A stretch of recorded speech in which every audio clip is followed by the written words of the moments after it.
Meet Uil Sin, the man himself, dropping his name right from the start. But he's not just anyone, he's a web novel author, grinding away at his craft. The grind is real, and he's feeling it, so he's like, time for a break, I'm totally wiped out. He's pushing himself to the absolute limit, even getting a nosebleed from the sheer exhaustion. Taking a moment to chill, he glances at his phone and thinks, okay, time to clean up these apps. Suddenly, a weird icon pops out at him, making him go, wait, what even is this thing? He's totally stumped by this mystery app, thinking, did I seriously install this, or what? This app icon is wild, a monster mouth with fangs and a tongue, and he's just like, is this even a game?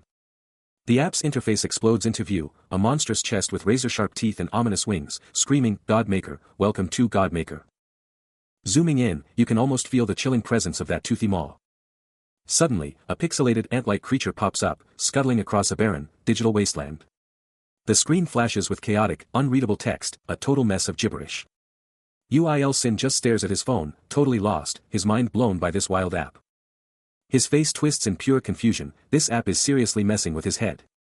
But then, the pixelated ant drops a bombshell, a cheeky message implying that for us, the readers, it's all too hard to understand.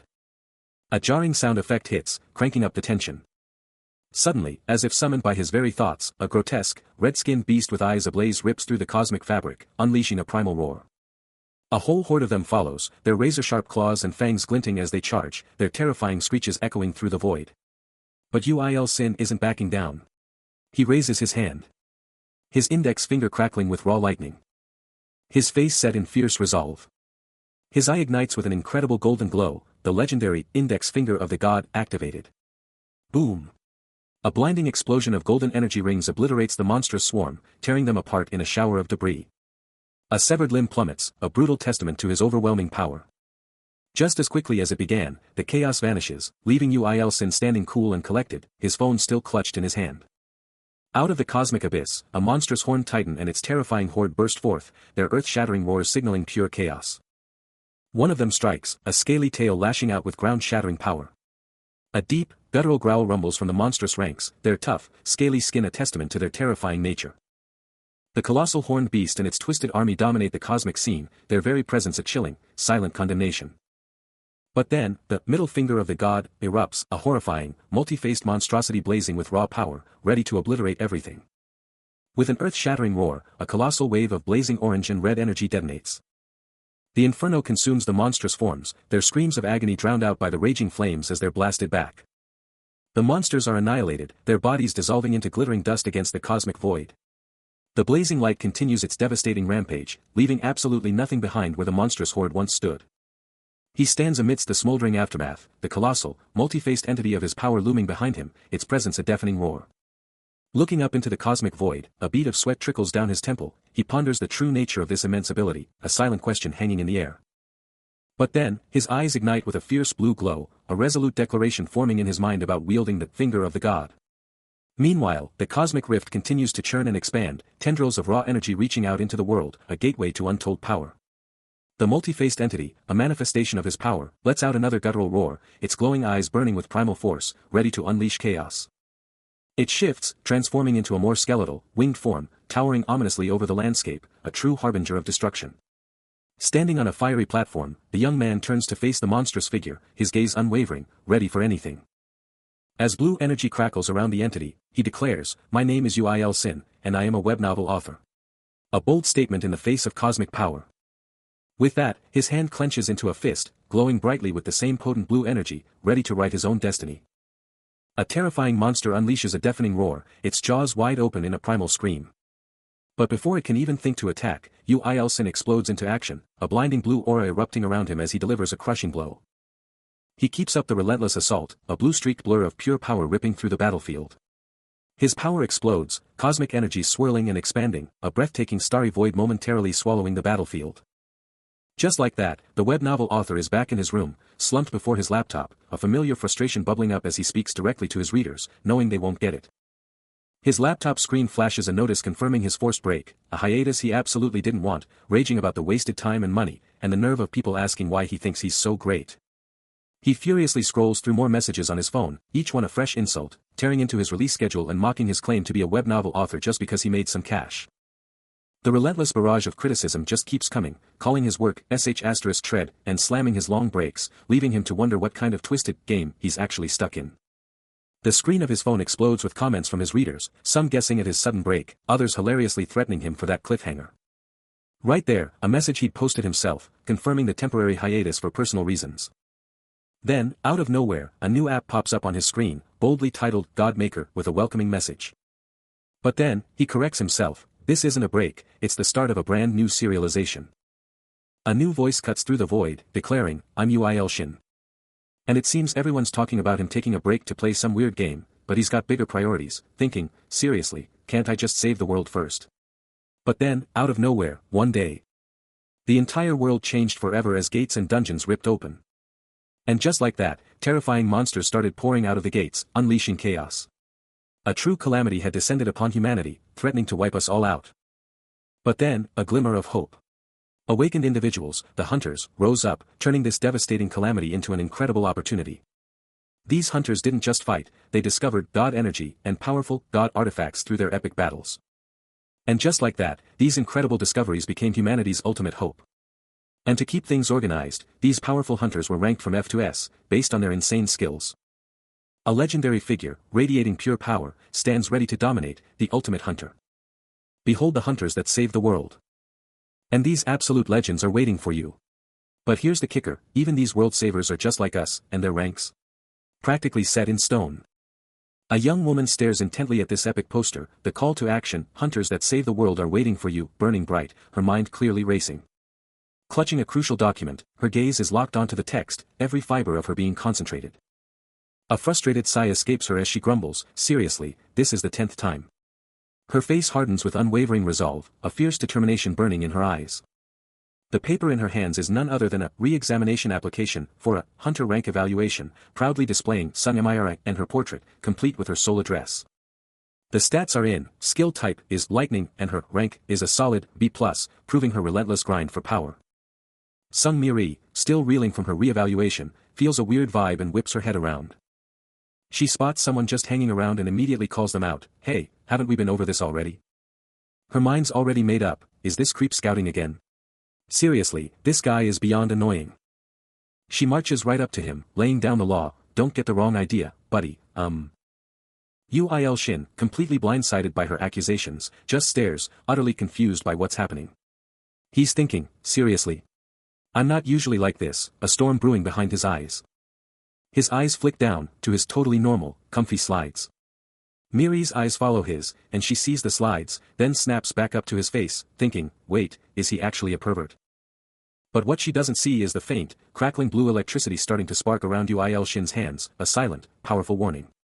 Still fuming from the accusation, Uil Shin just watches as the girl keeps reacting to him. She's still muttering, totally convinced he's hitting on her, but all he can think about is how badly he wants to just make her disappear.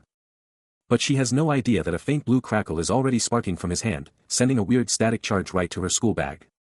Ms. Song Miri feels the weird static, totally baffled by what's going on with her bag. Later, at a reception desk, someone calls out her name, telling her she can finally head into the exam room. Outside a massive building, the announcement blares, Ms. Song Miri, your exam results are finally here. She clutches the official document, her eyes racing over the info. Her hunter ID flashes her name, Sung Miri, and drops the bombshell, her skill is lightning, and she's AB+ rank. Even with AB+ rank, she couldn't shake the feeling of disappointment. Looking down at her hands, a quiet sigh escaped her, the weight of her thoughts heavy. Was it really impossible to break past her limits? But then, her phone buzzed with an urgent alert, snapping her out of her reverie. A terrifying emergency alert blared across her screen, an A-class thorned rhino had appeared in Seoul, wreaking havoc and injuring hunters. Her eyes shot open in pure shock and alarm, her previous worries vanishing instantly. It was a thorned rhino, a monstrous beast tearing through the city.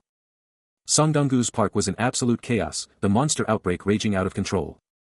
Hunters were getting absolutely wrecked, the thorned rhino too strong, sending one flying with a devastating blow while others barely held their ground. A colossal beast, the thorned rhino, just burst onto the scene. This thing is a city destroyer, and everyone, from seasoned hunters to terrified civilians, is scrambling to get out of its way. Pure chaos erupts, with screams tearing through the air as everyone bolts for their lives. Then, a colossal foot slams down, and one guy is staring death right in the face. Just in the nick of time, Ul Sin dives in, shoving a little girl, Sung Yun, behind him and demanding if she's okay. The kid is absolutely petrified, clinging to him for dear life. The thorned rhino unleashes a monstrous roar, but Ul Sin isn't backing down, staring it right in the eyes. He's still got Sung Yun covered, even as the beast closes in and she lets out a terrified gasp. Then, out of nowhere, a glowing orb of pure lightning appears. A sphere of brilliant blue lightning coalesces, crackling with raw energy, ready to strike. Then, with a blinding flash, the lightning absolutely pulverizes the towering thorned rhino, engulfing it completely. Yet, the beast merely roars in defiance, its massive form still wreathed in residual electrical energy, completely unfazed. From a distance, Jung Yun looks up, her expression a mix of shock and disbelief. It didn't work. The thorned rhino continues its guttural roar, its eyes burning with primal fury, absolutely enraged. A deep, resonant growl emanates from its open maw, a terrifying sound. Jung Yun's face contorts in dismay, realizing the attack's ineffectiveness. It took no damage. But before despair can set in, Ul Sin descends from above, enveloped in a powerful aura of blue lightning, striking the beast with renewed, devastating force. A massive lightning storm erupts around the thorned rhino, engulfing it completely in a devastating storm. Still reeling from the previous attack, he unleashes a blinding torrent of crackling blue lightning, slamming down with a powerful thud as smoke explodes around his feet. He stares, eyes narrowed, questioning, did that even work? The ground is scorched, a faint, ominous red glow pulsing from the settling dust. His fist clenches, pure determination etched onto his face. As the thorned rhino lets out an absolutely monstrous, defiant roar, completely shrugging off the electrical storm. Then, with an earth-shattering crack, he lands a devastating physical blow. While in the background, Sung Miri braces herself, arms crossed, ready for the incoming shockwave. The impact sends a colossal cloud of dust and debris rocketing into the sky, another deafening crack ripping through the atmosphere. Ul Sin's devastating blow kept slamming into the thorned rhino, unleashing shockwaves that ripped through the entire area, forcing Sung Miri to dig her heels into the crumbling earth. Before the raw power of the clash ripped her from her stance, sending her flying through a storm of rubble.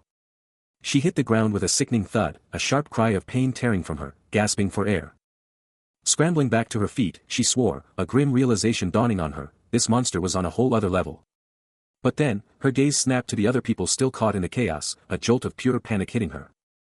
The thorned rhino unleashed a deafening, earth-shattering roar, its primal scream tearing through the ruined city. Her eyes burned with fierce determination, as the terrifying truth hit her, they were all in grave danger.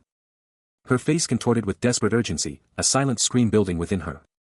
Sung Miri, her heart pounding, tears through the collapsing city, screaming, run. But Ul Sin, helmeted and grim, locks onto the monster, a fierce determination burning in his eyes. He won't abandon her, declaring, I don't know what's going on, but I can't let her go. The thorned rhino's destructive might rips through the metropolis, buildings exploding into dust with every earth-shattering impact. And the hero stands his ground, a lone figure against the colossal beast, ready to unleash everything he has. He has to stall. Summoning a brilliant, crackling blue energy shield that erupts around him. Yet, even as his defense flares, a crushing realization hits him, his power is fading, fast. The thorned rhino bellows a victorious roar, sensing the shift. Leaving Sung Miri to gaze upon the utterly annihilated cityscape, a silent witness to the unfolding catastrophe. A monstrous visage burns into her mind, its red eyes blazing with raw destructive power, as a desperate, heart-wrenching cry rips through the devastated landscape. Overwhelmed by the sheer, brutal devastation, she collapses to her knees, the crushing weight of the destruction threatening to consume her. Amidst the desolate rubble, her body is racked with raw, uncontrollable sobs. Through her streaming tears, a fierce, burning resolve hardens her expression, a silent, unbreakable vow that she will never forgive this atrocity. Utterly, completely broken, she collapses face down onto the cold, unforgiving ground. But even in the depths of her despair, a flicker of determination ignites, a desperate, burning thought forming in her mind, she will catch him. Yet, a chilling voice, a memory, or her own conscience, cuts through her resolve, warning Sung Miri not to even dare dream about something as dangerous as revenge. Despite the chilling warning, she slowly, defiantly rises to her feet, her silhouette stark against the ruined city, a new, dangerous path seemingly chosen. Her eyes blaze with an infernal, crimson glow, and Sung Miri's voice rips through the air, a raw refusal to be played with. She screams it again, her determination solidifying into pure power. Blue lightning erupts around her, and the very earth beneath her feet shatters, unable to contain the raw power she's unleashing. This isn't just power, it's a named technique, the legendary, crushing index finger of the god. Her eyes are now pure, electric blue, a mirror to the cataclysmic energy surging within her. But just as she's about to unleash hell, a sudden, jarring shout rips through her very thoughts.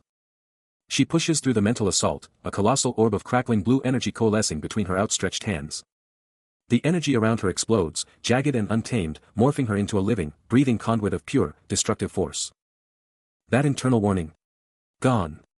Sung Miri's power absolutely exploded, her form twisting as a torrent of blue energy ripped through reality itself. A primal scream ripped from her face a twisted mess of pure power as the energy spiraled into an absolute frenzy. Then, that wild blue energy started to focus, condensing into a supercharged, crackling orb of pure, unadulterated destruction. Hands shooting skyward, she pulled that raw power up, conjuring a colossal, swirling vortex of lightning and pure, unholy storm. Then, with a thunderous roar, pure, raw lightning exploded from her, ripping through the air like a cosmic whip. The electrical storm just kept building, a chaotic, crackling web of pure energy engulfing her whole. And then, with a guttural roar of storm, she unleashed the absolute, devastating fury of her power. Her hair thrashed like a tempest, eyes blazing with an unholy blue glow as the storm went absolutely berserk, a terrifying display of her raw power. Then, a focused, devastating beam of pure lightning energy slammed downwards, hitting the ground with an earth-shattering impact. The crushing index finger of the god, skill detonates with an earth-shattering force, a colossal blue explosion of pure lightning energy. And just like that, the B-rank Thunder Empress has absolutely obliterated the A-rank monster. What a victory! The entire city is buzzing, looking up at the aftermath, and everyone is screaming their thanks to the Thunder Empress. Even little Young Yun is hyped, shouting for her big sister to notice her, declaring her love and how cool it is to be a hunter. The entire crowd is going wild, everyone wants to be a hunter now, totally stoked they got to see that epic fight. But the real cost of that power hits hard, as Sun Miri feels completely drained, realizing she pushed way past her limits. Her mind is reeling, trying to comprehend the sheer magnitude of the power she just unleashed. Gazing down at the colossal, defeated Thorned Rhino, she can't help but reflect on that insane power surge that flipped the entire fight. And then it hits her, she didn't just win, she absolutely shattered her own limits. The crowd absolutely explodes. They're swarming the heroes, showering them with gratitude, a little girl practically glued to Uil Sin. He's calming the kid down, telling her she's safe, and Miri, still rocking the helmet, just brushes off the cheers like it was no big deal. Little Young Yun gazes up at Miri, eyes full of pure gratitude, just pouring out her thanks. Just look at all those people, saved because of them. It's an incredible scene. But as Miri turns her back on the cheering masses, a wave of exhaustion hits her, her whole body shaking from that insane power she just dropped. Her eyes, hidden behind the visor, go wide with shock, one thought screaming in her head, hold on, a second. Uil Sin, meanwhile, is just taking it all in, staring out at the city, a quiet understanding hitting him about the sheer power they just saw. That index finger of the god was way more insane than she ever thought possible. Her eyes, still faintly glowing behind the visor, are just burning with the lingering shock and awe of her own power. She remembers that voice, the one that screamed in her head during the fight, and it all clicks into place. But back in the city, Uil Sin holds Young Yun close, both of them just wanting to get home after everything. Uil Shin, alone on a towering bridge, stares out at the sprawling city, a grim thought crossing his mind about the dark reputation of this very spot. He walks past a desolate public phone booth, a stark reminder of the despair he's trying to avoid. His mind races, recalling a recent, almost fateful encounter, a pang of regret hitting him about nearly meeting his nephew. A terrifying, spectral face materializes above him, a chilling manifestation of the dark forces at play. Suddenly, he's back in a room, eyes burning with frustration as he stares down his phone, convinced it's the root of all his recent chaos. He lifts the glowing screen, scrutinizing it with an almost desperate intensity. His patience snaps, a furious curse escaping his lips directed at the accursed phone. Uil Shin is stuck in a crowded cafe, but his focus is completely shattered. His fingers hover over the keyboard, a tense silence hanging in the air. He can't focus, his mind completely adrift. Pure frustration twists his expression, a chilling bloodstain now visible on his shirt, his work utterly impossible to concentrate on. Ditching the laptop, he grabs his phone, thinking about cleaning up his apps. Then, a strange, unknown app icon jumps out at him. He's genuinely shocked, wondering how this app even got on his phone. Without warning, his phone screen morphs into a horrifying, gaping maw, all sharp teeth and a monstrous tongue. Then, a glowing, bird-like entity bursts from the terrifying mouth, declaring, "Welcome to Godmaker." He's locked into the Godmaker app, and the screen's showing this desolate, pixelated wasteland, with some tiny, bug-like monster just chilling there. He's trying to move his character on this grid map, but it's totally frozen, making him rage about this useless game. Totally fed up with nothing happening, he figures, screw it, I'll just tap something. The second his finger hits, a target locks onto that pixel bug, and with a satisfying book, it's totally flattened. A faint click comes from his phone, and he's just like, huh. Then, out of nowhere, a glowing gold coin just pops into existence above him, dropping with a jing. It hits with a soft tongue right on his laptop keyboard. His phone screen flashes. Number 1 has been squashed to death.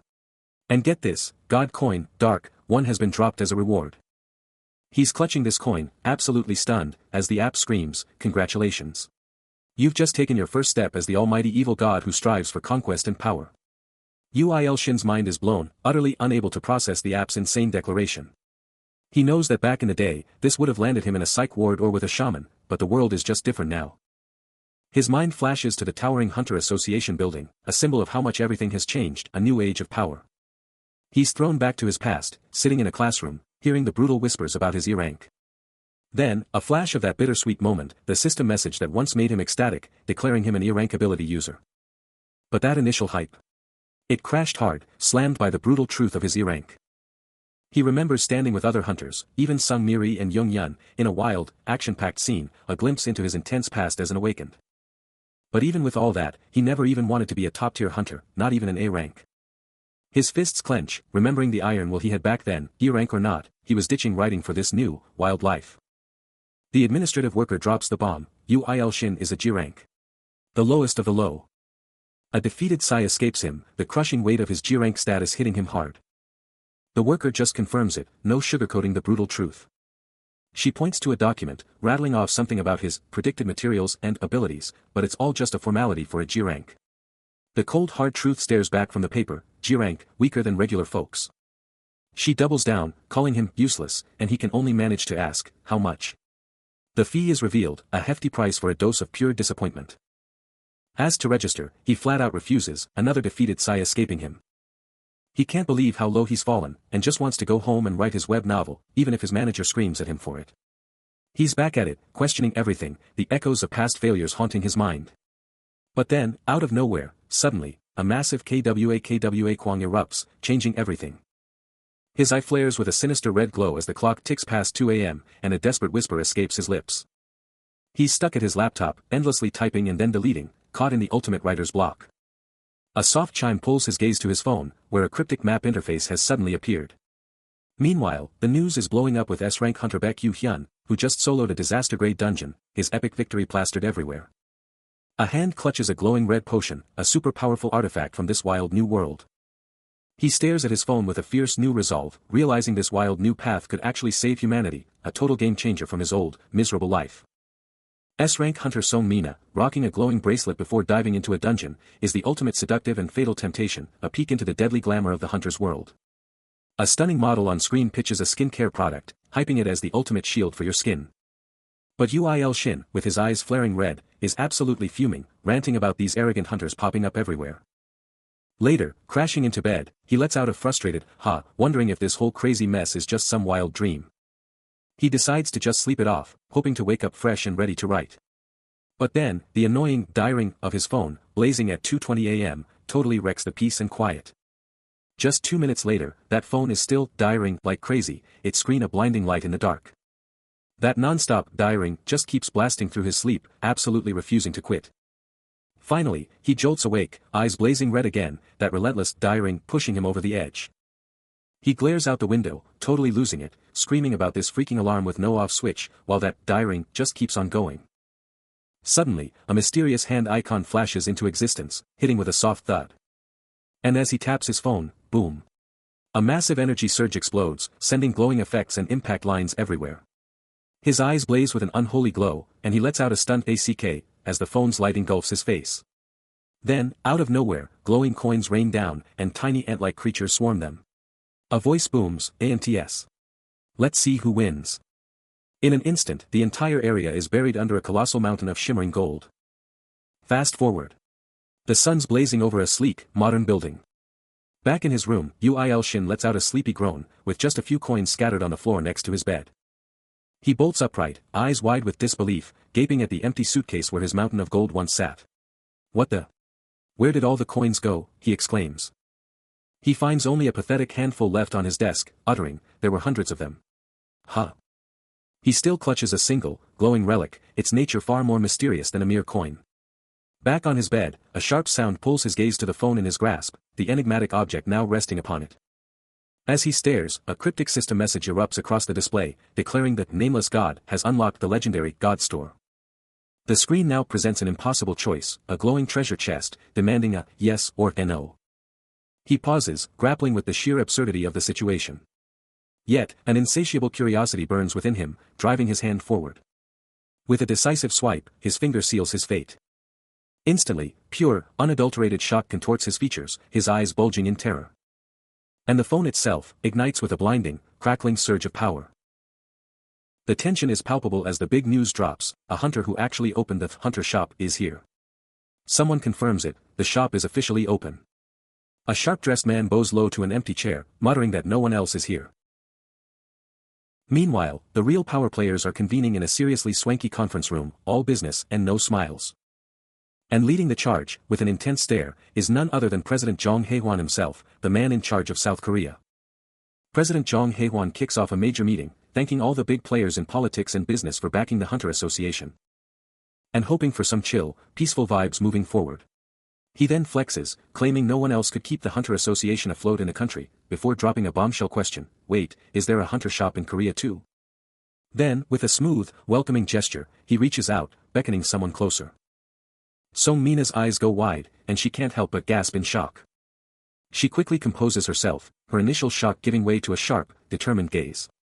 The president gives a slight bow, pointing towards a mysterious entrance, and repeats his invitation to step inside the hunter shop. Kong-woo, Song-mina, and the president all stare intensely at the entrance, the phrase, hunter shop, echoing in their minds. And then, a look of absolute, jaw-dropping astonishment washes over Jong Hae-hwan's face. He turns to Song-mina. President Jong Hae-hwan is absolutely losing it, pointing wildly and shouting with pure, unadulterated excitement. And right there, in front of everyone, the Hunter Shop interface just pops into existence, flaunting a high potion and the freaking holy sword Excalibur. The entire room collectively loses its mind, everyone's jaws dropping at the sheer audacity of seeing Excalibur just chilling there. Then the screen updates, showing a high potion with a price tag that'll make your eyes water.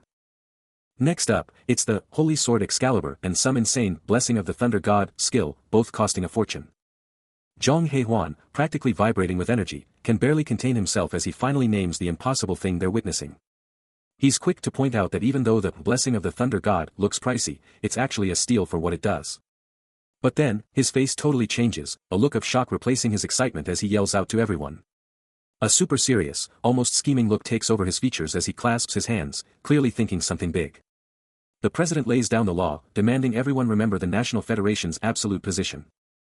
He's not messing around, stressing the absolute need for secrecy until this massive project is a go. As Baek Yu-hyun and Song-mina hang on his every word, the president drops another bombshell: an S-class hunter leader, like Kong-woo, is about to be assigned. Song-mina takes it all in, her mind already racing with the possibilities. Out of nowhere, Yu Il-sun's phone lights up with a crazy system message, hailing him as an unknown god and unlocking a god shop. He's absolutely floored by the sudden, game-changing notification. A glowing treasure chest icon pops up on his screen, giving him a direct choice: will he dive into this god shop or back out? He's totally weighing his options, a classic phrase already forming in his head: you know what they say. His face contorts in a hilarious mix of shock and realization, as he knows deep down, curiosity might just be his undoing. He taps the screen, and the system immediately springs to life. A cascade of gold coins explodes from the screen, and he thinks, at this rate, I'll be done with this game in no time. A satisfied sigh escapes him, as he muses on his past misfortunes, daring to hope this new power could finally turn his luck around. The God Shop interface blazes to life, showing a balance of 372 gold. He can't help but chuckle at the thought of making real money from a game, as he scrolls through the mind-boggling item list. His eyes snap open, a bewildered escaping his lips as the implications start to sink in. The shop's details zoom into view, the 372 gold balance staring back at him, mocking his earlier assumptions. He scrolls, and scrolls, and scrolls, a narration box popping up to voice his utter confusion over the insane items and their cryptic descriptions. His eyes lock onto the prices, his mind absolutely blown as he counts the zeros: 10, 100, 1,000, 10,000, 100,000, million. His eyes blaze with an otherworldly glow, the sheer, mind-shattering magnitude of the numbers leaving him absolutely speechless. He's still stuck in his head, contract ticking down, wondering why he even bothers with all this struggle. But then, his phone screen flashes, a new interface popping up, making him blurt out, HUH. Before he can even process it, a message screams across the screen, the system just autobought something, even with that insane price tag. Disbelief hits him like a truck as he glares at the screen. Is this thing seriously making him buy something? Then, a blinding light explodes from the phone, sending him flying backward onto the floor, as, "You have purchased, unique authority," sears into his vision, ripping a shocked, "Ah" from his throat. The screen then reveals his insane new power, the Eye of the Sage, a unique authority from the heavenly god that promises to expose the true nature of everything. And he's left thinking, can I even get a refund from this shop? His eyes, now blown wide and blazing with an unearthly glow, are practically screaming with the sheer, raw power surging through him. He clutches his head, a guttural argh tearing from his throat. The sheer, mind-bending power of this authority is just too much. The raw power of the awakening ability slams him backward, his body twisting as glowing energy explodes around him. As the power surged, Sin's vision went haywire, his eyes burning with an intense, blinding light. Totally disoriented, he stumbled, hands out, frantically trying to figure out what was happening, fearing he'd just gone blind. In a total panic, he desperately searched for his phone, needing to call for help, but it was nowhere to be found. He knew it had to be close, reaching out blindly, just hoping to feel it. Instead, his foot came down hard on the device, a sharp, painful thud echoing through the room. He screamed in agony, collapsing to the floor, clutching his throbbing foot, the pain momentarily making him forget everything else. But then, a shocker. As he looked up, his sight suddenly came back. Still on the floor, he grabbed his phone, and a new realization hit him about when his vision actually came back. He stared at the screen, eyes wide, noticing something wild. He could now see the writing on it with insane clarity. His vision snapped back, but what he saw on his phone was insane, a system interface with evil god exclusive authority flames of Gehenna, and shared authority time regression, all with mind-blowing price tags. Scrolling down, he saw, God of Transcendence exclusive authority Lord of Heaven and Earth, for a price that broke the internet, making him think, seriously, what kind of game is this? I feel like the main character of some crazy novel. His brain was on fire, trying to grasp the sheer power and the insane cost. So, if you're not B-class, you're just fodder, right? Unless you're one of the exceptions. He kept staring at the screen, a new thought hitting him. Okay, but seriously, is there anything I can actually afford to buy? With a look of pure determination, he decided to dive deeper into this wild system. Alright, let's check this out. Still glued to his phone, he zeroes in on one insane option, crushing index finger of the god, a growth-type shared authority, and get this, it's listed for free. He can't snag anything else right now, but this? This is a must-have. Without a second thought, he slams that purchase button. Instantly, the system flashes, you have purchased crushing index finger of the god, shared authority, and his index finger practically glows with new power. Wait, is this even a skill? Totally baffled, he's thinking, what in the world is this crushing index finger of the god even supposed to be? While he's still processing, a subtle, ethereal glow starts radiating from his finger. That crushing index finger of the god is now seriously lighting up. The light pulses, confirming his new, mysterious power is fully online.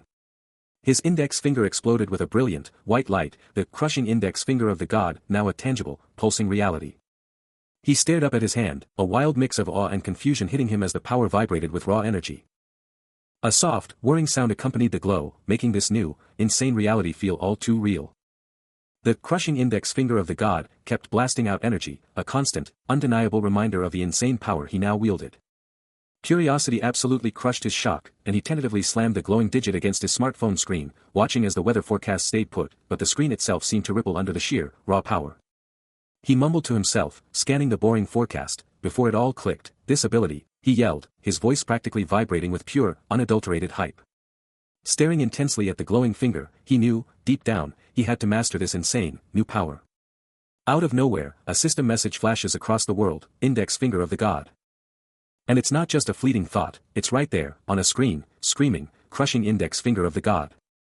Shin can't believe his eyes, staring at his phone, because this isn't just similar, it's literally something he wrote. But before he can even process that, his phone blares, snapping him out of his daze with a jolt. A call. Now. With that crazy ringtone, it's impossible to ignore. He picks up, a hesitant hello, barely audible. What he hears next blows his mind, as he shouts in pure shock, wait. The author. They sent this to me. It's freaking incredible. He's completely floored, realizing he just casually wrote down his experiences for a few days, and now it's all coming true. This is beyond shocking, it's mind-blowing. He's absolutely floored, phone glued to his ear as the unbelievable truth hits him like a truck. This isn't just some weird anomaly, he's thinking, this is a huge, game-changing problem. The next chapter, the very thing that's supposed to happen next, it's not even written yet. His face contorts in pure stress, the weight of the world on his shoulders. How can reality keep going if the next chapter isn't even ready? Then, a system message pops up, a direct shout-out from the web novel author themselves. They're hyped for him and totally rooting for his success. He's back at his desk, eyes locked on a terrifying monster on his screen, and he's ready to dive in.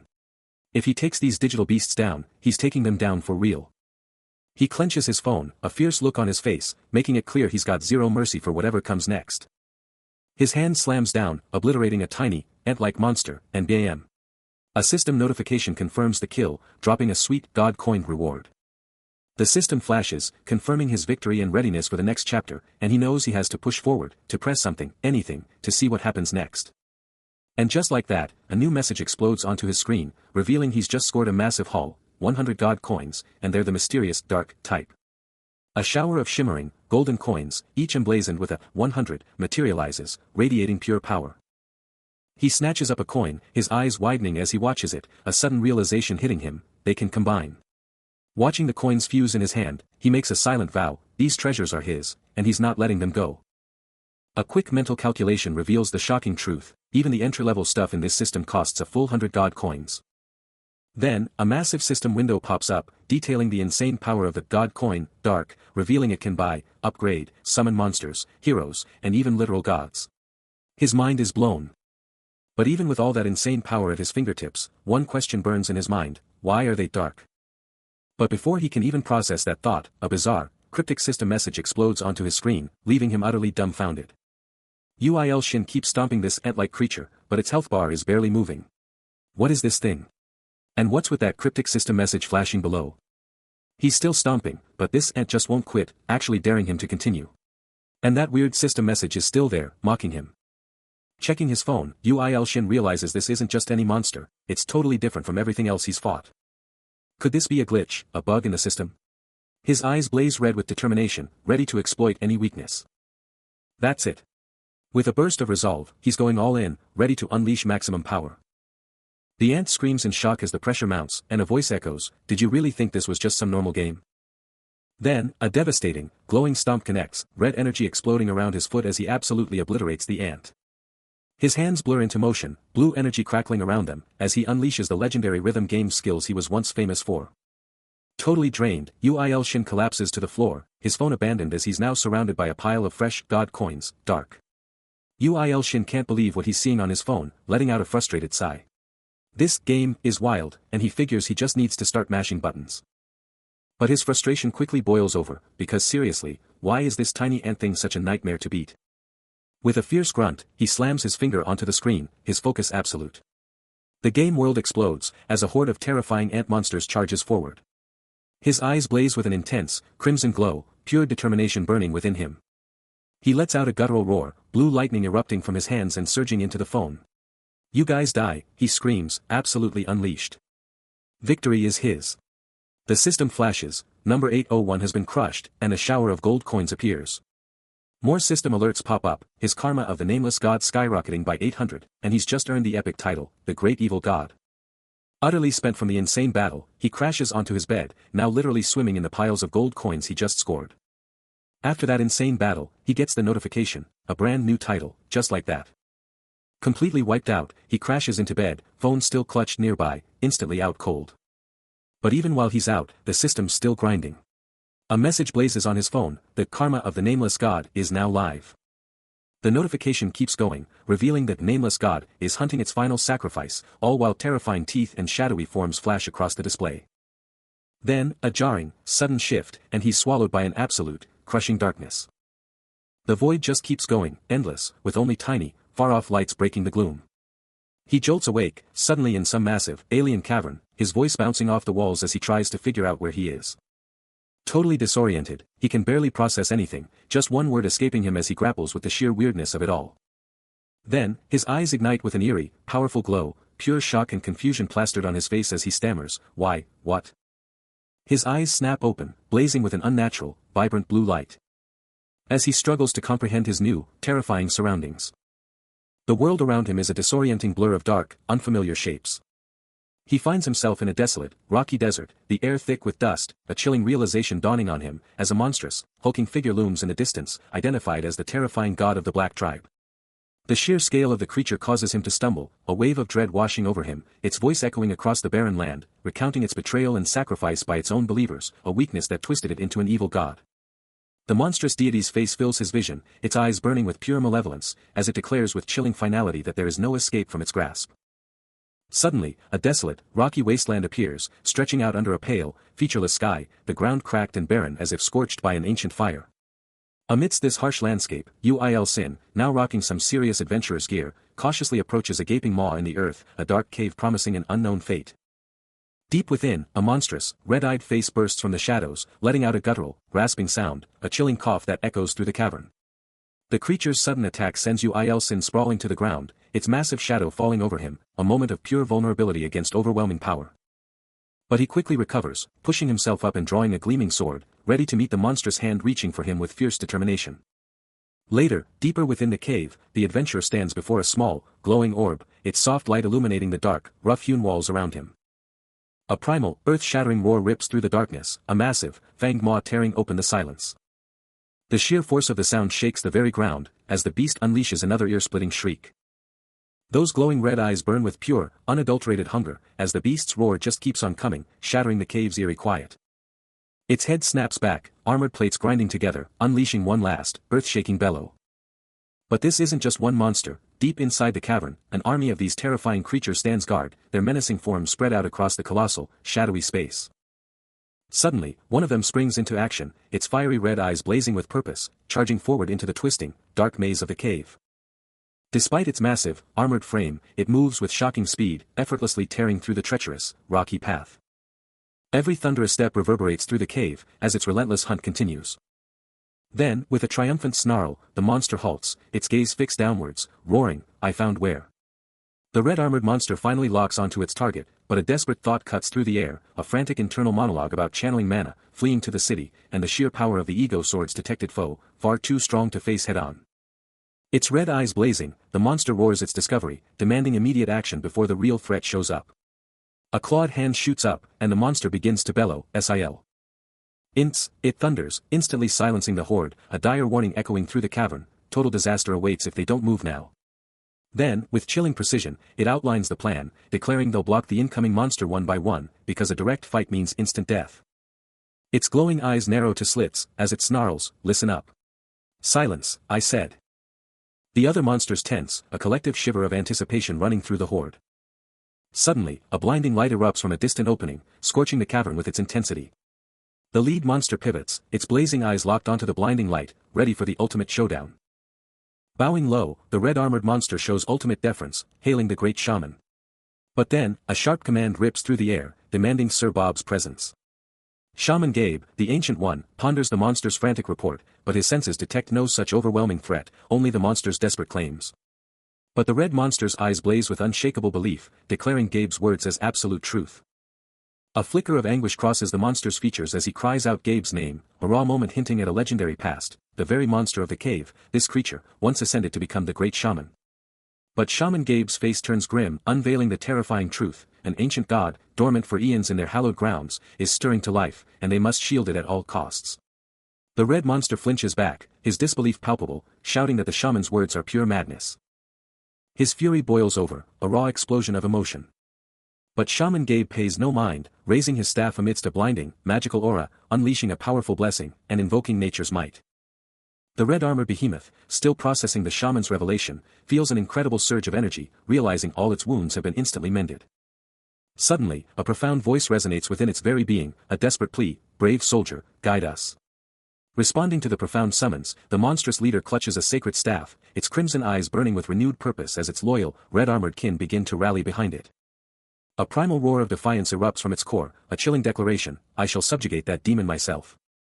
Its crimson gaze ignites with unyielding resolve, the ancient staff now a conduit for its burgeoning power as it braces for the inevitable clash. The monstrous leader's rallying cry is met with an echoing chorus of fervent agreement from its loyal kin. More of its monstrous kin surge forward, their collective will solidifying into an unstoppable force. A primal, earth-shattering growl rips from the monster's throat, a chilling acceptance of its destiny: "May death come." A chilling thought echoes, What force could possibly stand against the demon now? He's jolted awake, gasping for air, eyes wide with pure terror. That dream, or whatever mind-bending experience it was, felt so real, it's still messing with his head. He sits up in bed, totally disoriented. Was he an ant dreaming of being human, or a human dreaming of being an ant? Mind blown. He checks his phone, and bam. A notification pops up, screaming about a god invasion. Then, on the screen, he sees it, that red ant-like creature. His blood boils instantly. A fiery red aura explodes around him as he grips his phone, swearing to take down that thing for good. With a determined glare, he proclaims that nature itself will reject this evil. The game's screen lights up with his allies swarming the red creature, and a voice on the screen screams for vengeance for the old god. His face contorts in a silent scream, eyes wide with terror as a blinding blue light engulfs him. Then, a sharp, explosive sound reverberates, accompanied by a brilliant flash of blue energy. He jolts upright in bed, clutching something that emits a soft blue glow, his expression a mix of confusion and alarm. Lying back down, he stares intently at his phone, the device casting an ethereal blue light across his face. His brow furrows in bewilderment, a question mark hanging in the air as he processes what he sees on the screen. A guttural roar echoes, unseen but palpable. Within the game's vivid display, the monstrous red cave creature is violently struck by a surge of crackling blue energy, sending debris flying. Its multifaceted red eyes glow with primal fury, the blue energy still arcing around its grotesque form. Uil Sin, now resolute, channels a powerful blue aura, his stance firm as the words "nature shall reject" appear, signifying his defiance. A blinding blue pillar of raw energy absolutely explodes from the earth, encircled by menacing shadowy figures with eyes burning crimson. The cave monster's grotesque face twists into a primal scream of agony and defiance, as a chilling voice brands it evil. Uil Sin's hand instinctively tightens, his knuckles turning bone-white with intense focus. The shadowy horde swarms the cave monster, brutally pinning it down, one of them roaring a triumphant declaration, subjugating the evil god. As expected of the chief. The game system itself heralds an imperial majesty's feat, crowning the victor a true warlord, ominously suggesting that perhaps the world shakes from this earth-shattering triumph. His grip becomes an iron vice, the chilling pronouncements reverberating through his very core, the heart of the world shakes. The expedition. A red gauntlet hand, belonging to one of the triumphant figures, shoots out in a gesture of ultimate victory, shouting, "Congratulations, great chief." But then, out of nowhere, a red-haired woman, staff clutched tight, whirls around, her voice laced with sheer terror, "Hey all of you, run." Before a single soul can comprehend her warning, a cataclysmic, fiery explosion of red and orange energy absolutely erupts, tearing through the very fabric of the world, leaving only a single, stunned gasp in its wake. Out of the ominous, swirling clouds, two blazing red orbs of pure energy erupt, heralding an unstoppable new threat. The cave monster recoils in sheer terror, sensing the raw, immense power, a primal scream tearing from its throat as it realizes more enemies are swarming in. But before it can even twitch, a devastating torrent of crimson energy slams into its body, ripping a pained, guttural roar from the monster as the brutal assault begins. The monster screams in pure agony, its massive form buckling under the relentless, crushing blows, a desperate, chilling plea to run, tearing from its lips as it faces total annihilation. Its face contorts into a silent, agonizing scream, the sheer, overwhelming force of the attack leaving it breathless, broken, and utterly defeated. With a final, choked, desperate gasp, the monster's entire body explodes into a gruesome shower of crimson fragments. A mournful, despairing thought escapes its fading consciousness, lamenting the cruel, brutal end it has met. As the last, pathetic vestiges of the monster dissipate, a powerful, bare foot descends, utterly crushing the remaining fragments into the very ground. The system blares, announcing the birth of a terrifying new warlord, confirming that the entity once known as God has been utterly, brutally crushed to death. In a blinding flash of power, Uil Sin unleashed his ultimate attack. His legs a blur as he descended with bone-shattering force. The impact a thunderous quang that obliterated the monster entirely. Then, a system message popped up, delivering the shocking news: number 809 was absolutely crushed to death. A sudden URK escaped him. Uil Sin stumbled back, his face a mask of pure shock. He suddenly found himself back in his room, phone in hand, but a sickening "LGROK" sound confirmed his worst fears. His screen was totally shattered. His face contorted in pure agony, he screamed, "My phone display, is it all broken now?" But before he could even mourn his phone, an epic, golden system message flashed, granting him a title that would change everything. "Congratulations. You have obtained the title of Evil God." Uil Sin is locked onto his phone, a game interface with tiny red figures staring back at him. He slams his finger onto the screen, and a system message instantly pops up: number 404 has been crushed to death. He presses again, and the game screams: number 809 has been crushed to death. Suddenly, a golden aura explodes from him, the game's crushing power demanding a real-world toll. He brings his foot down with a thunderous stomp, and another, number 404, is instantly crushed. His eyes practically pop out as the game screams, another, number 809 has been crushed to death. The system message just hangs there, a chilling confirmation of the impossible. He stumbles back, a choked "irk" escaping him, the phone still gripped tight as the insane truth hits him like a truck. The impossible truth hits him like a truck, a shocking crack echoing as his mind struggles to comprehend the sheer absurdity of it all. The revelation's raw power sends him flying, crashing to the floor with a heavy thump, his entire body vibrating with disbelief.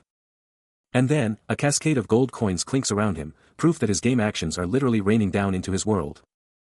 Dazed but determined, he glares at his phone, a single, bewildered thought screaming in his head. He gasps, a trail of blood now staining his cheek, a brutal reminder that this game isn't just pixels and code. Then, a system message explodes onto his screen, blaring a brand new achievement. He's just snagged the title of Evil God. But then, an even weirder message pops up, the game is now on hiatus due to personal reasons. And to top it all off, a full breakdown of the Cruel Slaughterer title drops, detailing how it supercharges battle luck once karma hits the big numbers. Still processing the insane system messages, Uil Sin's mind races, trying to wrap his head around the Cruel Slaughterer title and its 1000+ karma requirement. He's thinking, am I a god now? Am I the law? This Cruel Slaughterer, Evil God thing is seriously messing with his head. But before he can even process that, the gold coins on the floor start glowing and merging again, totally grabbing his attention. The shimmering gold just melts together, forming one intricate ring. He snatches it up, totally baffled, like, what even is this thing now? He's just spinning the plain gold band in his fingers, trying to figure it out. Then, bam. His room just vanishes, replaced by this insane, sun-drenched, super green forest, with a gentle breeze whispering through the trees. He's just sitting there in the middle of this crazy green, taking a huge breath, and he's like, whoa, this smells incredible. And just like that, he's back in his room, sitting up in bed, but his head feels totally clear, and he's wondering if that wild ring is behind this sudden mental boost. He's staring at his hands, a faint glow pulsing, but he can't feel the ring. What is going on? Then, bam. A blinding green aura explodes around him, his jaw dropping in pure disbelief. And as that raw energy courses through him, he feels an insane rush of power, like his body just got a total upgrade. He practically leaps out of his seat, all his exhaustion just, poof. Vanished. Then, a sharp ding echoes, and that mysterious ring on his hand starts acting up again. He can only stare, utterly baffled, again, he thinks, as the weirdness continues. His phone lights up with a system alert, the ring has unique authority activated. Appraisal in progress. This just keeps getting crazier. Totally bewildered by the system's actions, he can only stammer, "Huh? What's happening?" And just like that, the appraisal finishes, dropping a bombshell. It's the Ring of the Druid, his legendary in-game item, now boosting his forest affinity and elemental power in real life. Uil Sin processes the mind-blowing revelation, his thoughts racing. Could this power work on anything else? His eyes land on a random object, and he knows exactly what he has to do next. A surge of anticipation builds, as he winds up for the next appraisal. He unleashes the command, his eyes burning with power as the Ring of the Druid's unique authority explodes to life, triggering the appraisal. First up, the TV. The appraisal pops up, TV, LG brand, 5 years old, and absolutely nothing special about it. Then, his laptop. Uil Sin's notebook, a year and 2 months old, still just a regular laptop, no hidden powers. Even his pillow gets the appraisal treatment, Uil Sin's pillow, 3 years old, and still just a pillow. He scratches his head, thinking, okay, what's next? He needs something with actual potential. Gazing out, he's determined to find a real treasure, something that will truly test the limits of his new ability. Uil Sin's mind is racing, sweat dripping as he's hit with a shocking truth. He stares up, the sheer power of this insane ring and his brand new ability hitting him hard. But wait, how could a nobody like him, a measly G rank, be holding this kind of power? Just looking at the ring, he knew he couldn't be a G rank anymore, so he's heading straight back to the Paranormal Phenomena Research Center. He rolls up to the massive building, demanding a re-examination. A skeptical employee stares him down, pointing out that re-examination has less than a 1% chance, and asks if he's seriously going to try again. But Uil Sin, with pure determination, just shouts, yes.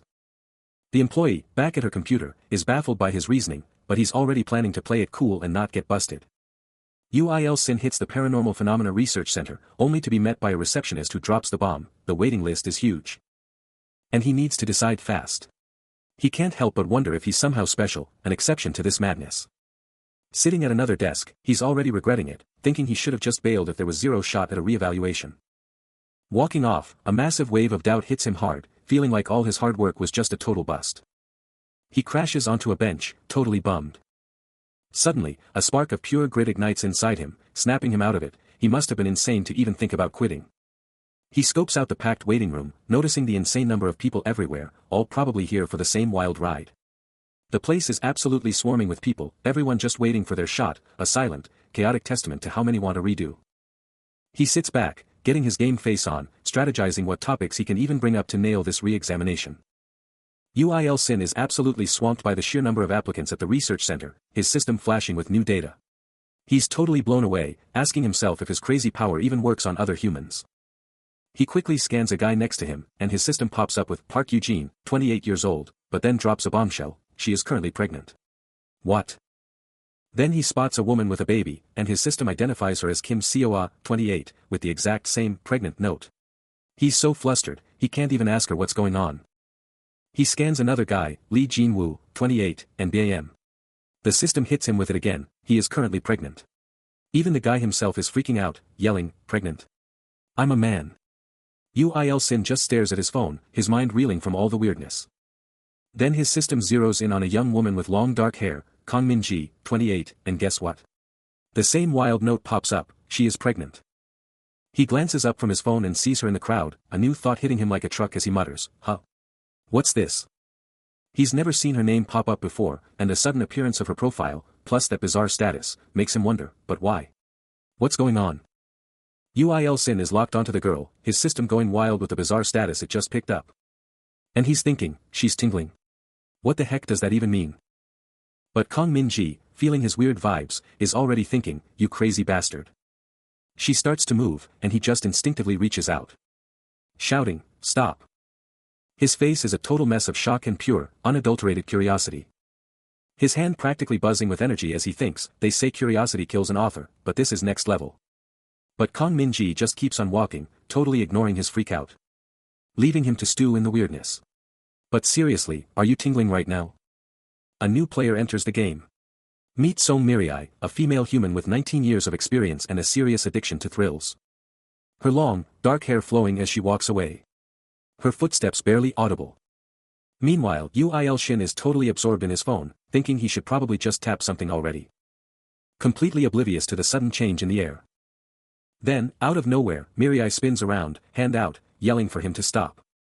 His eyes go wide, hands shooting out in pure shock. And a thought screams in his head: curiosity kills the writer. What did I even ask for? Was it for nothing, she thinks, a wild glint in her eye. Then, with an abrupt stop, she snaps, "Excuse me." Her eyes narrow, piercing him with an almost predatory focus. "Isn't it thrilling right now?" she whispers, a manic grin spreading across her face. In a shocking move, she shoves him to the ground, yelling, "I really did it. UIL Shin, you crazy fucker." He's left stunned, sprawled on the floor, completely blindsided. A wicked, knowing smirk crosses her face as she pivots. With a flourish of blue energy around her hand, she strides away, leaving him utterly bewildered on the cold ground. "Please," he pleads, still reeling, "don't take this the wrong way." Still reeling from the unexpected encounter, UIL Shin knew she would undoubtedly misinterpret his reaction, convinced he had lost his mind.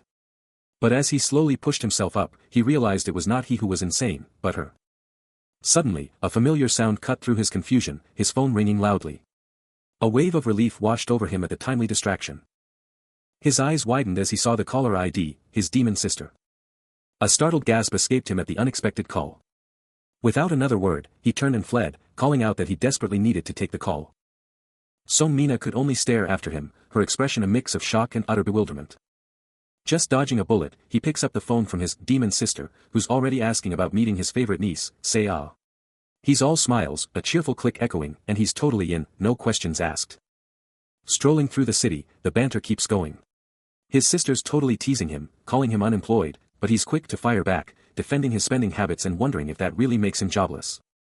He's all in, agreeing to meet up and even promising to show up early, letting out a little laugh as he locks down the details. Pure relief floods him. He's totally dodged a bullet, thinking he was about to get chewed out for blowing off the exam. He's thinking his niece still totally believes in him, which is a huge comfort as he keeps moving. Sun's blazing over a chill park, just waiting for some action. Then, boom. A young girl with huge, eager eyes looks up, totally locked onto something just off-screen. Say-ah, eyes wide with curiosity, hangs on his every word as he drops a bombshell, an event that literally rewrites history. The very idea of history seems to rumble in her young mind, leaving her utterly bewildered. He just watches her reaction, a deep, thoughtful look etched on his face. Then, leaning in like he's about to spill the biggest secret, he promises to tell her something absolutely wild that happened to him today. Her eyes go wide again at the word rewritten, her curiosity now at peak levels.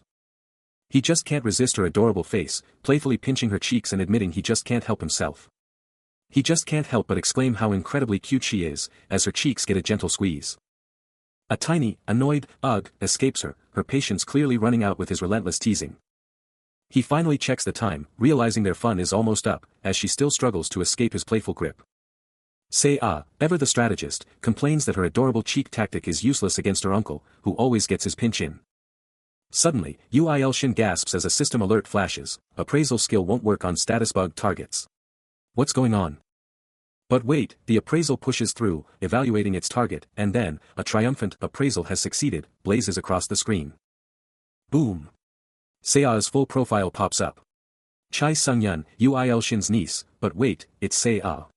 And the best part? She's been around for 5 years and has a secret craving for chocolate ice cream cones. With that intel, Saya wastes no time, asking for ice cream, and her uncle, charmed, declares it a sweet idea. And just like that, Saya is in pure bliss, eyes wide as she devours her frozen treat. A booming, friendly voice welcomes them into the ice cream shop, thanking them for coming. The super-friendly cashier beams, hands up in a welcoming gesture, ready to serve. But one isn't enough for Saya. She demands another cone, leaving Uil-shin with a slightly overwhelmed, yeah, as he reaches for his wallet. Still at the ice cream counter, Uil-shin has a sudden, jarring realization, he actually has to pay for this. But a quick check of his pockets reveals a grim truth, he's completely short on cash for that second ice cream. Meanwhile, the ever-smiling employee behind the counter, a woman with light brown hair, just keeps her cheerful demeanor, watching him struggle. She calmly tells him to hold on, leaving him in a total panic. But then, his eyes land on the ice cream tub itself, and his jaw drops, it's practically empty. He turns back to the employee, who's still beaming, a desperate look on his face. But he's not giving up. With a flash of resolve, he extends his index finger, proclaiming he's unleashing his index finger of the god skill. The employee, however, just keeps on smiling, completely oblivious. When his divine finger pointing doesn't magically refill the tub, he sighs, realizing he'll have to get up and deal with this himself. Saya is absolutely crushing that ice cream, letting out a cute kaya of pure joy. Meanwhile, Uil-shin, feeling a little bad about the situation, mumbles a quick apology. With her mouth still covered in the delicious dessert, she's not holding back, savoring every single bite. Later, chilling on a park bench, Saya, with those big innocent eyes, asks her uncle for a bite, but he shuts her down immediately. He just tells her to finish the whole thing herself, and she's totally on board. The sun's going down, painting the city in epic colors, but then, a jarring what shatters the peaceful vibe. City lights start to sparkle, creating a scene of absolute peace and quiet. But then, Uil-shin's face totally changes as a bunch of warning messages blow up his phone, making him blurt out, huh? He glares at his phone, demanding to know what this crazy alert even is. The very fabric of reality seemed to warp around him. Uil-shin's eyes were glued to his phone, a chilling system message blaring, title, Cruel Slaughterer, F, has been activated. And then, the kicker, the system declared that this title activation greatly increases the burden of the nameless god. A raw, pained gasp tore from his throat, a crushing weight descending upon him. He was utterly stunned, rooted to the spot, the sheer magnitude of the revelation hitting him like a truck. The system wasn't done, continuing its chilling prophecy, hinting at an mighty force at play. His head snapped up, utterly bewildered, as the system branded him, the walking proof of mighty evil. A fierce determination ignited in his eyes as he turned, the system's chilling promise echoing, you will devour the trials you face and grow into a true evil god. But the warnings weren't just on his screen, beneath his very feet, the ground began to splinter and shatter, a terrifying physical manifestation of the warning. The system's warnings are going off the charts. A hand shoots out, and Song Mina's jaw drops, totally stunned by what she's seeing. And Uil-shin? He's getting hit with another massive warning, eyes locked on the unfolding chaos. Then, the impossible happens. The air itself rips apart as a terrifying monster starts to form, its blazing red eyes burning through the darkness with an unholy roar. It's here. The nightmare takes full shape, a horrifying beast of pure shadow and power, its sheer presence cracking the very earth.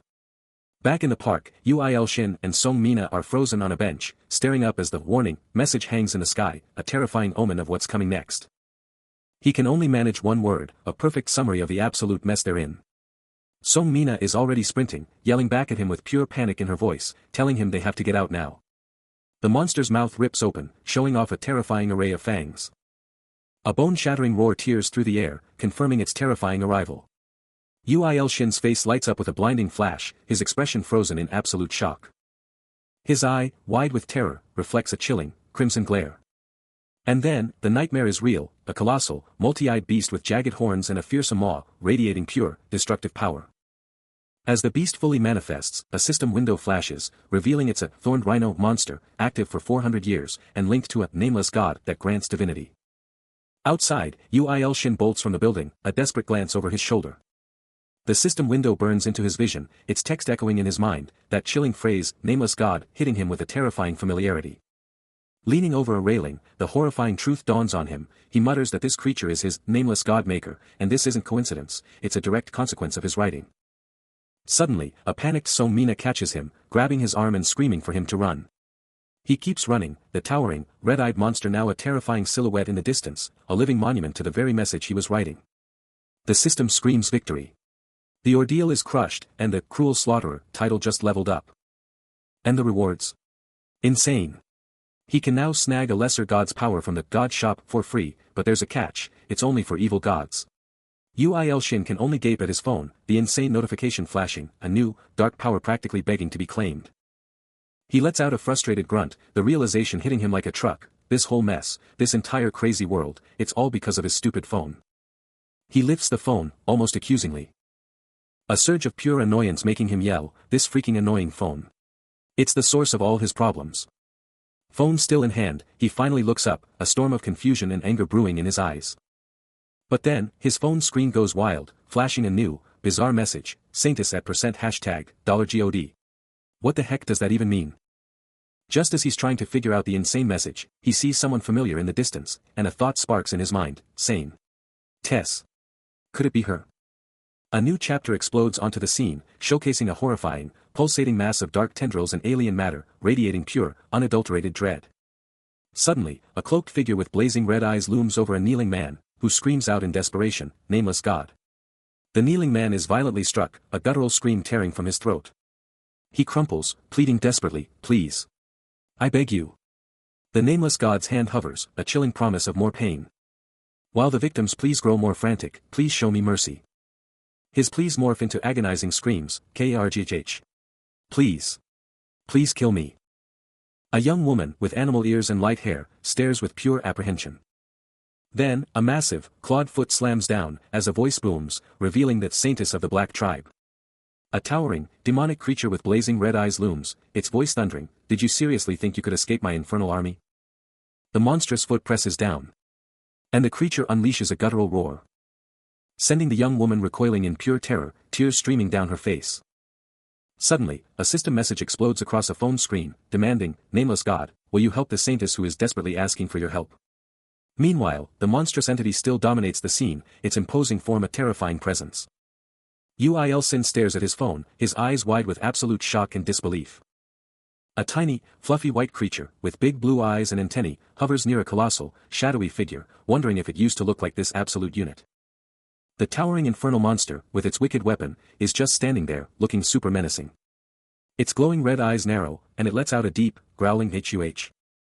But the tiny creature, totally chill, just calls the giant monster the Lord of the Black Tribe, like it's just repeating something an elder told it. The monster just freezes, a giant question mark popping up, totally confused by what this little thing just said.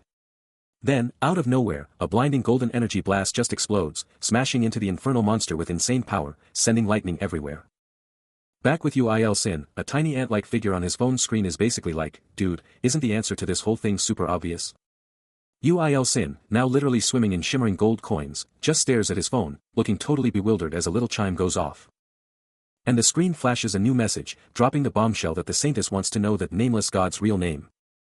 A tiny, adorable white creature, complete with a pink bow, stares out with huge, sparkling blue eyes.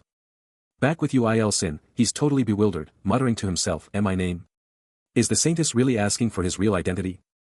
Then it hits him. He whispers his own name, Il. Shin. And just like that, the adorable creature is confirmed as the saintess. A system message pops up, declaring she's now serving Il Shin.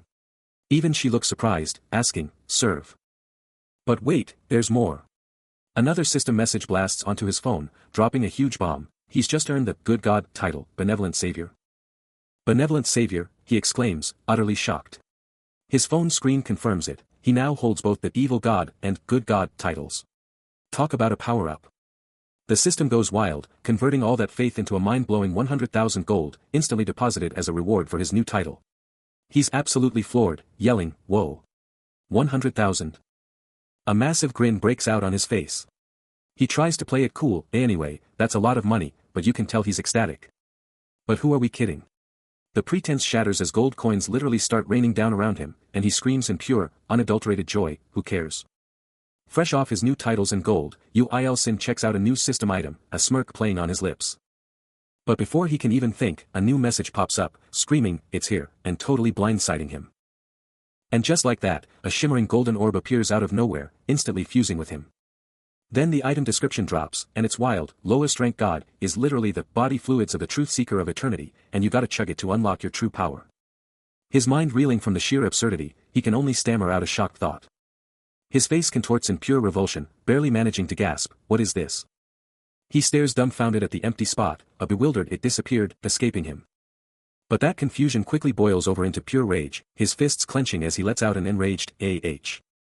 And just to rub salt in the wound, the system window pops right back up, shoving that disgusting, lowest rank god description right in his face again, practically laughing at his fury. Il Sin, still reeling from the system's wild item description, decides to just go for it, hoping for some kind of explanation. Then, with a sudden ting, a bunch of glowing, mysterious bottles just pop into existence around him. His face twists in pure annoyance, as he lets out a frustrated yell. He stares at his hands, totally confused, because absolutely nothing is going on, even with those weird bottles floating around. But then he looks up, and a massive, shadowy figure is just chilling in the background, while the system drops a bombshell. His assimilation rate of Godmaker just jumped to 5%, boosting his unique authority. Then, a jarring, tiring sound hits, and his face just crumples in pure agony, tears practically bursting out. He rubs his eyes, totally bewildered, muttering in confusion as he tries to figure out what just happened. When his vision finally clears, he's somehow back in his room, phone still in hand, completely freaking out and wondering how on earth he got home. Waking up in his room, a low groan escapes him as he feels a familiar, unsettling sensation, his bare feet now absolutely swarming with tiny, red ants.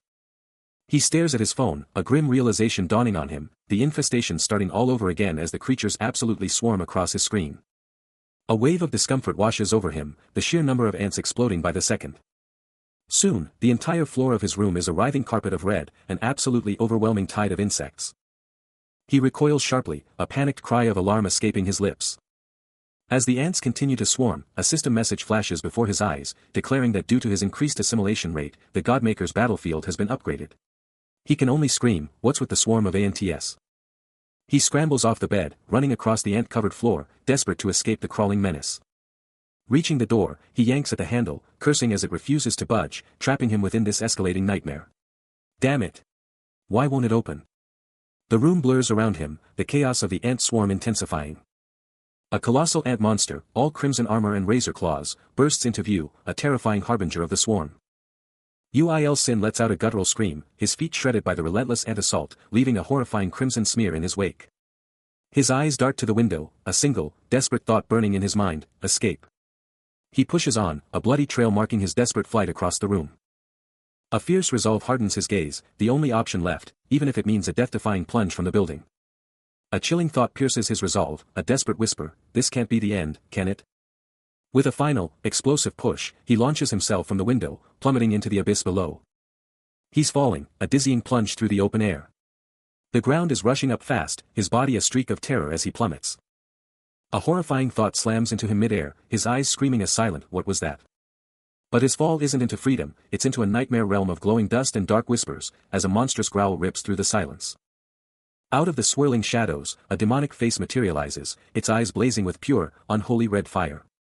The monstrous form solidifies, revealing the true master, whose glowing red eyes pierce the encroaching gloom. With a hand crackling with raw, dark power, the nameless god roars, everyone, attack. At his command, a colossal infernal monster, all armor and raw power, charges with a ground-shaking impact. And another joins the fray, its battle cry a chilling addition to the horde's terrifying advance. The infernal horde was on the move, and the chilling cry ripped through the air, "This city is about to be swarmed by monsters." In the heart of the pandemonium, a fierce command cut through the noise, "Artillery unit, to the front." Then, from the demonic lines, a hulking beast, crackling with dark energy, began to manifest a searing orange blast in its claw. A guttural roar tore through the air, as the beast screamed, "Launch," sending the fiery projectile hurtling forward.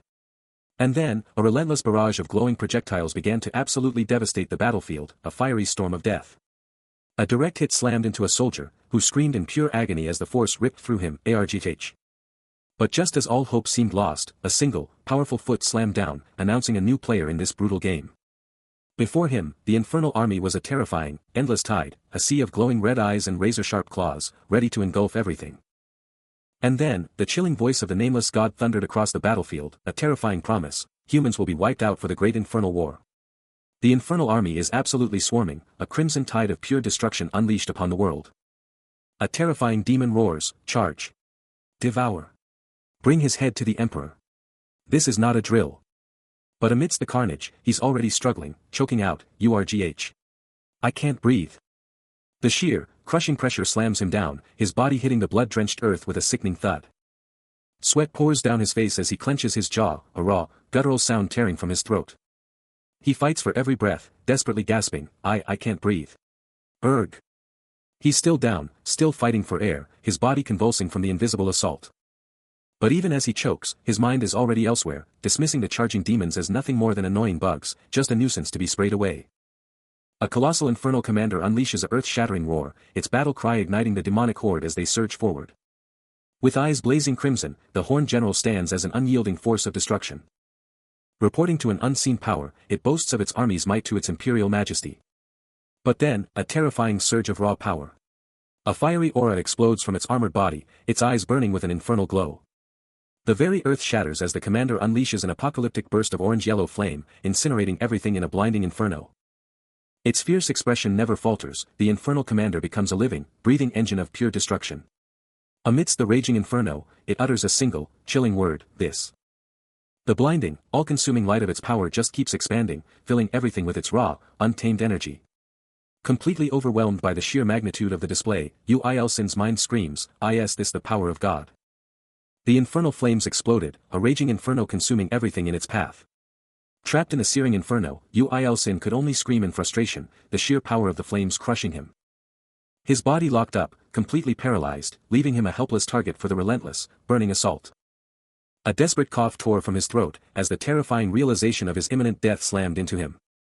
But just as he was about to give in to the inferno, a shocking system message flashed into existence, revealing a gift from a high-rank evil god. The ominous message warned that this nightmare could corrupt him, increasing his evil tendencies, then presented a terrifying choice: accept the dark power, or face oblivion. With his life on the line and no other way out, his eyes locked onto the glowing "Yes" button. A resounding thump confirmed his decision as he slammed his hand down, accepting the terrifying power. Instantly, his eyes blazed with a terrifying, malevolent red, and a dark, swirling aura of raw power exploded around him, signaling a monstrous transformation.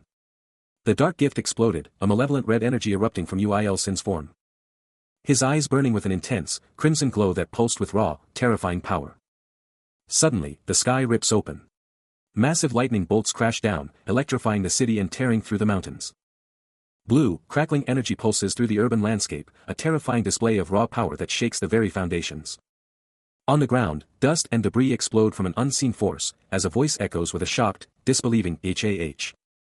Amidst the chaos, a young woman in a school uniform clutches a helmet to her chest, her eyes wide with a terrifying mix of fear and awe. A powerful, obscured figure, wreathed in glowing blue energy, appears before her, and a voice booms, speaking of the power with a contracted being. As the entity's glowing hand reaches out, Han Soo-jin's thoughts race, a desperate plea burning in her mind: if only I could awaken that man.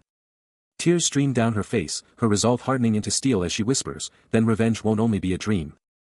A piercing sound rips through the air, and Han Soo-jin's eyes snap open, pure shock etched across her face. High above the sprawling city, a lone figure emerges from a shimmering, reality-bending distortion, the epicenter of this chaos. Meanwhile, a violent cough tears through the air as explosive, fiery energy erupts right outside a window. Uil Shin is caught in the inferno, hacking and gasping for air amidst the raging flames, utterly furious that nothing he tries is making a difference. A system alert blazes into existence, announcing that the terrifying, silent crawling nightmare power has breached his unique authority, but he just snarls in pure rage, screaming that it's absolutely useless.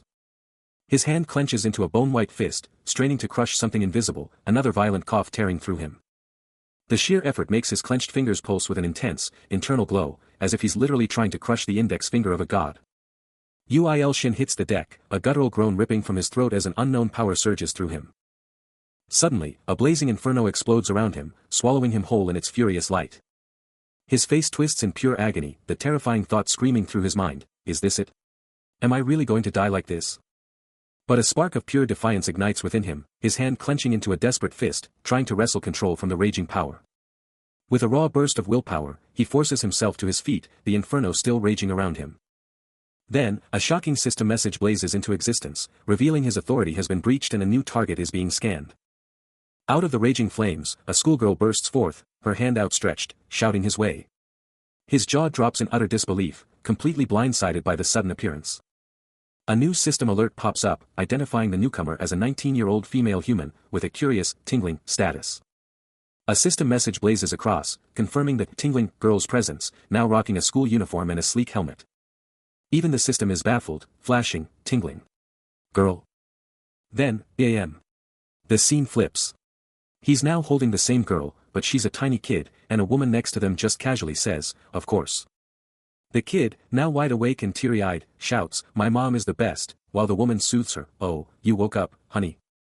He just watches as the woman playfully demands, "Don't be silly, you have to eat with me," then adds, "I couldn't just leave her alone. I'm her mother, after all." But just as things seem normal, that fiery energy explodes inside him again, ripping out a guttural ACK, and GYAH. He's thrashing, and the woman screams, "Patient, are you alright?" then panics, "Oh my god. He's having a seizure. Call 911. Through the searing pain and mounting panic, he can only utter a confused, "Huh." A tiny hand reaches out, a soft touch against the stark white bandages covering Uil Shin's arm as he's laid up in a hospital bed. Peeking from behind the doorframe, a young girl is watching him with pure, innocent curiosity. Then, a voice from the hallway cuts through the silence, questioning, "Huh?" Uil Shin sits up, and the girl, now right by his bed, points to a flower basket, explaining that it just appeared. No one was there. This leaves him utterly bewildered, letting out a confused, guttural sound. His bandaged face twists in pure shock, a choked, stuttered sound barely escaping his lips. The ribbon on the basket boldly declares, "Wishing you a speedy recovery," but then, almost sarcastically, adds, "Send it?" Outside, the massive hospital building looms, a silent, imposing testament to his current, mysterious predicament. Back in his room, he's staring intently at his hand, a single, heavy word echoing in his mind, "For sure." He's desperately trying to piece together his shattered memories, recalling the brutal moment he was fighting the Thorned Rhino, the last clear event before this whole mess. Against a blazing sunset, a young woman is haunted by the monstrous shadow of a past trauma, a terrifying vision that just won't let go. Even with the gods themselves stepping in, she was still sent to the hospital, the nightmare flashing behind her eyes every time she blinks. Han Soo-jin has been staking out this hospital for 3 whole days, but she knows her powers aren't enough to save him. Then it hits her, is she seriously acting like a total stalker right now? Time to bail, she thinks, before her sister finds out she's gone. But her face tells a different story, a silent struggle etched into her features. Back in the hospital, Uil Shin is still wrapped up like a mummy, when suddenly, a sharp noise cuts through the silence. Outside, Han Soo-jin lets out an angry growl, her eyes locked onto something out of sight. And just like that, Uil Shin's eye shoots open, totally caught off guard. Suddenly, a haunting vision unfolds. A massive, ancient tree looms under a full moon, its twisted form casting long shadows over a mysterious gathering.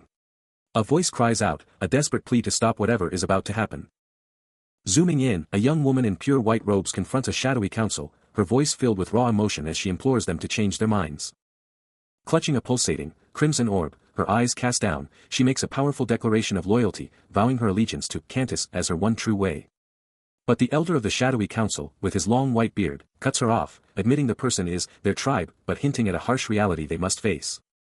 Tears stream down her face, her eyes wide with raw pain, as she passionately argues that to abandon him now would be to repeat the very betrayal they once condemned. She can't forget the incredible kindness he showed, the hero who single-handedly saved their entire tribe from the terrifying infernal army. The vision widens, returning to the ominous tree, the figures now distant once more.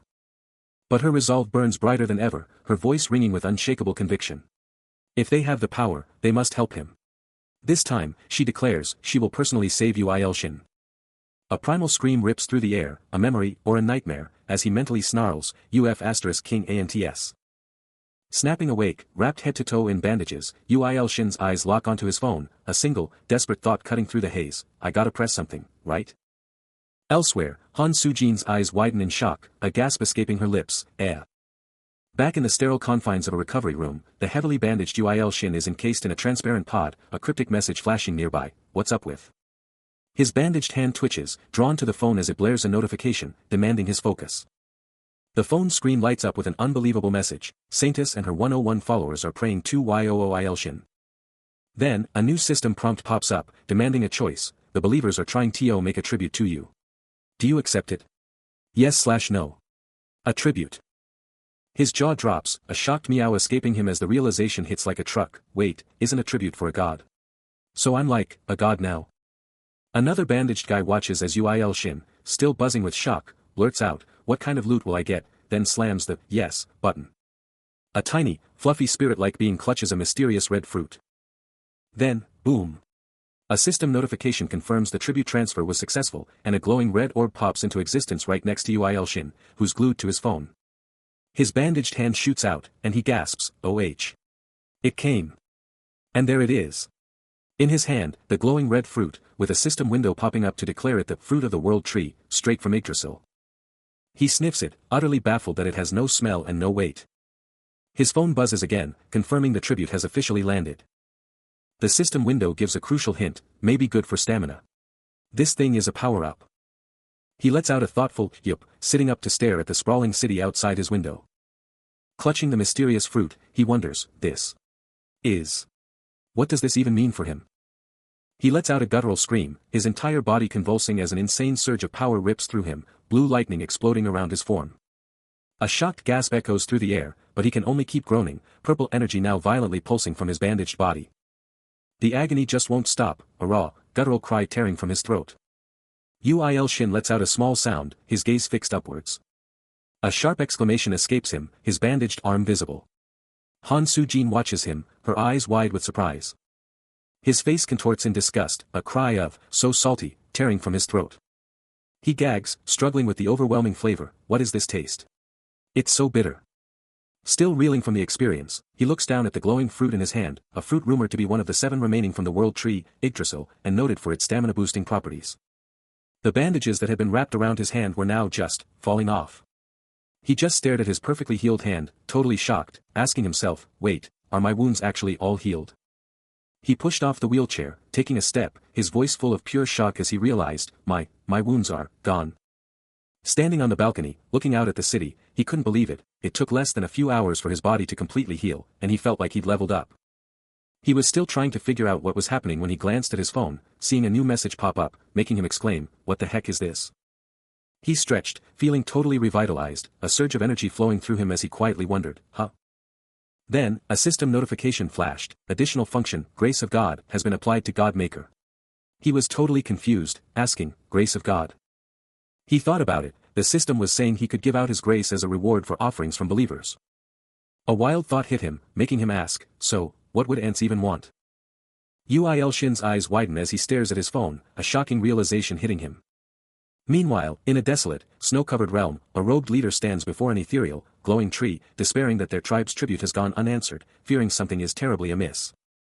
Outside, countless tiny figures gaze skyward, as a gentle snow begins to fall. Suddenly, the robed figures are overcome with a powerful, unexpected sensation, a surge of pure healing energy. One of them bursts with light, an incredible power coursing through his very being. The entire group explodes in shouts of pure elation and disbelief. Sight returns, wounds vanish, and a severed arm regenerates before their very eyes. An ancient, bearded elder among them weeps openly, barely able to utter, a miracle. Another figure, lost in ecstatic reverence, declares that God has bestowed a miracle, praising their magnificent and gracious God, Yu Shin. Back in his room, a subtle smirk plays on his lips as he checks his phone, a system message confirming 311 sincere believers, 311 tributes, and a staggering 1101 faith. Heh. The system was buzzing, Yu Shin stared at his phone, a massive 12 million gold and a sweet 300 gold per faith point conversion flashing before his eyes. And somewhere else, a horde of tiny, furry monsters were just doing their thing, making someone ask, wait, are these guys actually cute? But back on the streets, the chaos was real, with someone absolutely losing it over the low price for a horn of Gorgon at midnight perk. A super hyped merchant was practically screaming that his stall was the best deal in town, buying everything at top dollar, even permits, while Uil Shin just took it all in. Just a few feet away, a bald guy casually dropped something into another man's hand, a quick deal going down. The recipient let out a surprised "oh," and then the bald guy got real close, whispering something. Then, out of nowhere, the market exploded into an all-out street fight. Fists flew, things shattered, and Uil Shin was right there, thinking, whoa, this place is seriously messed up. A crowd formed, some people just wondering if a normal life was even possible anymore, a total disconnect from the brawl happening right there. Done with the madness, Uil Shin just walked away, needing somewhere, anywhere, quiet. Still on the hunt for some peace and quiet, alone, CAWW, cut through the air, he kept moving, leaving the chaos of the market in his dust, searching for something new. Then, his eyes locked onto it, the magic trading house, a place that just might be his next big move. He paused, a thought forming, could this actually be the spot he'd been looking for? Pushing through the door, he announced his presence, ready to see who was running this show. Suddenly, a purple-haired woman in glasses popped up, a huge smile on her face, shouting out a welcome to the magic trading house. He quickly got to the point, telling her he was there to offload some gear. The merchant, clearly seeing his potential, asked if he was a hunter, and he dropped the bomb, he'd just awakened and snagged his license. Without missing a beat, she slid a form across the counter, telling him to get to work on that document. He grabbed the document, a silent, what now, hanging in the air as he scanned it, the next chapter of his journey about to begin. The purple-haired merchant, ever so polite, motions for Uil Shin to take a seat, urging him to really dig into the document she just dropped on him. And he's like, thanks. But then he's staring at this form, totally stumped. What even is this title? And how is he supposed to explain getting powers from a game on an official document? Pure frustration hits him like a truck. This isn't just some quick fix for his house, this is way more complicated. Suddenly, the epic doors of the place swing wide, blasting out a massive welcome. This is the Haija trading house. And inside, the merchant is all smiles, practically tackling a sharp-dressed guy, shouting, "We da hi. Long time no see." Turns out, this dude is a male human, a veteran of 35 years in the game, and get this, he's got twin brothers. Meanwhile, back at the desk, the merchant's dropping some serious intel on Uil Shin, hinting that his C-rank hunter license could be the key to this whole document mess. Then, another guy, looking exactly like the first but apparently only active for 31 years, is super grateful, clutching a briefcase like it's his life savings. Suddenly, Uil Shin's eyes are practically burning as he deciphers some cryptic message about a blind god's authority, and it's so intense he can't even look at the words anymore. Boom. A system message confirms the appraisal is a success. He can't help but let out a shocked, "Oh my." Elsewhere, the younger Dahai brother is showing off some armor, asking, "Is this a relic?" But hold up. Uil Shin gets another system message, revealing a matchless piece of scrap armor, 20 years old, reinforced, and with a debuff skill. He's totally caught off guard. He's staring at this thing, the system screaming total mana 0 and amazing catch, a one-of-a-kind item. But he's got a bad feeling, isn't that fake? He's thinking out loud, this is totally fake, and then, how many people have fallen for this scam? The purple-haired merchant is on the case, magnifying glass out, scrutinizing every inch of the item with intense focus. With a wicked grin, the older Dahai brother announces, "I'll get the manager to bring it out right now." He's pointing right at the item, his voice practically shouting the accusation. Uil Shin, holding the item, drops the bomb, "It's a fake. You shouldn't buy it." Uil Shin watches as Han Sujin absolutely loses it, her scream echoing with pure outrage. But the drama isn't over. The Dahai brothers are already on the scene with the merchant, and she looks totally caught off guard. And just like that, the older brother snaps, grabbing the merchant by the collar, furious about her intentions. His words cut through the tension, as a hand makes a sharp gesture, making it clear this isn't over. Now the Dahai brothers are on Uil Shin, but his eyes are absolutely blazing blue, as the older brother dares him to back up his words. He holds his ground, eyes locked on something beyond sight, ready to drop the mic with undeniable proof.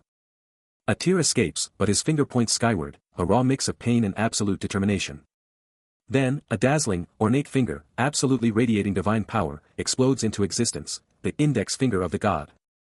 Uil Shin then calmly explains to a seated Han Sujin, that he's not buying anything, he's just here to appraise it. Suddenly, a shadowy, hooded figure with blazing red eyes bursts forth, radiating pure menace. The older Dahai brother is absolutely terrified, letting out a primal scream. His face twists in sheer terror, sweat pouring down as he screams for it to end. The younger brother instantly moves to shield him, while Yu-Il-sin just watches, completely unfazed, and the merchant is absolutely speechless. After that insane display, Yu-Il-sin coolly apologizes to the still reeling older brother, who's practically glued to the floor, then tells them they're free to go. The older brother, still totally freaked out, can only manage a shaky okay, and his younger brother practically drags him out. With the brothers making a hasty exit, Yu-Il-sin just watches them leave, wondering if they actually thought he was some elite hunter.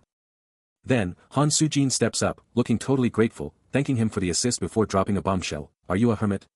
He's completely blindsided. So, what's a hermit, you ask? In this world, they're basically recluses, total eccentrics who ditch the hunter life to live completely off the grid.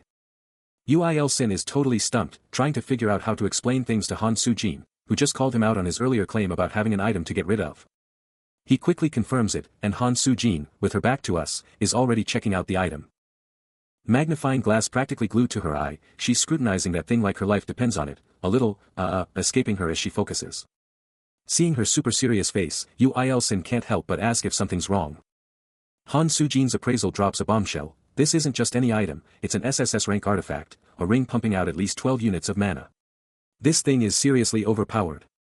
Yu-Il-sin feels a crazy familiar mana signature, like Song Mina's, and he's muttering apologies, probably realizing he totally underestimated this thing. Han Soo-jin confirms the appraisal was a success, and Yu-Il-sin is already wondering if he needs another one. A system window pops up, revealing the Ring of the Druid, packed with forest essence, and it even says it's good for Song Mina, which Yu-Il-sin quickly corrects to Song Miri.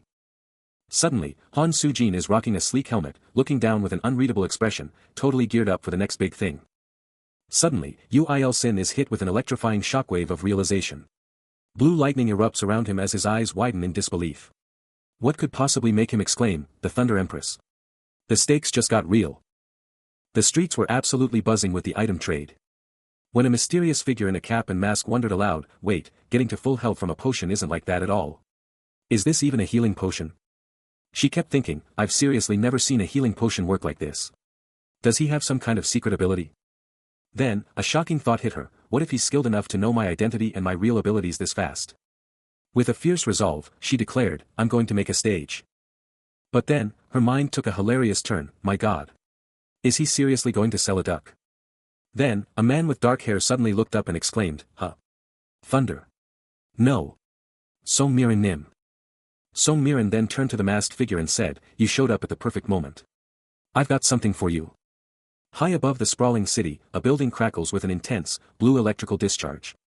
Its towering silhouette standing stark against the urban landscape. Inside, a man in glasses intently studies a laptop, while behind him, Han Soo-jin listens as he remarks on a high-level A rank. Suddenly, a gasp escapes her lips. As she realizes a ring she possesses has dramatically boosted her powers. Just then, Song Mina's voice cuts through the air, telling her she arrived at the right time and has something to give her, prompting Han Soo-jin to ponder Thunder God Joseon. Confused, she asks for a moment to process the sudden turn of events. Yu-Il-sin, with a confident gesture, presents Han Soo-jin with a mysterious ring, promising it's exactly what she needs to level up. The moment she touches it, an insane power surge hits her, leaving her absolutely floored by the raw energy. Her eyes ignite with an otherworldly green glow, a visual explosion of the sheer power now ripping through her veins. And the secret to this insane boost? A deceptively simple ring, now gleaming on her finger, practically humming with power. But just as the dust settles, Song Mina makes her grand entrance, radiating pure energy, and she can't help but comment on how casually such a game-changing item was handed over. She takes in the whole scene, her eyes locked on Han Soo-jin. Meanwhile, a stunned crowd, including Dehai's brothers, can only gape in amazement, with the older brother practically shouting about how incredible it all is. Song Mina, with a serious look, then drops a reality check, warning them not to get too cocky, because even with all that power, they're still just A rank. Her words hit Dehai's older brother like a truck, leaving him utterly speechless and questioning her serious tone. On the overpass, a casual invitation is thrown out, let's get along, and from now on, we should go on a date sometime. Han Soo-jin, still processing everything, manages a quick, yes. But the casual air shatters as Song Mina cuts in, hey, Mirai. With her eyes blazing purple, she lays down the law, you mess around for revenge, or anything else, and I'll beat you within an inch of your life. Got it? Han Soo-jin's eyes flash purple in defiance, her thoughts a silent retort, sorry, Uni, but that's not happening. If this person can help me break my limits. Song Mina observes her, a silent witness to the brewing storm of determination.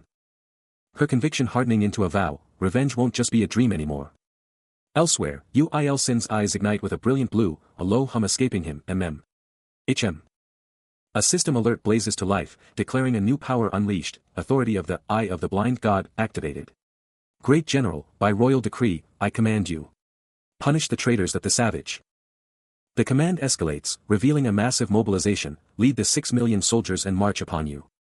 Punish the traitors that the savage. The vision intensifies, a booming voice demanding worship and acceptance of his authority, as the Emperor's right hand, commander of the 10 swords, General Kamakiri, roars, questioning who dared to annihilate 100,000 of his kings and soldiers. The monstrous General Kamakiri, the Emperor's right hand, commander of the 10 swords, looms with terrifying, glowing red eyes, its presence dominating the ethereal space with absolute power. As the command echoes, a colossal army of armored figures with glowing red eyes stands ready, their heavy steps thudding in a terrifying unison. The cloaked figure, its single red eye burning with absolute power, issues a singular, devastating order. Suddenly, the terrifying vision abruptly dissolves, fading into a soft, ethereal gradient. Il-Sin jolts upright in his bed, gasping for air, his body springing up from the sudden, terrifying shock. He pants heavily, his mind still reeling from the vivid, terrifying imagery, questioning if it was all just a dream. A wave of immense relief washes over him as he sits on the edge of his bed, muttering thanks. His expression turns thoughtful, a dazed realization dawning on him, all the strange occurrences he's experienced until now have been nothing more than dreams. The nightmare just kept going, a monstrous general leading an army so huge, he barely survived a tiny fraction of them. And now, the threat was 50 times bigger, an insane escalation. He jolted awake, still shaken by the vision, and had no idea what to do next. Sitting up, his phone buzzed, and he wondered who was hitting him up so early. He saw the sender and just scoffed, thinking silently creeping nightmare was just messing with him again. But the messages kept coming, talking about a gift for saving humanity, then dropping a creepy line about humans who carry your blood. This wasn't a joke, and a wave of anger hit him, making him clench his phone.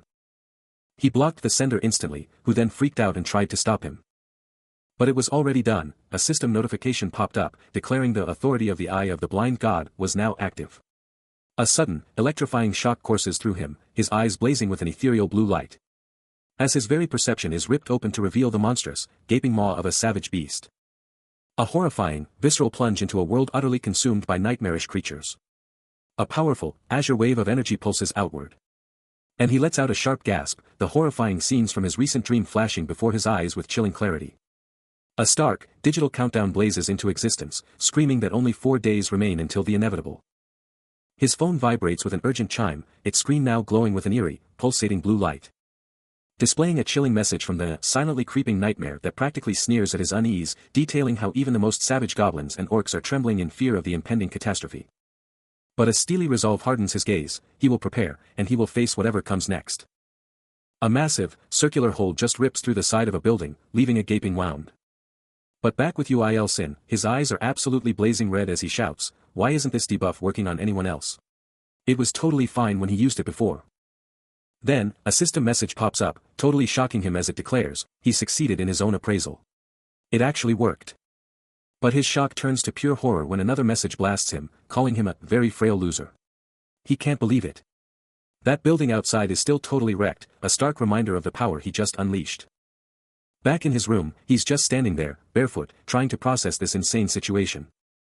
His phone still showing the skill, Flames of Gehenna, as he just curses this stupid skill. His face is just pure frustration as he realizes he got totally played, wondering who the heck wrote this messed up skill description. His eyes land on a shadowy figure, a haunting memory or a real presence, as he bitterly regrets not throwing it all away back then. Completely wiped out, Il-Sin glares at his phone, one burning question dominating his thoughts. What now? He demands internally, just as a new system alert blazes across his screen, an almighty manager bastard demanding a manuscript after a week's delay, pushing for advance work, and dripping with fake sympathy for his personal situation. A searing wave of agony and pure rage slams into him, his eyes burning red as a dark, crushing aura explodes from his form. He collapses, a choked apology barely audible, admitting the sheer mountain of problems that have been crushing him lately. Before a guttural groan escapes him, and he seems to just give up, falling further into despair. Just a beat later, he's got a drink in his hand, probably trying to drown his sorrows. He gets to his feet, still glued to his phone, the crushing weight of his situation pressing down. Later, standing outside a building, he glances up, grumbling about his buttocks shaking, a clear sign of his fear and utter frustration. Then, out of nowhere, another system alert pops up, announcing a massive leap in his assimilation rate of Godmaker. It just shot from 5% to a whopping 10%. The system just dropped a bombshell, announcing that UIL Sin's unique authority has been supercharged. And get this, he's officially been crowned the benevolent savior. And check out this aftermath, a building's got a massive, perfectly round hole blown right through it, showing just how wild things got. Down on the ground, clothes shredded and body screaming, UIL Sin is just trying to process everything, looking utterly spent. Fast forward a bit, and he's hunched over his laptop, glowing fragments scattered around the keyboard, grinding away at something big. He's glued to the screen, a desperate question hanging in the air, is it finally done? Strolling out of a shadowy alley, he takes one last look back, and boom. The system flashes, manuscript complete. Now, he's just chilling on a sunny street, cake box in hand, grinning from ear to ear, awesome. Got myself a cake, too. Han Soo-jin is on a mission, pink box in hand, but a sudden wave of doubt hits her. Will he freak out that she knows where he lives? But she shakes it off, reminding herself that first impressions are everything, and she absolutely has to ask for this favor. Her face hardens with resolve as she hypes herself up, no nerves. Be like So-mina. She knows there's no turning back, she just has to go hands-on, forcing herself to push through the fear. Right at the door, her heart is absolutely pounding, the pink box still gripped tight. But inside, UIL Sin is totally out cold, face planted on his desk, muttering about deadlines, beer, and managers in his sleep-deprived haze. Outside, Han Soo-jin's face snaps back to determination, her resolve now unbreakable. Taking a deep breath, she finally hits the doorbell, a sharp ding-dong cutting through the silence. Now, the intercom waits for a reply. Han Soo-jin hypes herself up, telling So-mina to chill out and that they're gonna tackle this head-on. She's on a mission, striding forward, ponytail swinging. A quick cough, and she throws a look back, finger pointing like, you got this. She's at the door, ding-dong. Time to face the music. But the screen's dead, just a lonely X staring back. She scans the empty hall, a thought forming, is he even here? Then, she just goes for it, a quiet creak as she tries the knob. She steps into the messy, dark apartment, calling out, Mr. UIL Shin. A shattered view, a haunting question, what is this reality, this game? Back in the grind, UIL Shin is totally blowing past another deadline, and someone's definitely noticed. Then, the call comes in, a voice cutting through the silence, demanding, Writer Nim, have you? He jumps, spilling his coffee everywhere, as the voice blasts, blown past the deadline again. His face, a portrait of pure exhaustion, says it all. The person on the other end of the line is not happy, letting out a frustrated humph. He just stares at the mountain of work, muttering, this much at once. His face twists into a silent scream of pure despair, totally swamped by the workload. UIL Shin's face burns with frustration, his mind reeling from a single, explosive thought. Elsewhere, So-mina strides through the city with a companion, their urgent discussion centered on a crucial meeting. But UIL Shin is out cold. His rest is violently shattered. UIL Shin wakes up tied to a chair in a dark room, with two menacing figures, including a smirking woman, towering over him. Totally confused, he screams at the woman, thinking it's some twisted family joke, even demanding more food. Then, a chilling realization hits him. He looks around, and the grim truth of his situation finally dawns. But then, his eyes blaze with an infernal red glow. With a burst of raw power, he rips through his bindings like they're paper, leaving his shocked captors wondering if they just kidnapped a monster, not a kid. He's free. Standing amidst the shattered ropes, he surveys the strange, rustic room, still reeling from the insane turn of events and questioning if this nightmare is actually real. His eyes still burning, a small, furious flame ignites in his hand. A voice echoes in his mind, utterly astonished at the sheer recklessness of someone carrying such a raw, powerful core. He's still tied up, a male human, his captors trash-talking him as weak and clueless, claiming he's been used for 2 decades without even realizing it. Those chains are digging in, keeping him locked down tight. The male captor just smirks, spitting out, the scumbag who refused to pay the royalty. Then, with a chilling grin, he adds, looks like you're still in the dark, huh? Nice to finally meet you, UIL Shin. UIL Shin fires back, his voice dripping with sarcasm, yeah, I'm definitely not glad. So, what do you want? The captor lays it out, they want compensation for the loss from the web novel, calling it, just business, and gloating that he's already done bank transfers. UIL Shin demands to know where his phone is, and Auntie just flashes it, asking, you mean this? She confirms, we brought it here. Then, out of nowhere, a system message blazes across the air, your appraisal has succeeded. Right below it, a terrifying countdown appears, time left for Imperial Army, 5,000, to lead the General Kamakiri to UIL Shin. Uil Shin and his captors are all totally baffled by the sudden timer, shouting, "What? Why's the timer here?" as the system keeps calculating. The digital timer on the screen finally hits 0. A woman's frantic screams pierce the silence, demanding to be unchained and for that phone to be thrown away. Before she can finish, one of the kidnappers lunges, a knife flashing as he slashes at the bound man. But a surge of crimson energy erupts from him, throwing the attacker back with incredible force. His hand glows with an ominous red light, his eyes burning with the same fierce power, a terrifying transformation. A hand, wreathed in a malevolent aura, reaches out, ready to strike. The red energy expands, coalescing into a swarm of grotesque, insect-like creatures that fill the room, leaving the attacker defeated on the floor, utterly overwhelmed. Their glowing eyes fixate on their surroundings, a chilling sight. The fallen kidnapper can only stare in horror, questioning the nature of these monstrous insects, completely bewildered. A massive, shadowy army, eyes burning crimson, stands ready in a desolate, smoke-choked wasteland, a terrifying glimpse into the future. Back to the chaos. The room is swarming with red, insect-like creatures, still tearing into Auntie, and the other kidnapper is freaking out, yelling about how many there are and that the protagonist can control bugs. But he's not giving up. The kidnapper extends his hand, fire already sparking, questioning if these things are even real. They look weird, he admits, but that just fuels his rage. The fire in his hand explodes, burning brighter, he's gonna torch every single one of them. He charges, a blazing inferno, but before he can even land a hit, bam. He's instantly knocked back by an invisible force. The kidnapper is down, swarmed by the red bugs, and Uil Shin just chills on a chair, like it was nothing. He stands up, walking over to the defeated guy, a cold question about to drop. His eyes blaze red as he stares down at the now burning kidnapper, demanding if they should add his little brother's death to the bill. Trapped and tied, Uil Shin can only curse his rotten luck. But then his eyes dart around the room, a spark of defiance igniting amidst the despair. Meanwhile, one of the kidnappers, a hulking figure, looms over him, exuding an oppressive aura of control. But the captive's focus shifts to his own hand, a dormant power stirring deep within his core. Then, with a sudden surge, a crimson orb bursts from his palm, tearing through his flesh and radiating an intense, malevolent light. The kidnapper stumbles back in sheer disbelief, his smug expression instantly wiped away by pure, unadulterated fear.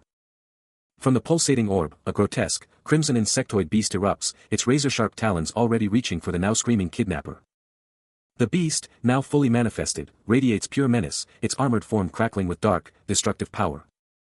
In an instant, a relentless swarm of these crimson horrors engulfs the kidnapper, his desperate pleas for salvation drowned out by the onslaught. Uil Shin's hand ignites with a sinister red glow, the air crackling as his summoned creatures burst forth. But as one of the kidnappers tries to bolt, the door slams shut, locked tight, trapping them all inside. Uil Shin, watching the pandemonium, realizes this sealed room is just like the one that held him captive. Then, with a silent command, a colossal red insectoid beast, eyes burning with malice, charges ahead, spearheading the assault. The swarm engulfs the kidnapper, a whirlwind of razor-sharp claws and mandibles ripping him apart. A primal scream rips from his throat as blood explodes from his body, the creatures devouring him. Auntie, watching the summoned army's savage efficiency, stumbles back in pure terror, realizing even their strongest attacks were useless against this. Her face twists in terror as one chilling question screams in her head, can she even make it out of here alive? The sickening crunch and tear of flesh echoes through the room, a brutal symphony of the creature's destructive might. The red insectoid creatures are absolutely going off. A claw rips through, a gruesome crunch echoing as blood explodes everywhere. The male kidnapper's face twists in pure, unadulterated terror, his eyes bugging out as blood splatters all over him. Trapped by heavy chains, he's just watching the slaughter, a chilling realization hitting him, he never would have messed with them if he knew they were this powerful. Terror morphs into pure fury as he curses everything, screaming about that damn game that led him to this end. Then, a literal swarm of glowing red insectoids just descends, a whirlwind of claws and teeth, and his body is already done for, completely overwhelmed. But then, we cut to Uil Shin, totally bound by glowing red chains, looking up with this resigned expression, energy bursting around him as he just accepts it, thinking, this is it, I'm gonna die. Suddenly, one of the monstrous insectoids is right there, its mouth wide open, showing off those razor-sharp teeth, and it's straight up threatening him, saying it'll kill him and offer him to its imperial majesty. But get this, despite the insane threat and being totally bound, Uil Shin's face is just calm. Like, completely unfazed. He just turns his back on the creature, his eyes scanning the massive, dark cavern, taking in the absolutely insane number of glowing red insectoids filling every inch of the place. Suddenly, a small miracle ignites, blue lightning exploding around Uil Shin's hand. The energy intensifying and spreading like wildfire. Then, with a massive, concussive burst, the blue power detonates, slamming directly into him. He's thrown back in pure shock, his expression a mask of disbelief. A guttural scream tears from his throat as the relentless force keeps pummeling him. But before he can even think, an enraged figure with blazing red eyes materializes, unleashing a primal, furious roar. The attacker unleashes a devastating torrent of blue energy, screaming accusations of assaulting the Emperor's army. The devastating blow slams Yu Shin violently into the ground, shattering the very earth beneath him. As a concerned ally rushes to Yu Shin's side, asking if he's okay, the enraged attacker still bellows, demanding to know the identity of the evil god's hidden subordinate. A shadowy, beast-like figure, eyes blazing with an electric blue, plunged from the heavens, wreathed in a furious storm of crackling blue energy. Amidst the escalating pandemonium, a system window flashed into view, revealing a portrait of Song Miri, a female human, in use for 19 years, with a special note, hella tingling. Before the relentless assault resumed, smashing Yu Shin with a brutal bolt of blue lightning that twisted his form and shredded his attire, as a desperate voice screamed, "Mr. Yu Shin." The attacker's hand, radiating raw power, then unleashed another explosive burst of blue energy, accompanied by a furious declaration, "Krombut. Thunder Empress."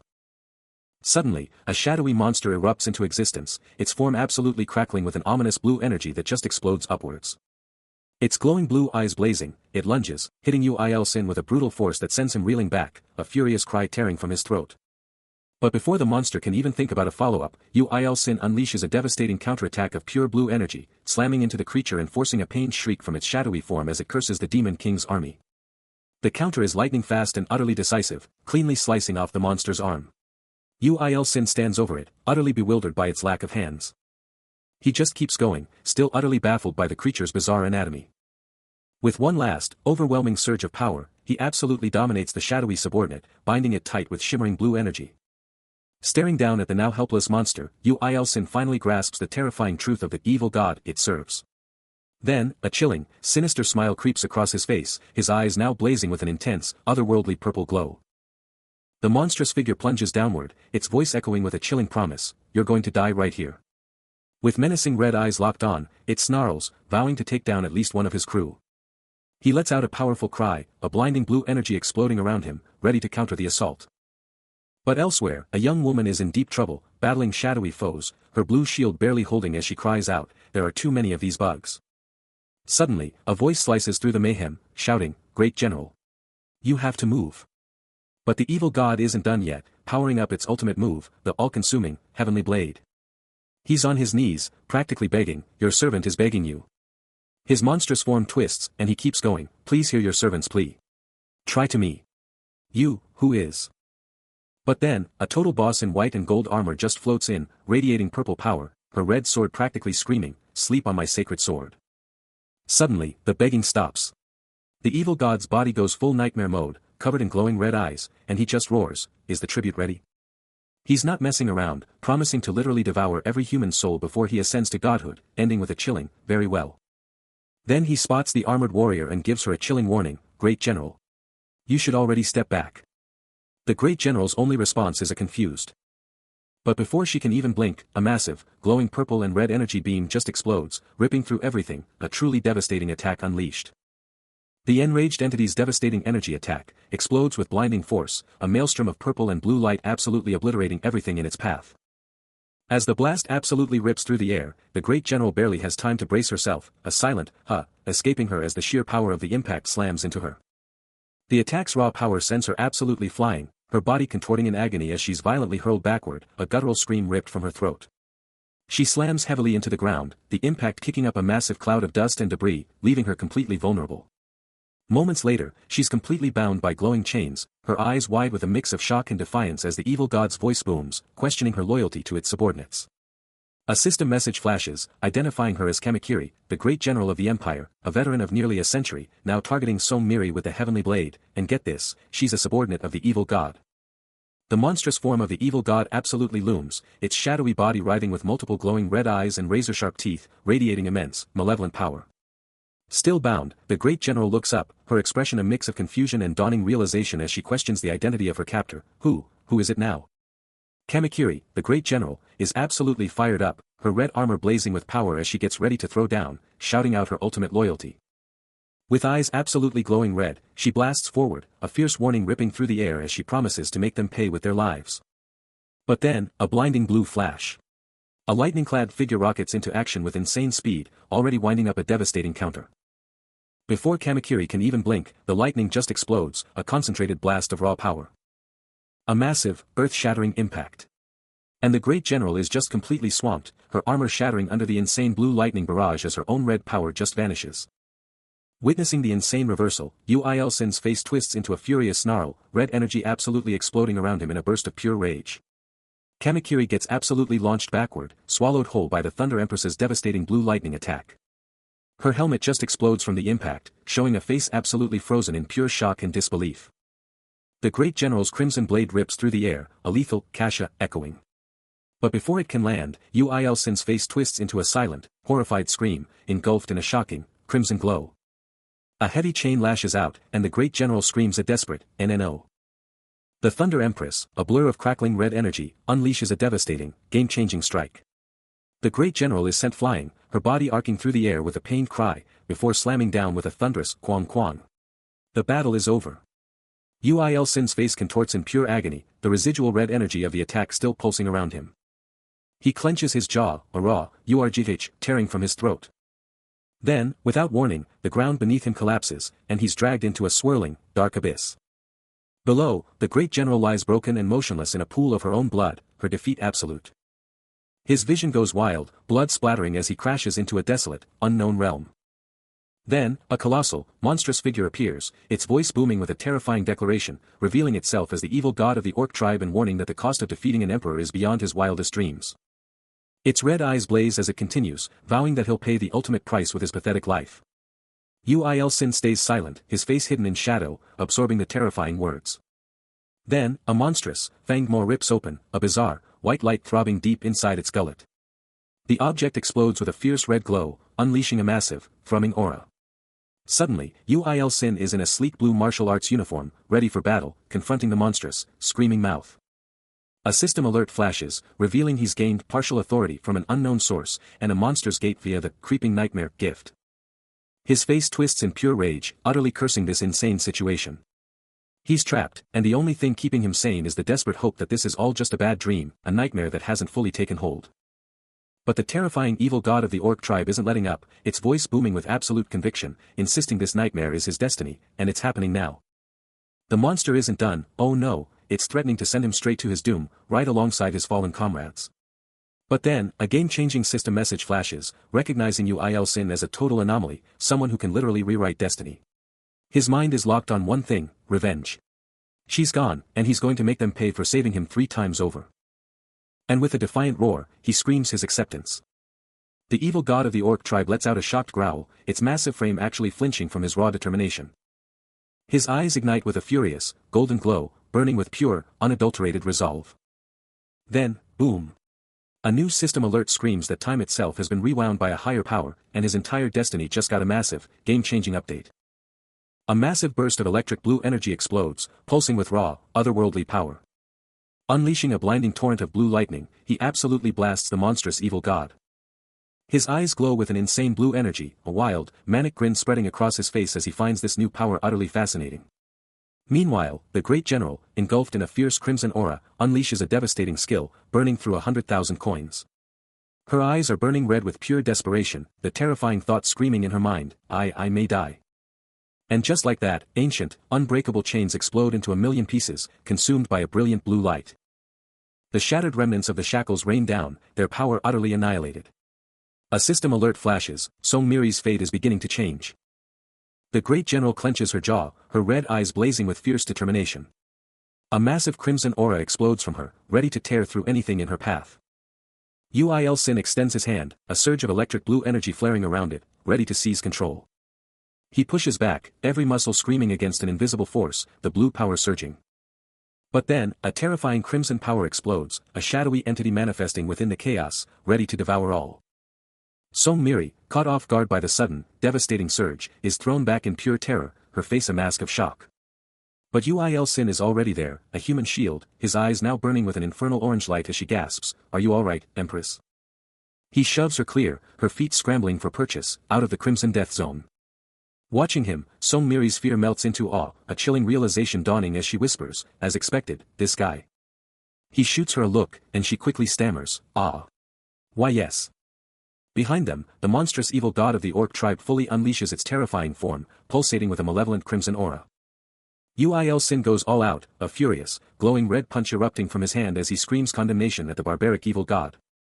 But the evil god, its monstrous face glowing with a sinister purple-pink aura, just sneers, utterly dismissing him as a pathetic bug. Then, with a terrifying, earth-shattering roar, the monstrous god opens its glowing, fanged maw, ready to unleash pure destruction. But Uil Sin's orange eyes burn with an unyielding fire, his face a mask of absolute defiance. He raises a hand, crackling with raw power, and flips the evil god the ultimate middle finger. Every fiber of his being, every muscle in his back, screams with the sheer power he's channeling, all into that one epic, disrespectful move. That concentrated energy explodes outward, slamming into a distant building with earth-shattering impact. The entire structure detonates in a colossal, fiery explosion, showering the landscape with burning debris. In mere moments, the entire area is swallowed by a raging, destructive inferno. Uil Sin's ultimate magical explosion absolutely detonates the entire area, consuming everything in a blinding, fiery maelstrom, as the evil god's last, desperate words are swallowed by the inferno. As the dust and smoke begin to clear, he lets out a harsh cough, the burning air assaulting his lungs. Burning debris keeps raining down, each impact shaking the very ground beneath them. With the smoke finally clearing, revealing the sheer scale of the destruction, Uil Sin and Sung Miri survey the smoldering ruins, a look of grim satisfaction etched onto his features. Then, something small and glowing snags his attention, and he snatches it up, baffled by what could possibly endure that kind of blast. Sung Miri, her voice a whisper against the roaring flames, demands to know what it is, her worry palpable. The residual heat from the explosion is absolutely scorching, making Uil Sin wipe sweat from his face as he scrutinizes the strange artifact. Uil Sin stands alone in a ruined city, taking in the sheer devastation. Before he starts digging into the ground with a shovel. Only to be cut off by a desperate cry from someone on the ground, begging, "Please just introduce me, madam." He glances down to see Sung Miri kneeling next to the person begging. And she stands up, shovel in hand, to confront him. "Excuse me?" He turns his head, pressing a hand to his ear, clearly confused by the whole scene. A moment of pure bewilderment washing over him. Just as Uil Sin is trying to figure out his next move, a voice cuts through his thoughts, demanding his attention. But then, Sung Miri, looking totally flustered, jumps in with, "Wait, you're Hyunmi?" "No way." The first girl quickly shuts that down, stating, I think you've got the wrong person."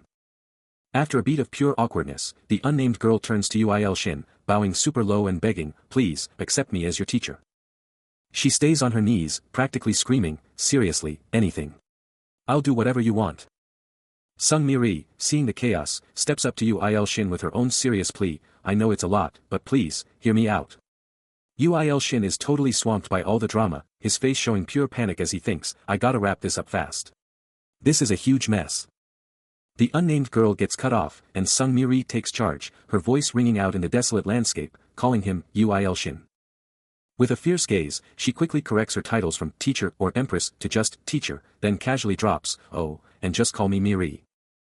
He's listening intently as she tries to clarify her intentions, but then she hits him with the real question, how long is he actually sticking around? With a dazzling smile, she drops the bombshell, she's staying until he teaches her, calling him teacher with absolute conviction. Uil Sin is absolutely losing it, clutching his head in disbelief, trying to explain he's just a regular guy, a G-rank nobody. But Sung Miri isn't backing down, she looks him dead in the eye, pointing out that the ring he gave her already made her super powerful. Her eyes lock onto his, and she drives the point home, he's the one who handed her this insane power-up. A small, almost sheepish smile crosses his face as he glances at his laptop, confessing he's happy it worked, considering he just found it randomly on the street. Sung Miri's face twists with worry as she makes one last desperate plea, calling him teacher and begging for just one chance to stay, even if it's only for a little while. All he can manage is a stunned "what?" She flashes a mischievous smile, finger to her lips, and then drops a chilling observation, "This place now feels like it's completely uninhabitable for humans." Just as things were getting weird, something wild started happening on the floor, totally grabbing his attention, and Uil Sin couldn't help but shout, "Whoa, that's at the bizarre sight." He let out a huge gasp, totally freaking out if this weird energy was, like, transferring to him, and his face was pure shock. Miri, watching him freak out, asked if it was gonna get bigger, but he just grabbed his stomach, totally embarrassed, and oh. It was my hungry stomach. Recognizing her grind, he offered to treat her to lunch to fuel up for tomorrow, and she was all in, already dreaming of Jajimaian. A bit later, while he was chilling on his phone, an unknown number popped up, but he just brushed it off, figuring he'd deal with it later. A deep thought hit him, his mind clearly miles away. But then, his eyes shot back to his phone, a fresh notification totally blindsiding him. His phone flashed a message, "You have purchased the blessing of the god of growth," and he was like, what, completely blown away. Uil Shin was still processing his bizarre purchase when Sun Miri hit him with a curveball, asking if his shirt was some kind of hunter gang uniform. He played dumb, but she was convinced, pointing to something on his hand before a sudden realization dawned on her. Then, with a dramatic bow, she thanked him profusely for the meal, vowing to make it last. Meanwhile, he was still trying to figure out this blessing of the god of growth, a seemingly minor one-shot item, but decided to just roll with it. And just like that, with a bright smile and a wave, Sun Miri was off, shouting a promise to meet again. He watched her disappear, muttering a soft "I guess" to himself. Meanwhile, the city was buzzing. Breaking news alerts screamed from every phone, a monster attack in the heart of the city, and the legendary Thunder Empress was already there, ready to throw down. Across town, Sun Miri was chilling in a cafe when her phone blew up. News about a monster in the capital, hunters scrambling, and her eyes went wide with a single thought, the capital. Other cafe patrons were glued to their screens, one older gentleman hoping the heroes would protect the kids caught in the chaos. The news anchor kept the updates coming, revealing that another hunter was on the way, but it was already too late, that the Thunder Empress had already taken down the monster. Uil Shin's jaw drops, a sudden nosebleed erupting as the news flashes, a B-rank hunter, the Thunder Empress, is on the scene. But the city holds its breath, a collective gasp of fear, as whispers spread, can a B-rank really stand against an S-rank monster? The beast itself, a colossal nightmare of dark scales and burning red eyes, towers over the lone hunter, its very presence screaming destruction. With no backup in sight, the broadcast cuts to a live feed from the front lines.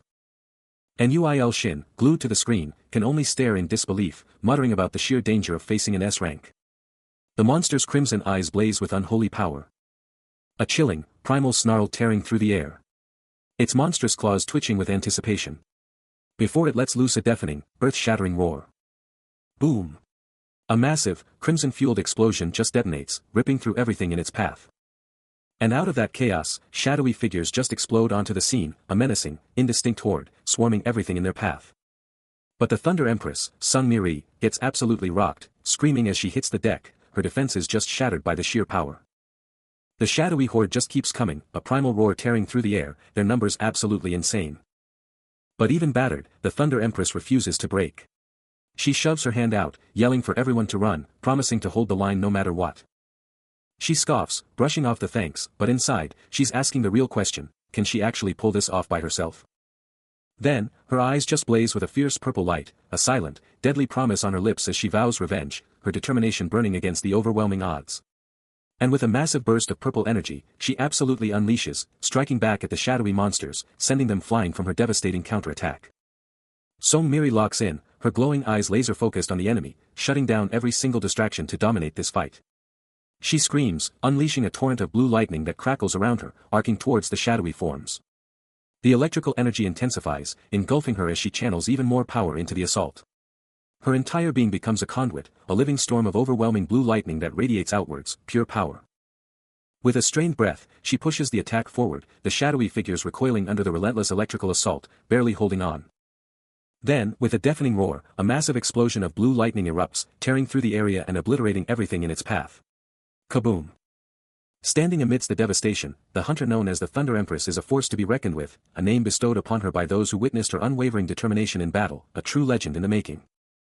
Two onlookers stare in awe, exclaiming their admiration for the Thunder Empress and her undeniable power, she's the real deal. In a moment of personal triumph, perhaps from an earlier victory that cemented her reputation, she raises a fist in celebration, a satisfied smile gracing her lips, she totally nailed it. The last of the shadowy figures cry out in agony, as a final, devastating wave of red and purple energy washes over them, ensuring their complete annihilation. Game over. The evil god of the orc tribe is absolutely consumed by a chaotic storm of red and purple energy, taking a massive hit. A massive surge of red energy then explodes outwards, shaking everything. The evil god stares down, utterly shocked, questioning if its immense power was actually insufficient for this fight. Meanwhile, Uil Sin and his female companion are absolutely stunned, watching the insane power unleashed from afar. Down on one knee, helmet still on, Sun Miri is fighting through the pain, letting out a frustrated curse. But a fierce blue aura ignites around her as she tells herself to stay calm and pulls something in. Still kneeling, she glances up, a puzzled expression on her face. The ground around her is still glowing with red energy, littered with the wreckage of the brutal fight. The evil god keeps thinking to itself, trying to figure out what happened to the Drake and if the Thunder Empress even survived. The ground shakes violently, and Yu-Il-sin can only stare, questioning the monstrous power now spilling forth, as another voice desperately hopes the creature can be contained. But the evil god of the orc tribe is caught off guard, a massive exclamation of shock erupting from its very being. Then, with a thunderous crash, Sung Miri slams down, shattering the ground as she plants her stance. Electric blue lightning explodes around her, her entire body becoming a conduit for pure, unadulterated energy. The Empress is back in the game, her resolve burning brighter than ever as she gears up for round 2. Her very steps ignite with electric power, a testament to the sheer might she's about to unleash. Her gaze ignites with a searing, electric blue, a silent promise of destruction in her unwavering stare. A monstrous growl rips through the air, and suddenly, the evil god of the orc tribe is there, towering over a petrified crowd, its sheer presence radiating pure terror. Among the terrified faces, Yu-Il-sin and Sung Miri stare up in absolute shock, this monstrous reveal hitting them hard. A guttural, ugh, rips from Yu-Il-sin, his face a mask of pure agony as he feels the monster's crushing aura. But hold up. The monster actually pauses, a giant question mark hanging over its head as something totally unexpected starts to happen. And just like that, Sung Miri ignites, her entire body engulfed in a blinding, crackling storm of electric blue lightning. The power surges, building around her, a visible, explosive aura of pure electricity radiating from her very core. Her eyes ignite with that same electric blue, the lightning around her exploding as a massive surge of power builds up. Then, with a final, earth-shattering burst, the lightning explodes into a full-blown, raging storm, ready to unleash absolute devastation. The broadcast is live, and a man is glued to the screen, a primal roar echoing from the monster on display. Across the city, a woman is absolutely stunned, shouting about how unbelievably awesome the Thunder Empress is. Even 2 other guys are totally agreeing, with one pointing out she still looks like a regular student. Yu-Il-sin, meanwhile, is absolutely floored, a look of pure shock on his face as he demands to know who on earth is even allowed to teach someone like that. Then, bam. The news cuts straight to a live interview with the Hunter Thunder Empress herself. A reporter is grilling her about her insane S-rank climb after taking down an S-rank monster, and she just blinks, wait, is this actually live right now? Suddenly, with a dazzling smile and electricity practically exploding around her, Sung Miri locks eyes with the camera, sending a direct message, "Teacher, are you watching this? I actually pulled it off." Chapter 15 drops, and the public is losing its mind. 2 million views already, but everyone's asking, why is a celeb like her even in this game? Back with Yu-Il-sin, he's still reeling from the broadcast, a shocked, escaping him as he stares at his screen. His mind flashes back to a younger Sung Miri, beaming as she hands him a gift, proudly declaring it's from her first paycheck, then her voice shifts, asking why he's not home, scared and alone. Then, a younger version of her, a determined grin on her face, declares there's nothing to worry about. Snapping back to reality, Yu-Il-sin shakes his head, a deep worry etched on his face, thinking, how could anyone not worry about such a beautiful daughter? But then, a dark thought crashes in, the grim reality that both her parents were gone. Another memory hits, a young Sung Miri, her face etched with a chilling seriousness, a direct result of the Nell Dragon incident. The full weight of it slams into Yu-Il-sin, a sharp gasp tearing from his throat, the chilling thought that if that incident had gone 100%, his whole world would have been wiped out. He envisions the nightmare, a monstrous beast looming over a shattered city, a terror that annihilated millions. Yu-Il-sin is absolutely stuffing his face, muttering about his damn mouth as he devours his meal. A voice echoes, pushing him to power up, demanding he eat more to gain strength. The scene flashes, locking onto Sung Miri's soft eyes. She beams, holding out a bowl, her single word a promise of comfort. Snapping back to reality, Yu-Il-sin checks his phone, a sudden alert making him pause. The system drops a bombshell, he's maxed out likability and trust for someone, unlocking faith activation with the key phrase, from the one and only God.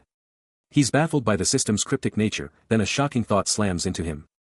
A faint aura shimmers around him as the gears turn, realizing faith activation means a new skill, just like that insane orc incident. Suddenly, he's on his knees, a terrifying, shadowy demon with burning red eyes manifesting behind him, his thoughts a chaotic mess, a desperate whisper escaping him, I don't know when. He's still reeling from the system's latest bombshell, another trust and likability mechanic. What insane power-up is coming next? But screw it. He's diving in. Time to pump up those trust and likability stats. He turns to Miri, a nervous, Miri escaping his lips. She just gives him a calm yes. Then, with an intense gaze, she drops a bombshell, you can ask for anything. I'll do whatever it is. She's literally on her knees, ready to do his bidding. Talk about dedication. He's totally floored. See, can you repeat that? He stutters. Miri, suddenly shy, starts to explain, well, it's Then, with a sudden burst of conviction, she blurts out, I trust the one and only God. Awkward silence. Then she quickly tries to backtrack, it's a bit much, right? Sorry for getting weird. But it's too late. He's already on his knees, phone in hand, screaming, I trust. His face is a mask of pure, unadulterated shock and desperation as he bellows, I trust the one and only God. Sung Miri's radiant smile lights up the panel, a direct result of her epic declaration. While Uil Sin is still reeling, the sheer impact of her words still hitting him hard. Then, BAM. A system message explodes into view, confirming, Faith has been activated, making him gasp in pure shock. The system keeps going, proudly declaring Sung Miri as his first follower on Earth, and dropping the bombshell of a faith level at 1102. But that initial shock quickly turns into classic Uil Sin frustration, as he immediately demands to know why he didn't get any coins from this huge event. But hold up. Another system window pops up, dropping a brand new, totally unexpected option, skill share. His eyes go wide, absolutely blown away as he reads the insane implication, he can actually borrow the powers of his believers. The system spells it out, confirming Sung Miri is the first target for this insane new ability, but even with this mind-blowing power-up, he's still stuck on the game's cheapness, complaining about the lack of coins. Uil Sin is still reeling from the system's wild new features, but he's standing firm, convinced his declaration was the absolute right move. But then, Sung Miri is on her knees, a dark, shadowy aura with electric blue particles swirling around her, and Uil Sin's mind races, asking himself, what's going on? Is this really getting to him? Then, a chilling crack rips through the silence, and Sung Miri's head snaps up, her eyes wide with pure dread. Suddenly, a monstrous, shadowy figure with blazing red eyes looms behind her, and Uil Sin's blood runs cold, it's the evil god of the orc tribe. Even if it's supposedly a low-tier threat, this evil god radiates pure, unadulterated arrogance, its grotesque, multi-eyed, tentacled form topped with a crown of sheer menace. The system scoffs, labeling this massive, minion-heavy entity as nothing but trash, a relic from an era where size alone made you great. But now, with his eyes flaring with a faint blue glow, Uil Sin sees a game-changing option pop up, he can finally use a likeness or skill from a believer. With a hand now crackling with raw blue energy, he unleashes the new power, activating skill share with Sung Mirin. From the building's window, a massive, blinding surge of blue light explodes outward, announcing the arrival of a truly formidable new power. The skill share explodes into action, a torrent of blue energy erupting from Uil Sin, yanking Sung Miri skyward, her dark aura still clinging, leaving him utterly stunned. The blue energy goes absolutely wild, a blinding, crackling storm of pure power, ripping through the sky with an earth-shattering roar. But even with all that power, the evil god's shadowy form still looms behind her, a chilling reminder of the dark, unholy forces they're messing with. Then, just like that, Sung Miri's dark aura shatters, replaced by the same electric blue energy, and her eyes snap open in pure, unadulterated shock. This insane energy blast is still tearing through the sky, grabbing the attention of literally everyone below, who are not happy about their day being ruined. Uil Sin is sweating bullets, trying to figure out what to even say, his face a total mess of confusion and fatigue. But who cares about some angry citizens when something way bigger just happened, a chilling realization that makes his eyes go stone cold. He's practically crying from the sheer effort, when Sung Miri's voice snaps him back, asking if he's even okay. But then his mind is ripped into a horrifying new vision, a blood-red abyss swarming with shadowy legions and a monstrous armored figure, leaving him screaming, what? Suddenly, the vision explodes into a crimson void. The Emperor, a colossal figure in blood-red robes, looms over the defeated evil god of the orc tribe, his voice thundering with an accusation, you tried to kill my empress. His voice, a seismic roar, shakes the very fabric of the vision as he describes the evil god's sudden, thunderous attack, leaving no room for words, only war. But the evil god, defiant even in defeat, snarls back, accusing the emperor of meddling with his power, his gas gangrene, and laying the blame squarely on the imperial majesty. But his words are cut short. The emperor's blade flashes down, a brutal, bone-shattering strike that silences the evil god with a sickening quadric. And just like that, it's over. The evil god of the orc tribe, a 2-century tyrant, is utterly annihilated by the emperor in one brutal night. With the evil god's head in hand, the emperor proclaims his triumph, his honor, and his absolute dominion over the empire. But as the grand, red imperial palace looms under a foreboding sky, a chilling thought echoes, perhaps the empire's own downfall is now just around the corner. Then, just as suddenly, the terrifying vision vanishes, replaced by a new, frantic reality as a young woman sprints with desperate speed, her ragged huffs echoing the urgency of her flight. The city pulses with a silent energy, the echoes of a desperate run still hanging in the air. But elsewhere, Uil Sin is glued to his phone, his mind racing. He can't believe people are buying abilities, but even more shocking is how weak she still is, despite having powers. It's insane. His thoughts spiral, is she already crushing it with the top players? The answer is a resounding, yeah. Just as he's deep in thought, Sung Mi appears, bowing respectfully, greeting him with a, hi, thank you. Then, it hits Ui Sin like a ton of bricks. A clack-clack of realization as he thinks, man, it was totally reckless of me not to check her effect on her.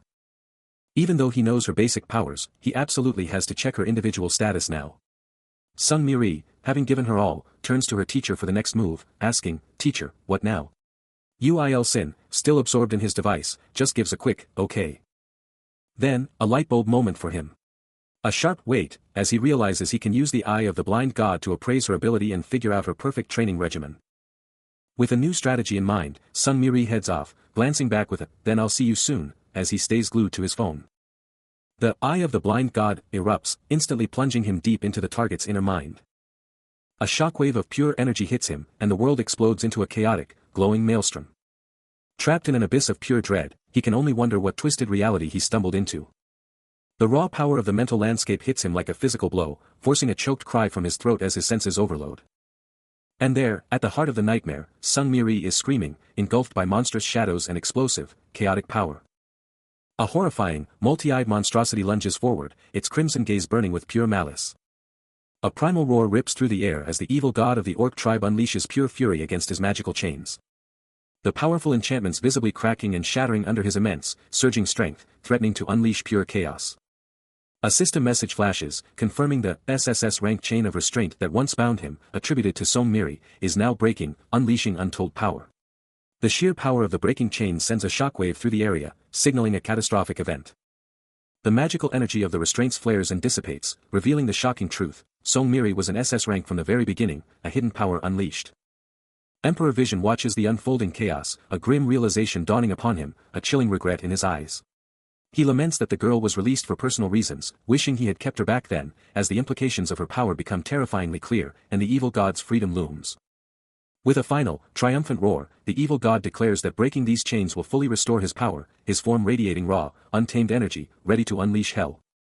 Ui Sin can only watch, a look of profound shock and concern etched across his face, as the true scale of the threat becomes terrifyingly apparent, a new nightmare unfolding before his eyes. As the school day wraps up, the campus buzzes with students heading out, bathed in that golden hour light. Song Mi, ever the diligent student, waves off Ui Sin, thanking him for the lesson and telling him to get home safe. But he's got one last crucial reminder for her, before you chug that potion.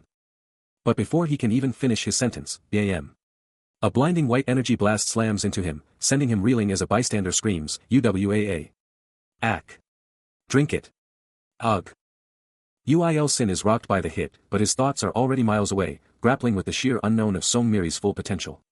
He can't help but think, even now, I don't know what will happen if she is completely released. But then, a fierce, yellow-white aura ignites around him, and he just casually says, by the way. He's not just glowing, he's channeling that raw power straight into his index finger, ready to unleash his ultimate move, the crushing index finger technique.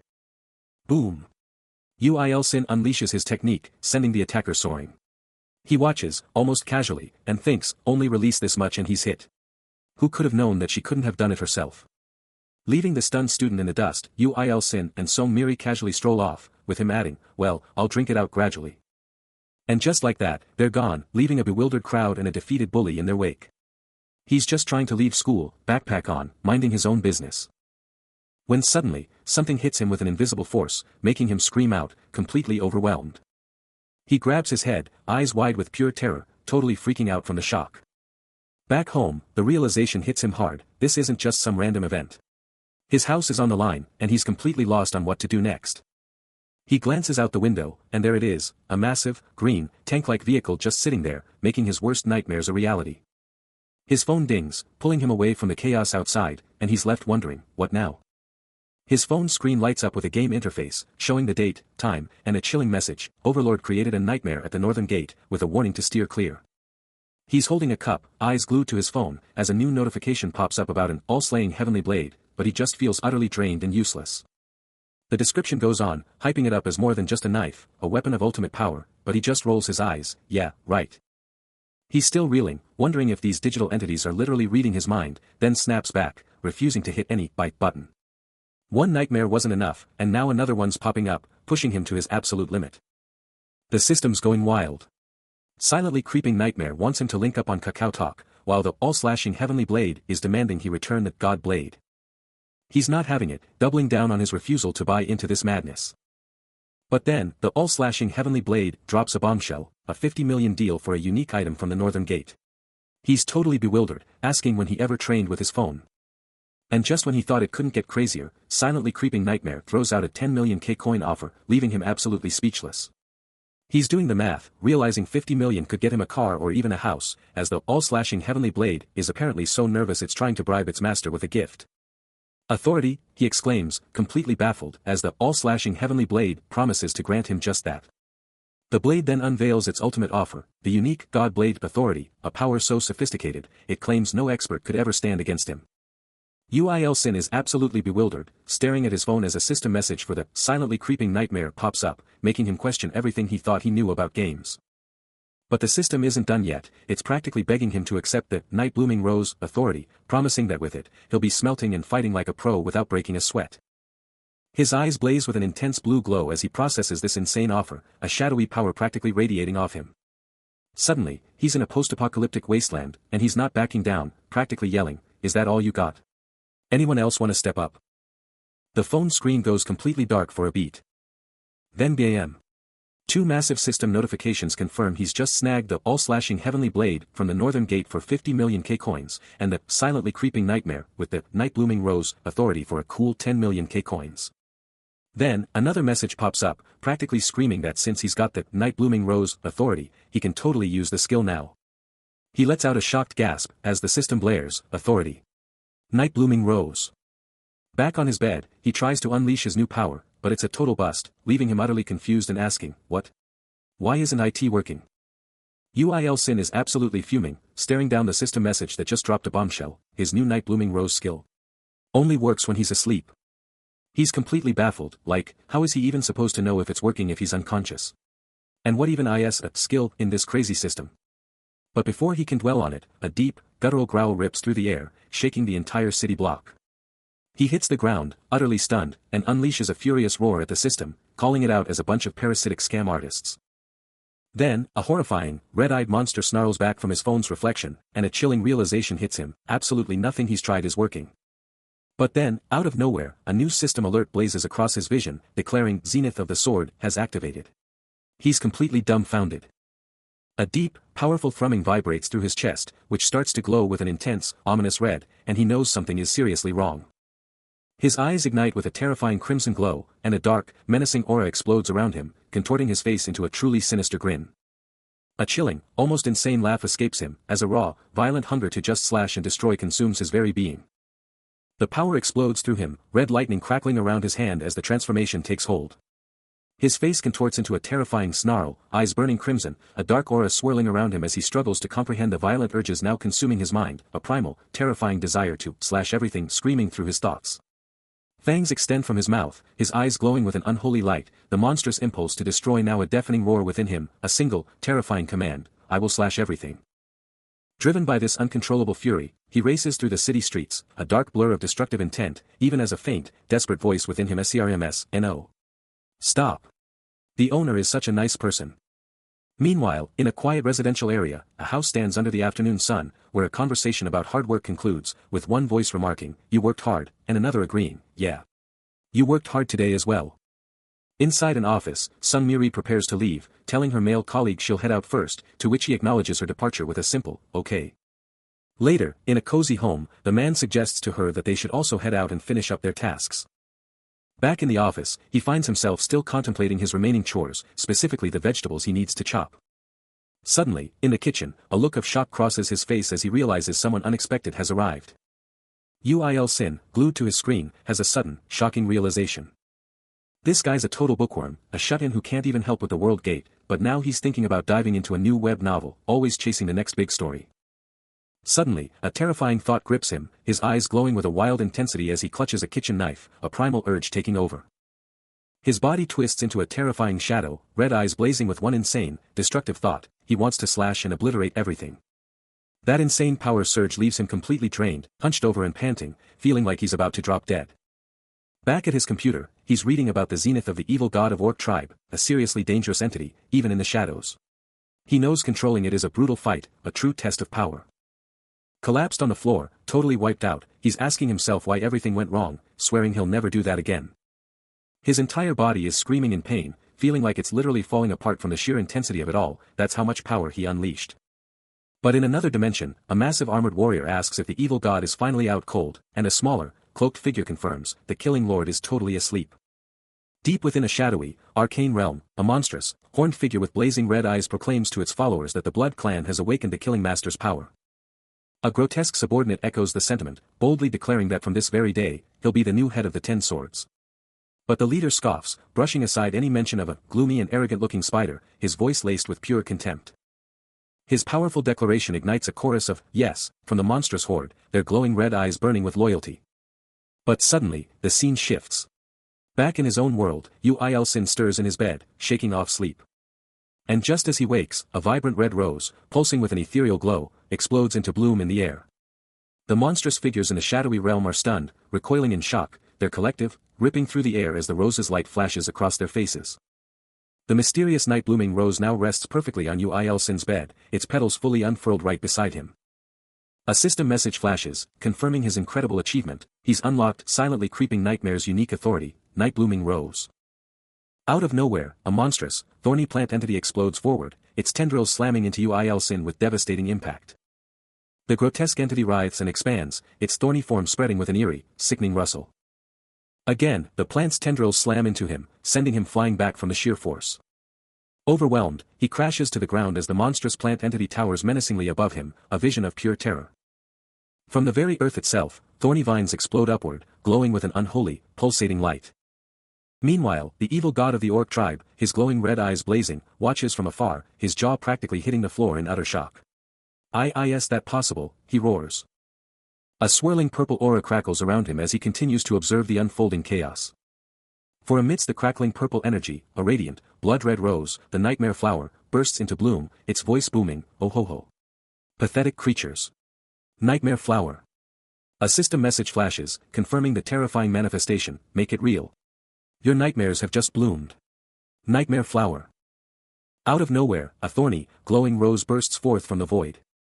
Its petals ripping open as a chilling voice booms, oh ho ho. You insignificant creatures. Tremble in fear. Your nightmare shall bloom this instant. The desolate landscape below is instantly warped by its terrifying power, and it's confirmed, this is the nightmare flower. A subordinate warrior cowers before the massive evil god of orc tribe, begging, leader. We shouldn't have gone through with this. But the evil god just brushes it off, declaring, it's one of the evil god of ORC tribe's documents. The subordinate is already down, defeated on the ground, and the narration hammers it home, this flower belongs to the evil god of orc tribe. Standing victorious over the fallen, the evil god of orc tribe roars, there's nothing to fear. Today will be recorded as our king's history. Chaos explodes as dark-armored warriors crash into a colossal white beast. But the real target isn't the beast. The dark-armored legion surges past, driven by an unseen leader's urgent directive. The mission is critical, dodge the deadly stems and strike the nightmare flower's heart. But the nightmare flower isn't just waiting. It pulses with a sinister, purple light, its petals unfurling with deadly grace. Too late. A warrior is instantly consumed by a blinding purple blast, their cry of agony silenced. The raw power rips through them, leaving only shimmering dust where they once stood. Another warrior screams, trapped in the flower's merciless grip. And from the shadows, the evil god of orc tribe watches, a dark, towering presence overseeing the slaughter. With a sinister green and purple glow, he speaks, admitting the flower's limits but reveling in its raw, destructive force. Pushed to the absolute brink, the evil god of orc tribe unleashes its true, terrifying demonic form, red tendrils exploding with raw power as it snarls, I'll take that as a compliment, then. You're the first one to ever make me use this form. Then, with a deafening crash, it unleashes its ultimate skill, Nightmare Blade. A spear of pure, unadulterated destruction. The attack explodes into a colossal, swirling vortex of purple and red energy, devouring everything in its path. A monstrous creature, caught in the maelstrom, lets out a blood-curdling scream as it's violently torn apart, its very essence disintegrating under the sheer, overwhelming force. Reduced to a mangled husk, the monster is utterly consumed by the relentless red energy. Its eye, wide with pure terror, reflects the horrifying end as it screams a final, desperate, what absurd. As the monster's terrified face fades, Yu-Il-Sin suddenly jolts awake in his bed, sweating, gasping, and completely disoriented, his mind reeling from the terrifying vision. A phantom grip seems to squeeze his hand. leaving him staring blankly at the ceiling, utterly bewildered by what he just experienced, muttering, What? What was that? Waking up in a daze, Shin hits the floor, his hands feeling weirdly bloated and alien. He sits up, and bam. A system message pops up on his phone. Saintess and her 101 believers are literally begging for his salvation. He just stares, utterly bewildered by the sudden notification. His phone's screen is wild, showing a game-like interface with tiny, dark bugs swarming a skull-faced boss. What in the world is going on? He's totally baffled by the digital mayhem unfolding before his eyes. A wave of panic hits him. Are these believers actually sick? He mumbles, his face a mask of worry. Then, boom. Another urgent system message, but this one's from the apostles of the evil god of the Orc tribe, also begging for his salvation. He screams in pure disbelief at the absolute insanity of it all. The game updates, screaming, success, for a quest to save the world from the killer bee king, but then it mentions poison, and he's just like, what? He's completely lost, staring blankly at the new data. Now at his desk, the dude is just losing it, totally fed up with this crazy situation. He yells, seriously, how do you even get poisoned by bees in a game like this? Still clutching his phone, he throws his hands up, totally defeated, yelling, what am I even supposed to do about this? I didn't even do anything. He's completely lost and beyond frustrated by the whole mess. A new miracle menu just dropped for Shin, all thanks to his earnest heart for his believers, and he's absolutely floored. He's staring at his phone, totally confused. As the system lays out the deal, miracles are how gods show up, and believers pay up with faith. But wait, there's more. A new prompt pops up, demanding a fruit of the world tree he swears he never even touched, leaving him screaming internally, what the hell is happening? The system just brushes past his confusion, flashing a pile of mysterious dark fruits. Then confirms the miracle is going straight to his believers. He collapses back onto his bed, letting out a frustrated groan, wondering why he's stuck with all this crazy stuff right after waking up. And just when he thought it couldn't get weirder, his phone blasts out an announcement, his benevolent savior title just leveled up from E to D. Just when Shin thought things couldn't get weirder, the system drops another bombshell about his status. His alignment just flipped to neutral, and now, get this, even more, good gods are watching him, especially endlessly granting abundance.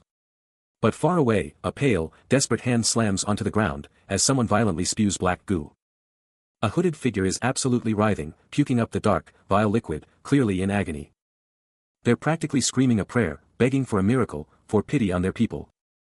Then, as they gaze skyward, a shimmering golden symbol just appears above them. Their face contorts from pure suffering to utter shock. And then, boom. A massive explosion of golden light blasts forth, completely engulfing the robed figure in its blinding, divine radiance. A wave of ecstatic worship erupts. Robed figures, drenched in blinding golden light, scream praises to Lord Shin, convinced a miracle has cleansed their very souls. Tears of pure joy stream down one worshipper's face, their gratitude absolutely overflowing. The devotion hits a fever pitch, as they swear to repay their God for this insane grace. A massive golden script materializes, amplifying their conviction, demanding their belief as the ultimate tribute. Another golden inscription seals their unbreakable resolve, as every single worshipper commits to the mission. But back in his own world, the real world, Shin is just waking up, totally disoriented and mumbling at his phone. He drags himself off the floor, grumbling about how early it is and how absolutely drained he feels. Suddenly, a young woman bursts in, her voice dripping with concern, demanding if her brother is finally conscious and wishing him a good morning. Then, with a quick shift in expression, she immediately apologizes, looking totally exasperated. He's just woken up, but his phone is already blowing up with some seriously weird messages, leaving him totally bewildered. Suddenly, a glowing statue pops up on his screen, labeled the statue of Shin, forged from the sheer gratitude of people who got a miracle. This thing is glowing with an otherworldly light, and it's so bizarre, he can barely believe his eyes. Just then, his sister pops up, peering over his shoulder, totally hyped to know what crazy thing he's looking at. She thinks the image is epic and wants it for her game profile, and he, still processing everything, just shrugs and says, sure. Checking out the bleak image on his phone, she's like, it's kinda sad, but what can you do? Later, Shin's trying to grind out his script, but bam. Another system message hits, dragging him right back into the weirdness. It's a tiny, glowing sprout, surrounded by skulls, and it's called the Sprout of the World Tree. The message drops a bombshell. This world tree sprouted because of his miracle, but it's diseased and dying, with barely a day and a half left. He's freaking out, a diseased world tree. Still processing the absolute chaos of the system, Uil Shin's eyes are glued to his phone, another wild notification popping up about the sprout of the world tree and some mysterious goodwill currency. His eyes are practically glowing with a faint blue energy as he tries to wrap his head around it, thinking aloud that this has got to be some kind of crazy in-game shop. The screen flashes, showing off his current balance, and a brand new currency, Tears of the Endlessly Expanding World. Then, a full-blown system window pops up, showcasing a Good God exclusive item, the Trails of the Endlessly Expanding World, Lesser God. It's a massive 20,000 goodwill, and apparently, buying it triggers a whole new quest. His phone practically hums with power, glowing faintly, reflecting the sheer ethereal energy of this wild system. Later, out on the busy city streets, Uil Shin is still totally absorbed, trying to figure out what all these messages even mean, his focus completely locked onto his phone. Out of nowhere, another system notification pops up, declaring he's contributed to nurturing the world, and his goodwill just went up by 1 point. He just stares at the message, completely dumbfounded, a simple, slipping out as he tries to process it. A golden aura briefly explodes around him, as the sheer, mind-blowing implications of his accidental actions finally start to hit him. An old, ragged man screams, his voice raw with desperation, "How could you just take that?" Il Shin's mind races, trying to connect the dots, but the face remains just out of reach. He racks his brain, where have I seen him, then shrugs it off, thinking it's just a mix-up. He'd even talked about it with some guys, mentioning how territorial some people get. Holding a small bag, a system alert suddenly pops up, blasting him for getting goodwill by bullying. It all clicks into place, the furious face of the old man, burning with anger, suddenly crystal clear. His stomach drops as the shocking truth hits, that homeless guy was actually a street cleaner. And there he is, looking sharp in a tracksuit, the man himself, Choi Gang-san. Choi Gang-san gives a nod of appreciation before casually strolling off, leaving Il Shin totally baffled. When did he even see me? Uil Shin is totally baffled by the system's goodwill logic, thinking, what kind of messed up game is this? He's like, okay, gotta figure this out, and decides to just press something, anything, to see what happens. Then, a flashback hits him.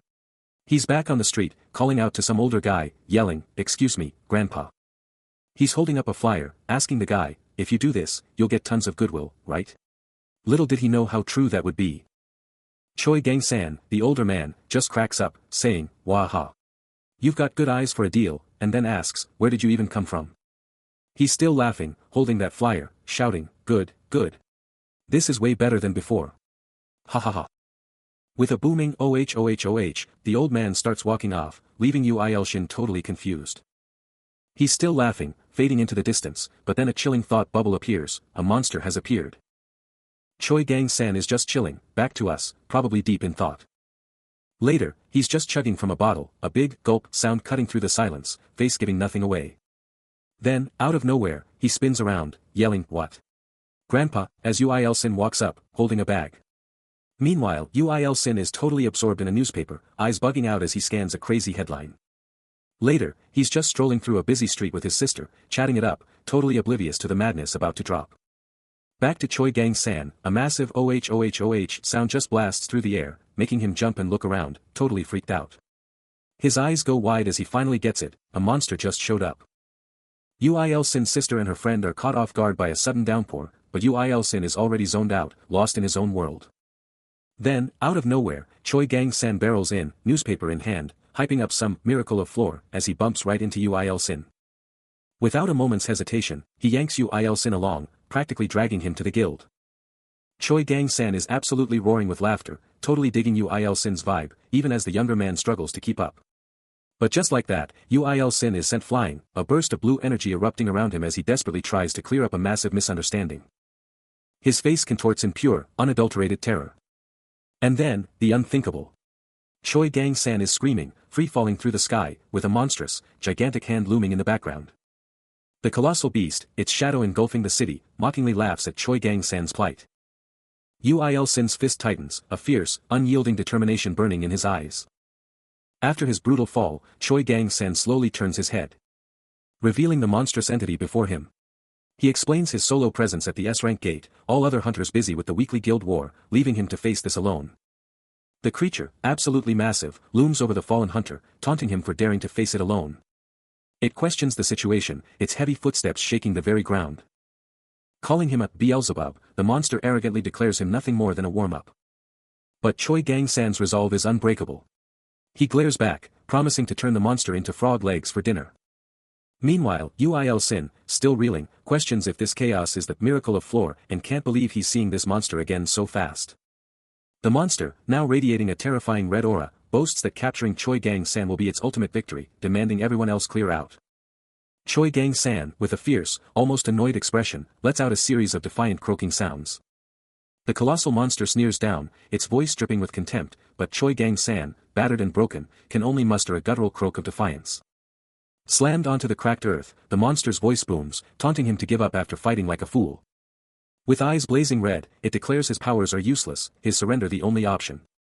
A raw scream tears from his throat, his hand clenching in a desperate, defiant fist. But even on the ground, a system alert flashes, a terrifying bloodlust is detected, aimed directly at the proprietor of authority. In response to that defiance, the monster unleashes a deafening roar, its body exploding in a colossal, pulsating pink and purple aura of pure, unadulterated power. The aura intensifies, swirling violently around its head, a terrifying declaration of its absolute dominance. Then, another system alert blazes across the screen, confirming the activation of a terrifying new power, the authority, Night Blooming Rose, gifted by the silently creeping nightmare. As the monster's power surges, a raw, desperate cry rips from Choi Gang-san, his face twisting in agony against the crushing force. Suddenly, Uil Sin is thrown into a brutal fight, his expression shocked as a grotesque, green monster attacks. He's slammed back, everything a dizzying blur of yellow flesh. But just as quickly, the chaos vanishes, replaced by a breathtaking, stardusted sky. A pained groan escapes him as he stirs on cold stone, his head pounding. "Where am I?" he demands, the words barely a whisper in the strange new world. Scrambling to his hands and knees, he frantically scans the massive cavern, a chill running down his spine. Flickering torches illuminate ancient stone, revealing a mysterious, forgotten ruin. He rises, rubbing his head, the disorientation still heavy as he struggles to process this impossible situation. Suddenly, a cloaked figure steps out of the darkness, and he hesitantly calls out, "Excuse me." The ancient, white-bearded man gazes at him with an unnerving knowingness, his voice calm as he simply says, "And you've returned." He stares at his phone, a bizarre map interface glowing, and a look of utter bewilderment washes over him. "My almighty, merciful God," he whispers, then a soft, confused "oh" escapes him, followed by a desperate, "Mama." A chilling, drawn-out "oh-oh-oh-oh-oh-oh-oh-oh" echoes, amplifying the sheer terror of the moment. His eyes are wide saucers of disbelief, the phone clattering to the ground as he stammers, "HAA. This is." He spins around, completely disoriented, a simple, bewildered "HHUH," his only response to the madness unfolding. Then, he sees it, a horrifying, bloodied corpse. "Ha! Hyungan-im," he screams, recognizing the fallen figure. Suddenly, a blinding, vibrant purple aura explodes from the body, accompanied by a piercing electronic chime, and a chilling voice snarls, "Help me. I'll kill you if you keep screaming." He frantically checks his phone, where a system message now blazes, "I have contributed to the peace of the world by the extermination of the almighty evil god." His mind reels. "Huh? What is this?" The system screen updates with an insane quest completion, "You have exceeded the quest requirements. 1012/100. A triumphant "OH" sound effect blasts through the air. A wild, almost unhinged grin stretches across his face as he devours the reward details. "You've gained a reward that was never found in a quest reward. Obtained scroll of world tree and effects of tears of the endlessly granting mana. He clutches his phone like a treasure, shouting, "Great. Now I'm rich. I mean, I can rest easy." He's hit with another system message, blasting him with congratulations for reviving the world tree and kickstarting the Black Tribe's comeback. Meanwhile, the defeated figure at his feet can only manage a weak, agonizing whimper. But then, a new notification drops, revealing his divine power will explode as his believers multiply. All his worries vanish, everything's going to be epic. Suddenly, an ambulance screams onto the scene, lights blazing. And just like that, another system alert pops up, announcing the Black Tribe's insane tribute, a statue of the nameless god, too, built just for him. Across town, the legendary Choi Gang-san, despite his deep-seated hatred, has somehow wrangled in the monster. He demands an update on the hospital patient, only to be told the impossible, 0 physical wounds. Choi Gang-san lets out a booming laugh, impressed by the patient's sheer toughness, but the elderly man cuts him off, his voice laced with urgent concern. He demands to know what the heck just happened. After the bombshell about the hospital admission, Choi Gang-san pivots, eyes locked on an unseen force, a single, heavy realization hitting him. He drops a truth bomb on the man in the suit. He's wrangled countless monsters, but this one? This is next level, a total anomaly, and the man just coolly drops the counterbomb, not a monster, a human, before confirming the hospital admission is locked in. Then, the man in the suit drops another update, the statue of the nameless god, too, is prepped and ready, and if Gangsan's on the case, he's totally hands-off, trusting him to handle it. Above the glittering night city, a voice booms with massive expectations for this epic team-up of mentor and disciple. Then, a frustrated groan rips through the air, cursing the sheer irritation of it all. That thought hangs heavy, as the scene cuts to a building absolutely shredded, a gaping, jagged maw ripped through its side, a stark testament to the raw power unleashed. Meanwhile, in another location, two absolutely shredded, muscular statues dominate a room, one casually draped in a towel, their sheer power practically vibrating in the air. Uil Sin stands before them, back to the audience, a sudden, sharp shock hitting him as he processes the scene. His eyes blow wide, phone clutched tight, as a system message flashes across the screen, hailing him as, our great and merciful God, Uil Shin. Choi Gangsan, ever the strategist, coolly confirms to his associate that the statue of the nameless god, too, is finally ready to go. But elsewhere, Uil Sin is glued to his phone, a bizarre system prompt flashing, save. Then, the real kicker, how many do you want to make like that? What is even happening? Suddenly, the scene shifts. Uil Sin's worshippers, the Black Tribe, are under attack by terrifying demon beasts. He can't believe it, demon beasts. The audacity. Pure, unadulterated rage ignites within him. His fist clenches, and his voice thunders with divine fury, how dare they? Who dares harm my worshippers? This is not going to end well for the beasts. He explodes into a blinding, glowing form, appearing before his absolutely terrified followers. They can only shriek, "Ek," as their god descends. His divine power practically vibrates in the air as he issues his terrifying command, guide me to the demon beasts immediately. I'll crush them with my own hands. The beasts are doomed. His worshippers are absolutely floored, bowing down in total adoration, their voices erupting in a thunderous chorus, praise be to our Lord Uil Sin's benevolence. He's their hero. Just as quickly, he's back to normal, scratching his head with a sheepish grin, admitting, alright, I got overexcited there. Classic Uil Sin. The forest itself seems to hold its breath, a silent witness to the incredible power unleashed. After unleashing his divine power, Uil Sin is left sprawled on the forest floor, the sheer energy drain hitting him hard. But then, in a flash, he's back. Uil Sin, in his full, glowing deity form, absolutely dominates the scene, radiating pure power as two awestruck figures below him can only tremble. A deep, powerful rumble echoes from his divine form, a sound that literally shakes the ground, making the two onlookers flinch from his overwhelming aura. Cut to later, Uil Sin is chilling in his room, phone in hand, totally confused by what's happening. What is going on? Suddenly, a system notification pops up, making him gasp. It's appraising a target right now. The appraisal reveals a terrifying, multi-limbed monster with glowing red eyes, and he instantly knows what he's up against. He screams in pure shock, his hand flying up in disbelief at this insane revelation. These monstrous creatures are swarming, their dark forms filling the entire display. A system chime confirms the terrifying details, summon demon beasts of the cockroach demon realm, and get this, they'll double every hour for the next 3 hours. He lets out a blood-curdling scream, hands flying up in a futile attempt to defend himself as the horrifying truth slams into him, it's cockroaches. Suddenly, a blood-curdling scream shatters the silence, signaling pure terror. Then, from the shadows, grotesque, fleshy monsters with glowing red eyes burst forth, their numbers exploding in a terrifying surge. A purple-haired man can only stare in utter horror, his face twisted in pure dread, gasping out that they're just cockroaches. Uil Sin can only watch the nightmare unfold, the chilling truth hitting him, their numbers are exploding by the minute. The monsters surge, their claws and teeth ripping through everything, a brutal symphony of tearing flesh and guttural roars. A group of robed figures, some horned, scatter in pure panic, their desperate screams confirming it's over, they have to run.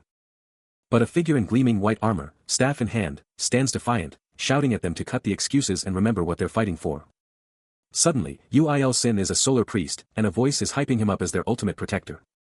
But elsewhere, a warrior with glowing yellow eyes is losing it, screaming in pure panic as everything goes wild. Uil Sin is thrown back by the sheer terror. His face just screams, what is happening, as everything goes from bad to worse, instantly. Then, he's swarmed by shadowy monsters, and a chilling voice shouts, our God has blessed us. We're done for. It's over. He lets out a primal scream, pure terror etched onto his face. Suddenly, we're at this epic, ancient temple, and a voice is like, wait, is this for real?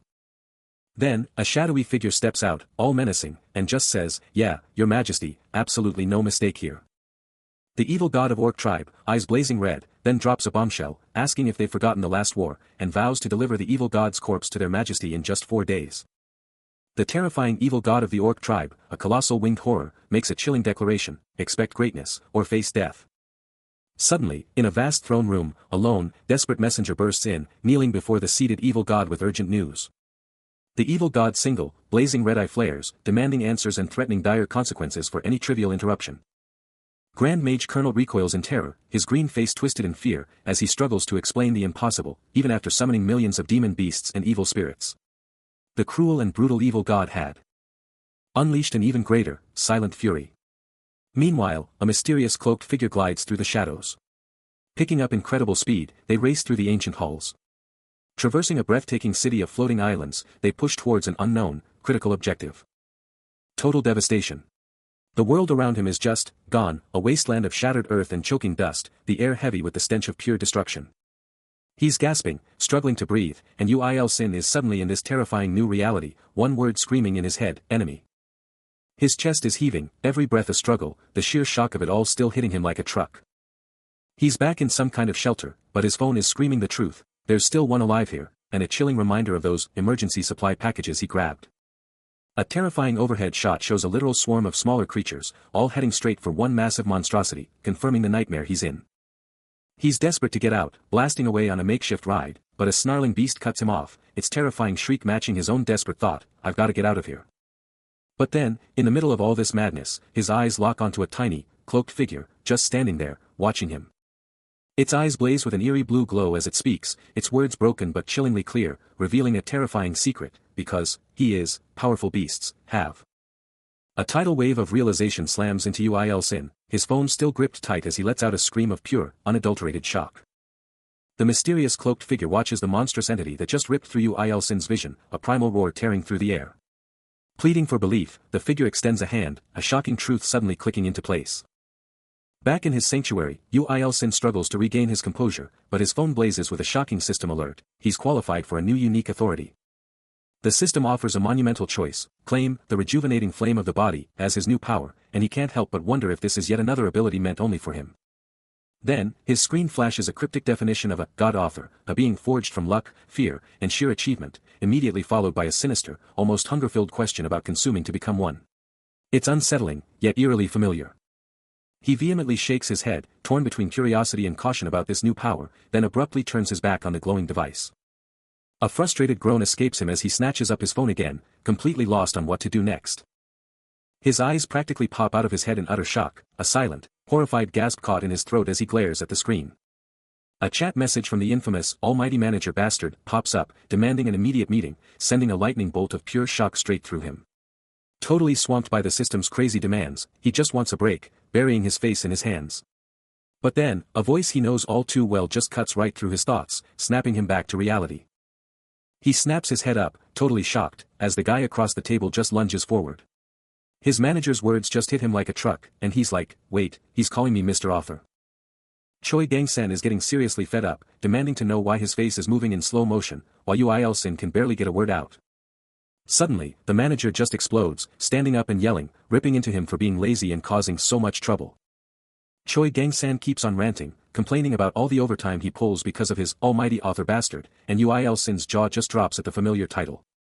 Right then, a new system message pops up on Ul Sin's phone, blasting him with urgent news about attacking the Black Tribe and asking if he wants to meet now or delay the demon beasts, all while his manager is still going off about writers' rights.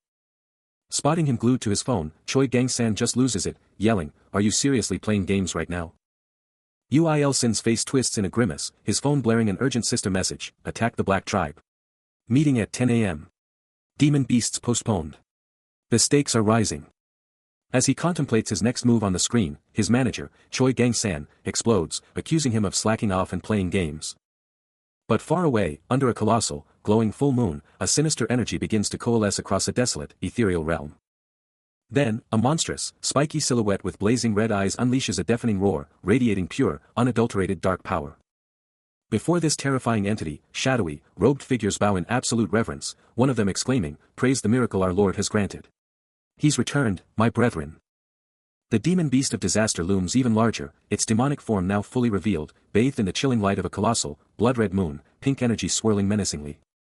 Its glowing red eyes burn with a menacing grin as it vows, "Soon, we shall exterminate those evil humans."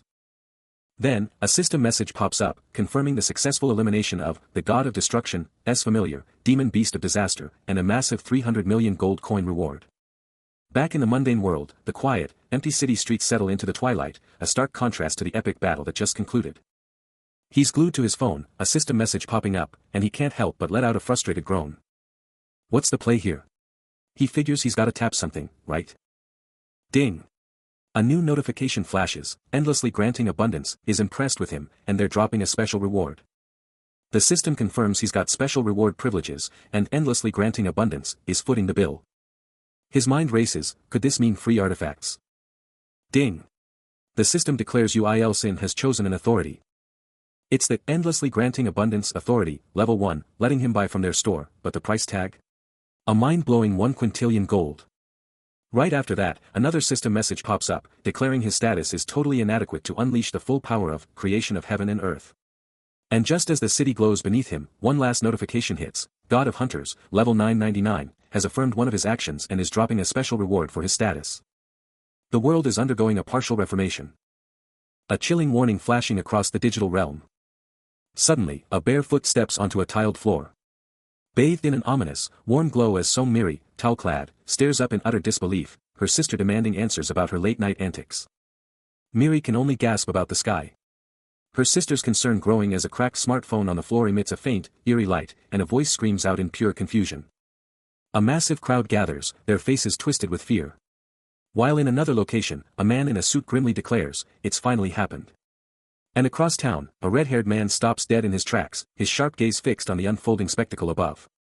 The world was changing, and Sin could only watch, utterly speechless. Up in the heavens, a massive, radiant moon blazed, shining down with an otherworldly light. This light drenched the towering cityscapes, turning the urban jungle into an alien, majestic sight. From the shadows, a mysterious, long-haired figure watched the cosmic spectacle, his piercing, glowing eyes burning with an otherworldly intensity.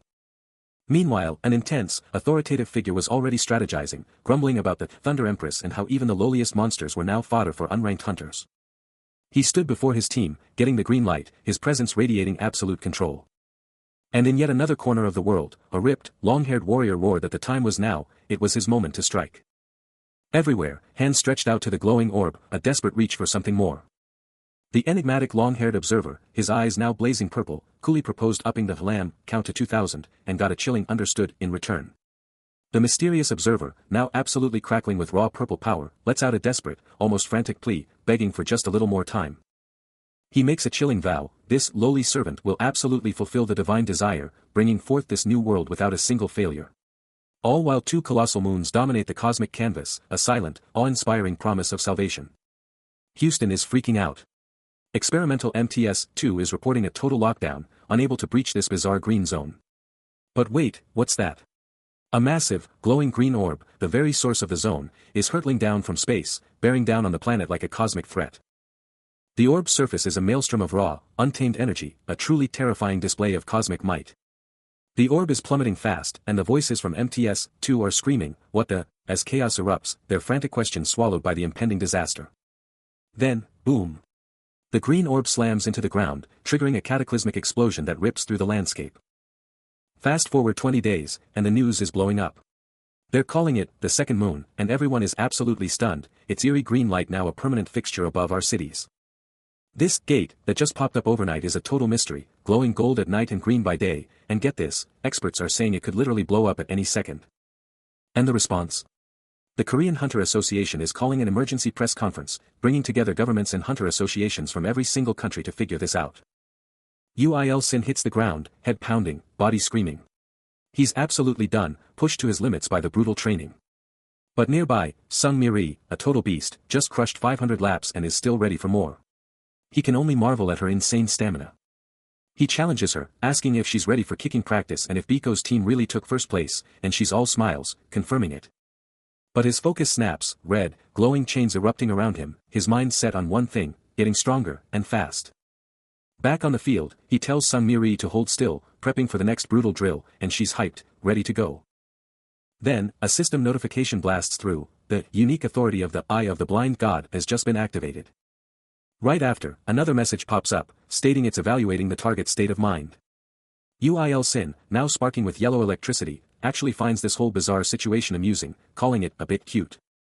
Red chains and blue energy explode around him again, and he drops a chilling "thanks for the meal." What just happened? Even with the system kicking in, that burning desire for strength, that absolute need to level up, was still raging inside him. With energy exploding around him, a weird calm took over, like a happy sleep. Elsewhere, a massive, crackling force slammed into a building, making someone shout, "WOAH." Later, strolling with Sung Miri, he was all like, as a novel writer, "This system is genius. It's totally working." But she was quick to shut him down, saying, "I don't think so. And just so you know, those are a bit much." Then it hit him, he was also a web novel teacher. Could he even handle all this? His schedule was already insane. Out of nowhere, a glowing blue screen popped up, declaring, "A quest has arrived."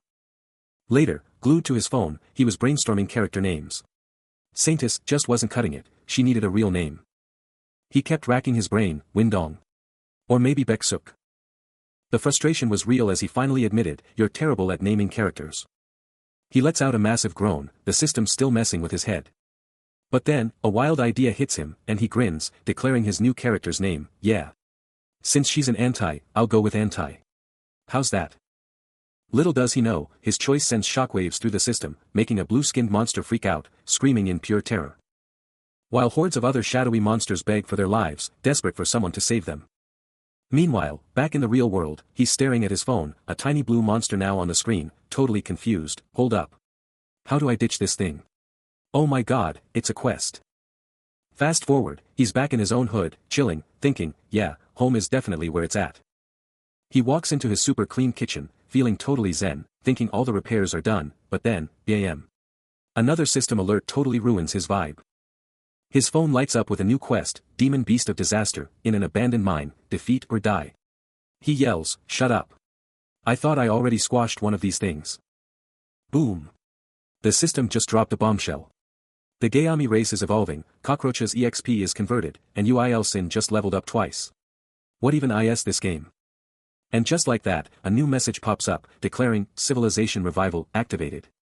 This is getting wild. Meanwhile, in some random forest, the earth starts going absolutely bonkers. A terrified figure bolts, screaming about the forest transforming. Then, from the churning earth, a little goat person pops out, eyes gleaming, shouting, "Oh Lord. You guys are finally here." Back at HQ, Choi Gang-san is absolutely floored, staring at the monitors, muttering, "I built this place." Down below, the forest floor is literally reshaping itself into a grid, as more and more of these little Gayami guys just pop into existence. Blue energy pulses through the ground, and suddenly, buildings are just sprouting up, forming a whole new town for the Gayami.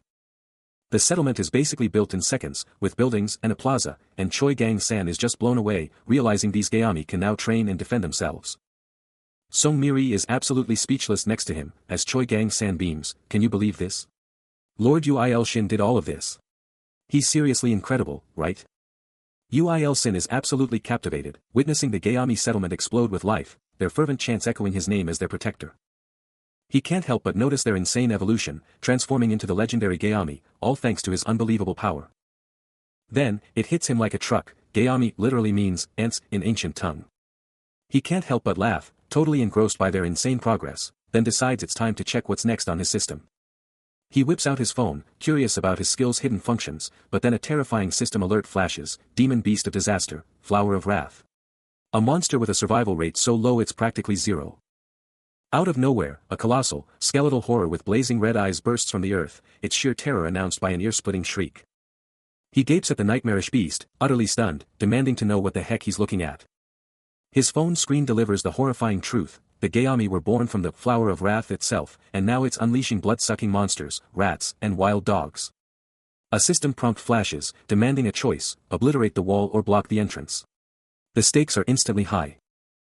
With the choice made, a horde of figures unleashes a brutal assault on a colossal wall, shattering it with explosive force. Uil Sin, glued to his phone, shrugs off the chaos, declaring his curiosity too precious to interrupt. Suddenly, the scene cuts to a fierce long-haired warrior and his loyalists, eyes fixed skyward, one hyping up their lord's amazing skill, as another declares only the absolute strongest can claim the throne. The warrior stands tall, a silent leader before his crew, as a guttural growl rumbles, setting the stage for impending doom. Suddenly, the monstrous demon beast of disaster erupts into existence, its red eyes blazing, sending the warrior and his entire squad into a full-blown panic, screaming to flee and begging for salvation. The warrior's face twists in pure agony, his hands reaching out, a desperate plea for just a sliver more power. But it's all over. He's sent hurtling down, his body slamming into the ground with a bone-jarring crash. His scream rips through the air, a chilling, final shriek before the terrifying vision vanishes. As the horrifying vision plays out, Ui Sin's hand tightens, a burning resolve igniting within him. He swears he can protect his friends, even as the vision snaps back to the Grand Pagoda, where the muscular long-haired man screams in utter disbelief, shaken to his core by the Imperial Majesty's power. In a last-ditch effort, the warrior begs for one more shot, promising his unwavering loyalty to the Imperial Majesty's cause. But the shadowy demon beast of disaster, with its terrifying red eyes blazing, coldly states that death is the only way to atone, leaving the warrior to shriek for mercy, his desperate cries falling on deaf ears. A colossal, shadowy entity towers over the pagoda, and the warrior is instantly hurled from its heights, his fight completely shattered. Violet energy explodes, ripping through the pagoda's roof, demolishing its ancient structure. The whole building screams and implodes under the brutal attack, a deafening roar of devastation. Through the maelstrom, the warrior's hand stretches out one last time, a final, choked cry for survival before he's cut off. Then, a blinding, cataclysmic wave of purple energy explodes from the demon beast, swallowing everything whole in a flash of pure destruction. The vision rages on. A monstrous, shadowy form with blazing red eyes and a dark purple aura unleashes a primal, guttural roar. Its voice thundering with pure fury, demanding to know why its rage is usually there, questioning what's even going right. But an unseen voice, even amidst torture by the demon beast, desperately pleads for speed, their loyalty unwavering, their thoughts still consumed by their imperial majesty. The demon beast then unleashes its full fury on its armored subordinates, roaring about how long it has to wait for these useless beings who can't even handle tiny ants. Another unseen voice cautiously tries to calm the enraged creature, urging it to rein in its fury, just as the vision abruptly shifts to a grand, imposing hall, where the title of Your Imperial Majesty is dramatically proclaimed. Revealing a long-haired figure on a throne, their purple eyes faintly glowing as they coolly ask, "Are you back?" "Oh, my precious." The figure's eyes blaze with an intense purple glow, a shock of surprise flashing across their face as they exclaim, "Oh, priestess." An unseen servant confirms their return, declaring, "Yes, Your Majesty. Your servant has returned after completing the task you gave me." With a powerful purple aura erupting around them, the long-haired figure boldly proclaims, "Your Imperial Majesty, your servant has been reborn into a true god." A colossal, shadowy entity, the demon beast of disaster, now known as Arachne, pulses with an ominous purple aura, as a voice begs an Imperial Majesty to abandon their worlds, promising ascension to a new realm. Then, a fierce, regal woman, clad in dark purple, her eyes sharp, declares with chilling certainty that the bugs of the Black Tribe and the Evil God's tribe are about to be wiped out. The scene flashes to a grotesque, multi-eyed insectoid monster, radiating raw, dark power. And the towering Arachne, eyes blazing crimson, seals their fate with a thunderous roar of extermination. A mysterious symbol flashes, signaling a shift in the narrative. Out of nowhere, a terrifying, armored demon bursts forth, unleashing a primal scream that shakes the very air. It strikes with blinding speed, a whirlwind of destruction. With eyes burning crimson, the monster proclaims its terrifying title, Count of Vampirism, Mostu. Mosta's attack is absolutely brutal, pummeling the long-haired observer who's getting completely wrecked, barely able to gasp out his shock at the one-sided beatdown. Even while getting thrashed, the observer snarls about a cursed needle, hinting at a secret weapon or a critical vulnerability. Mosta holds his stare, a terrifying silence hanging in the air, then drops a chilling, however. That promises more trouble. Later, in the eerie calm of a deep forest, the observer, against all odds, makes a crucial plea, a request that could change everything. Ui Shin is absolutely losing it, slamming his hands down on the desk with a furious yell. As a terrifying vision or memory flashes through his mind, a shadowy, monstrous figure towering over the long-haired observer, delivering a brutal ultimatum about contract cancellation and serialization. That threat hits him hard, a visceral shockwave of fear. And he screams out, absolutely terrified at the idea of his entire project getting axed. But he takes a deep breath, steeling his resolve, knowing he just has to keep grinding out chapters until this whole mess blows over. Later, a moment of pure curiosity hits him, and he grabs his phone, totally wondering what his game characters are up to right now. And there they are on screen, a whole squad of armored heroes, ready for action. Still glued to his screen, he watches as a hulking warrior in the game world absolutely flexes, a voice from the game shouting, "Muscle." With a primal roar, the muscular warrior pushes against the colossal rock, every fiber of his being screaming with effort. Another player in the game can only stare in disbelief, exclaiming, "Whoa. That thing is tougher than he is." Uil Shin, still captivated by the screen, can't help but think, something's off about this guy. Then, AM. A flurry of glowing messages explodes across the screen. Level up. Skill acquired. New quest. The warrior is absolutely radiating power. Back in his room, Uil Shin lets out a frustrated sigh, muttering, don't I need to level up to get stronger? Ugh, what am I even supposed to do now? Inside the game, the warrior is absolutely glowing with a golden aura, a stunned expression on his face as he mutters, HMM. Suddenly, his hands are clutching a magnificent, glowing golden goblet, and he shouts in utter shock, just what is this? The muscular warrior drops to his knees, and then, BAM. A massive power-up hits him, filling him with raw, untamed strength. He's up, gripping a glowing orb, and it hits him like a truck. Someone huge is watching his back. Back in the real world, Uil Shin is glued to his screen, grinning as the game character shouts out, God Il Shin. He's finally done with that grind. His fingers fly across the keyboard, a new theory clicking into place, this evil god everyone's talking about. It's gotta be this new force in the game. But in the shadows, a mysterious figure watches, calculating, thinking about the one who took out the third guy. He analyzes the warrior's moves, realizing this guy fights just like a swordsman, just like him. Suddenly, a terrifying, red-eyed dragon beast looms into view, and the observer's voice slices through the air, straight up asking about its connection to vampirism. Then, with a creepy grin, he drops the bombshell, he wants a taste of the evil god's blood. His eyes blaze with an eerie purple glow, a chilling reflection of his sinister plan. With his eyes blazing purple, the mysterious long-haired observer stares down the demon beast, a chilling thought escaping him, oh yeah, the evil god's blood? That's some prime real estate, isn't it? He just keeps staring, a title flashing in the cosmic void, this thing. It's the Count of Vampirism Mazdo. But the demon beast, absolutely seething with a crimson aura, unleashes a monstrous roar, taunting, you seriously have no clue, do you? It screams its ambition, I'm gonna blow past the gods and snatch their throne. But the observer just smirks, a torrent of purple energy blasting from his hand, and he drops the mic, then you're mine too, buddy. The demon beast thrashes, fighting the overwhelming force, then a shocking truth hits it, and it roars, ha ha ha. You idiot. This isn't the evil god. Elsewhere, the muscular long-haired man looks totally baffled, whispering, just make it to the end, then you can finally get some sleep. Back in the cosmic showdown, the observer's purple power goes into overdrive, yanking the demon beast right into him, and he screams, and now. A wicked grin stretches across his face, those purple eyes practically burning, and he just purrs, perfect, what a treat. As the mysterious observer continued his absorption, the demon beast's form pulsed with raw energy, its strength surging like crazy. A deep, resonant sound echoed as its power exploded, increasing by leaps and bounds. Veins bulged on the observer's arm, channeling the immense, surging power. His eyes glowing with a fierce purple light, he declared his intent to absolutely dominate with this new strength. Meanwhile, in a completely different place, Uil Shin jolted awake, rubbing his head in utter confusion. He noticed a fresh mosquito bite on his arm, totally confused why they were still active so late in the year. A sudden, inexplicable chill ran through him, leaving him absolutely shivering. Unable to control it, he let out a loud, explosive sneeze. Still feeling the intense cold, he rubbed his arms vigorously, desperately trying to generate some warmth. Uil Shin is hit with an insane, bone-chilling cold, leaving him totally baffled and shivering like crazy. What in the world is going on? The cold just keeps getting worse, and he's totally freaking out, wondering what kind of messed up situation he's in. He frantically scans his surroundings, desperate for an answer, but there's absolutely nothing to explain why he's suddenly falling apart. Then, a searing pain rips through him, and a terrifying system alert pops up, mark from the abominable plague bringer, this is getting serious. And just like that, another message confirms a chill's curse is activated, leaving him totally bewildered by what a curse even means in this wild new reality. He's still shaking like a leaf, trying to convince himself it's just a bad cold, even with all these crazy system messages popping up. He lets out a gut-wrenching groan as another system message hits, screaming that a fever curse is activated. This is getting out of control. Totally overwhelmed, he lets out a massive sneeze as two more curses hit him, muscle pain and anemia. He's getting absolutely hammered by these debuffs.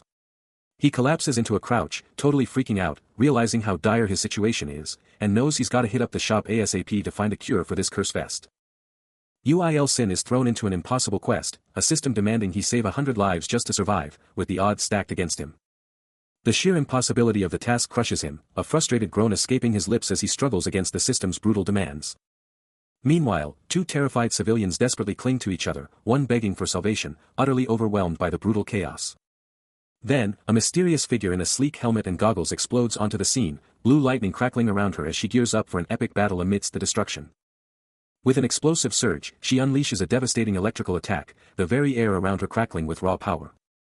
Standing triumphant over a fallen monster, the lightning hero is watched by bewildered civilians, who can't believe such power just appeared.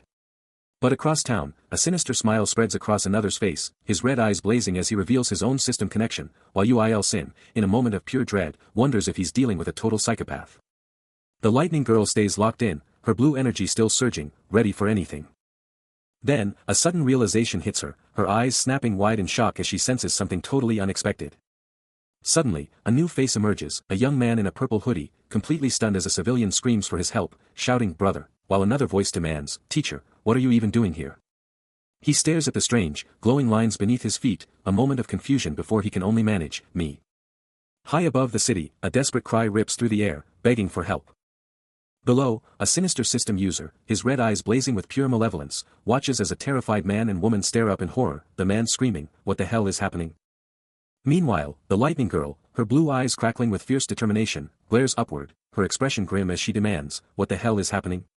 You terrorists!" The terrified civilians below her echo her confusion, the man shouting, "What the hell is happening?" Across town, Uil Sin, Choi Gang-san, and Sung Miri are caught in a sea of gawking onlookers, all staring up at the chaos, as Sung Miri snaps, "You wanna die?" Choi Gang-san, his face a mask of concern, challenges the unfolding disaster, "Why don't you try to figure out what'll happen to this world then?" The sinister system user, still looming above, scoffs at their pleas with a chilling declaration, "You fools! How dare you stop us from making games? The awakening of the one who will purify this world. You don't understand that this is for your own good." A system message blazes to life, confirming the target's memory has been successfully ripped away. The enigmatic observer's voice booms, a chilling invitation to join his great cause, as he dives deep, experiencing their memories firsthand. Ethereal energy explodes, distorting reality. With eyes blazing a malevolent yellow, the observer declares the target will now witness events through a lens of pure terror, heralding the descent of ultimate destruction.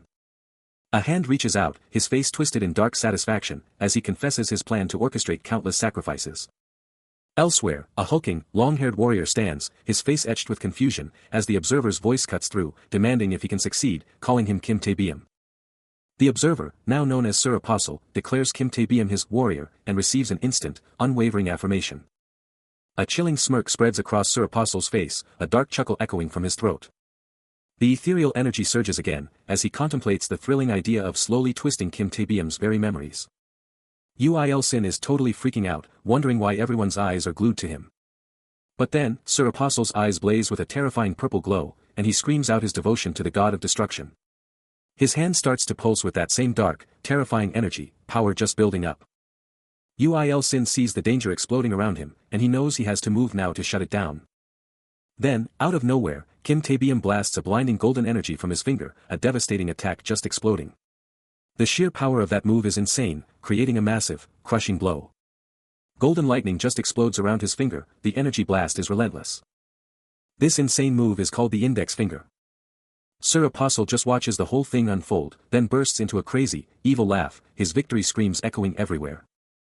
Just as a terrifying Gayami beast snatches Sung Miri, and Choi Gang-san shouts a warning.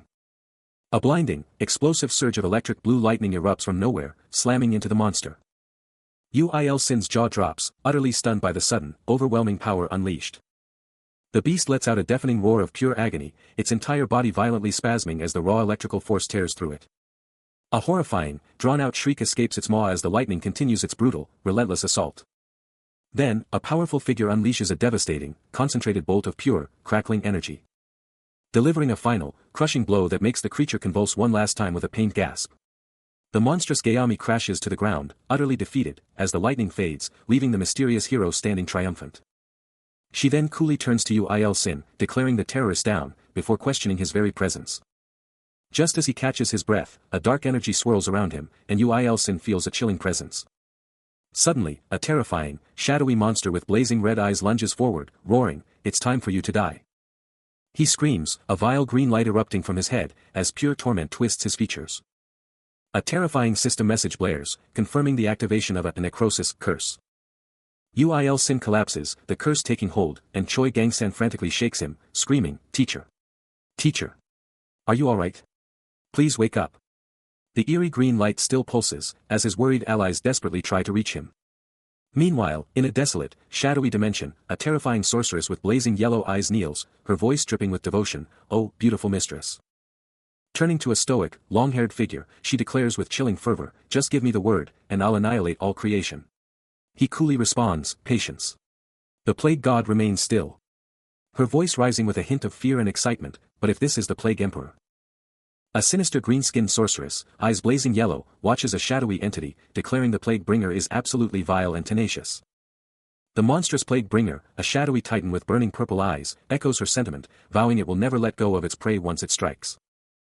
But elsewhere, Uil Sin is free-falling through an endless, ethereal void, completely bewildered and demanding to know where he is. He finally lands on a soft, cloud-like platform, remembering strange voices and blacking out, utterly clueless about where he is or how he got there. Just as he's trying to figure things out, a system window pops up, declaring he's gained a brand new skill and a powerful new title.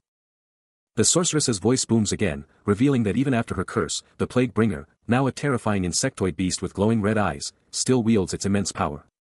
She scoffs at its defiance, reminding it that a curse is a curse, and its downfall is only a matter of time. The sorceress then declares the plague bringer has squandered its shot at godhood, as Uil Sin, still reeling from the system alerts, can only manage a bewildered, soft, "huh." A monstrous, spiky red entity writhes in pure agony, letting out a guttural, terrifying cry. As it struggles, an unseen force declares, "We're stopping the plague bringer from becoming a god, and we're taking that power for ourselves."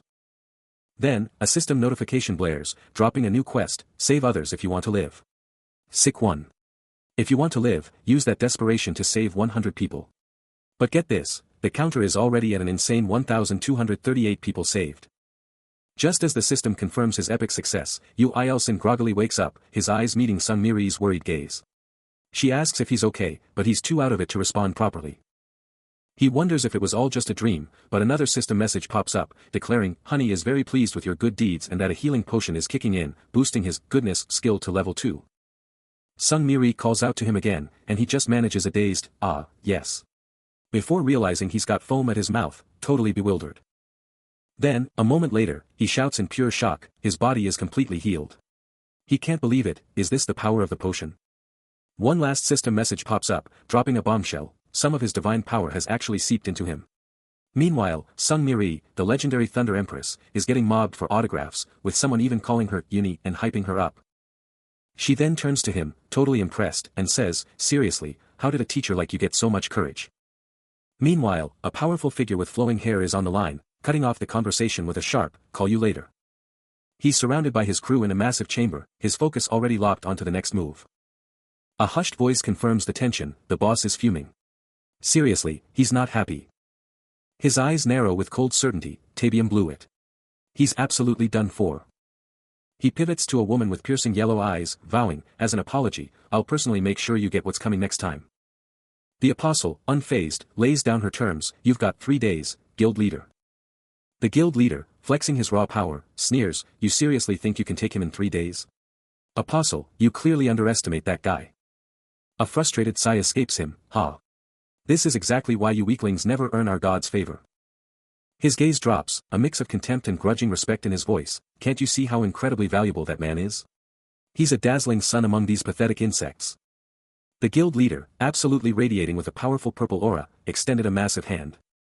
His grip tightening on the apostle, as he chillingly proclaimed, "Ah, I can see it. Our god's favor within his body." The sorceress, clearly suffering, could only let out a weak, pained sound. Elsewhere, the city was just waking up, bathed in the soft glow of a new day. Completely oblivious to the sinister plots unfolding, Uil Sin was chilling in bed, scrolling through his phone, casually remarking on how well a skill was working out for him. Then, out of nowhere, a system message popped up on his screen, revealing that number 1 was desperately calling for his help, trapped in a helpless situation. The message kept coming, a frantic plea for teamwork, insisting he was the only one stronger than the Plague Emperor, practically begging for his help. His reaction was pure shock. The sheer weight of the message hit him like a truck, sending him crashing to the floor, utterly bewildered by what was happening.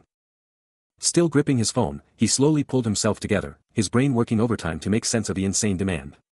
Meanwhile, the apostle was still on the ground, shaking uncontrollably, her eyes burning with a desperate, terrified glow.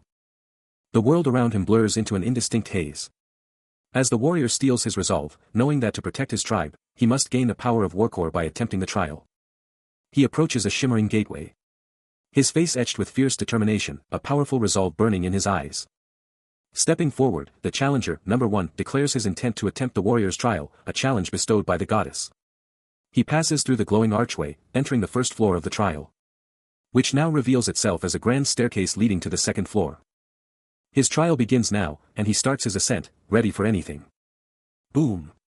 Uil Shin just dominated the first round of the warrior's trial, leveling up and feeling that raw power surge. He's hyping himself up, don't be anxious. No, The system goes wild, declaring him a true warrior and gifting him some seriously magnificent armor. He's pumped, fist clenched, ready to take on anything. I can do this, he roars. But then, a colossal, blinding explosion rips through the air. The force is insane, shredding everything in its path. Crunch. He's hit hard, a guttural cry of pain tearing from his throat. Sent flying, he's just a blur of motion, engulfed in glowing energy. His face twists in pure agony, a desperate, broken whisper escaping him, Lord Yuil Shin. Please. And just when you think it can't get worse, a chilling system message pops up, reading all of the target's memories. What just happened? An imposing, ornate door looms, a silent challenge. Uil Shin is on the ground, surrounded by minuscule, ant-like creatures, a horrifying recognition flashing through his mind. These are the very ants he once crushed without a second thought, and the chilling truth hits him. A new quest notification blazes across his vision, but he can only writhe, convinced this is some twisted illusion. His phone screams a terrifying countdown, 10 seconds until number 1 dies. He shouts in utter disbelief, demanding answers.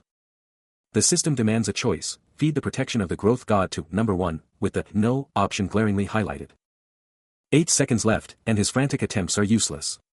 He's screaming, desperate, utterly lost on what to do. The clock is ticking, just 7 seconds left until number 1 bites the dust and Uil Shin's face is pure panic, but then, a lightbulb moment. 5 seconds left, the pressure is on, but he cracks a hopeful grin, remembering something crucial. He's thinking fast, did that book of medicine quest actually give him a reward he could use now? Boom! The system confirms it, offering him the insane, healing hand, finger of the god, ability, and he's smashing that yes button like his life depends on it. 3 seconds left, the tension is insane, and suddenly, his hand is glowing with wild, green energy. The green light goes wild, focusing right on his fingertips. Wild, glowing patterns erupt on his skin, this new power is officially online. His eyes are bugging out as he glares at his phone, muttering the name of the person he's trying to save. And just like that, we cut to a total beast of a man, long hair, warrior gear, looking over his shoulder in some frozen, creepy cave, ready for action. Caught in a maelstrom of crackling blue energy, he screams out, a desperate plea for Lord Uil Shin echoing through the cavern. Miles away, Uil Shin stares at his phone, hearing the distant, desperate apology, a warrior's last words about protecting his tribe, begging for forgiveness.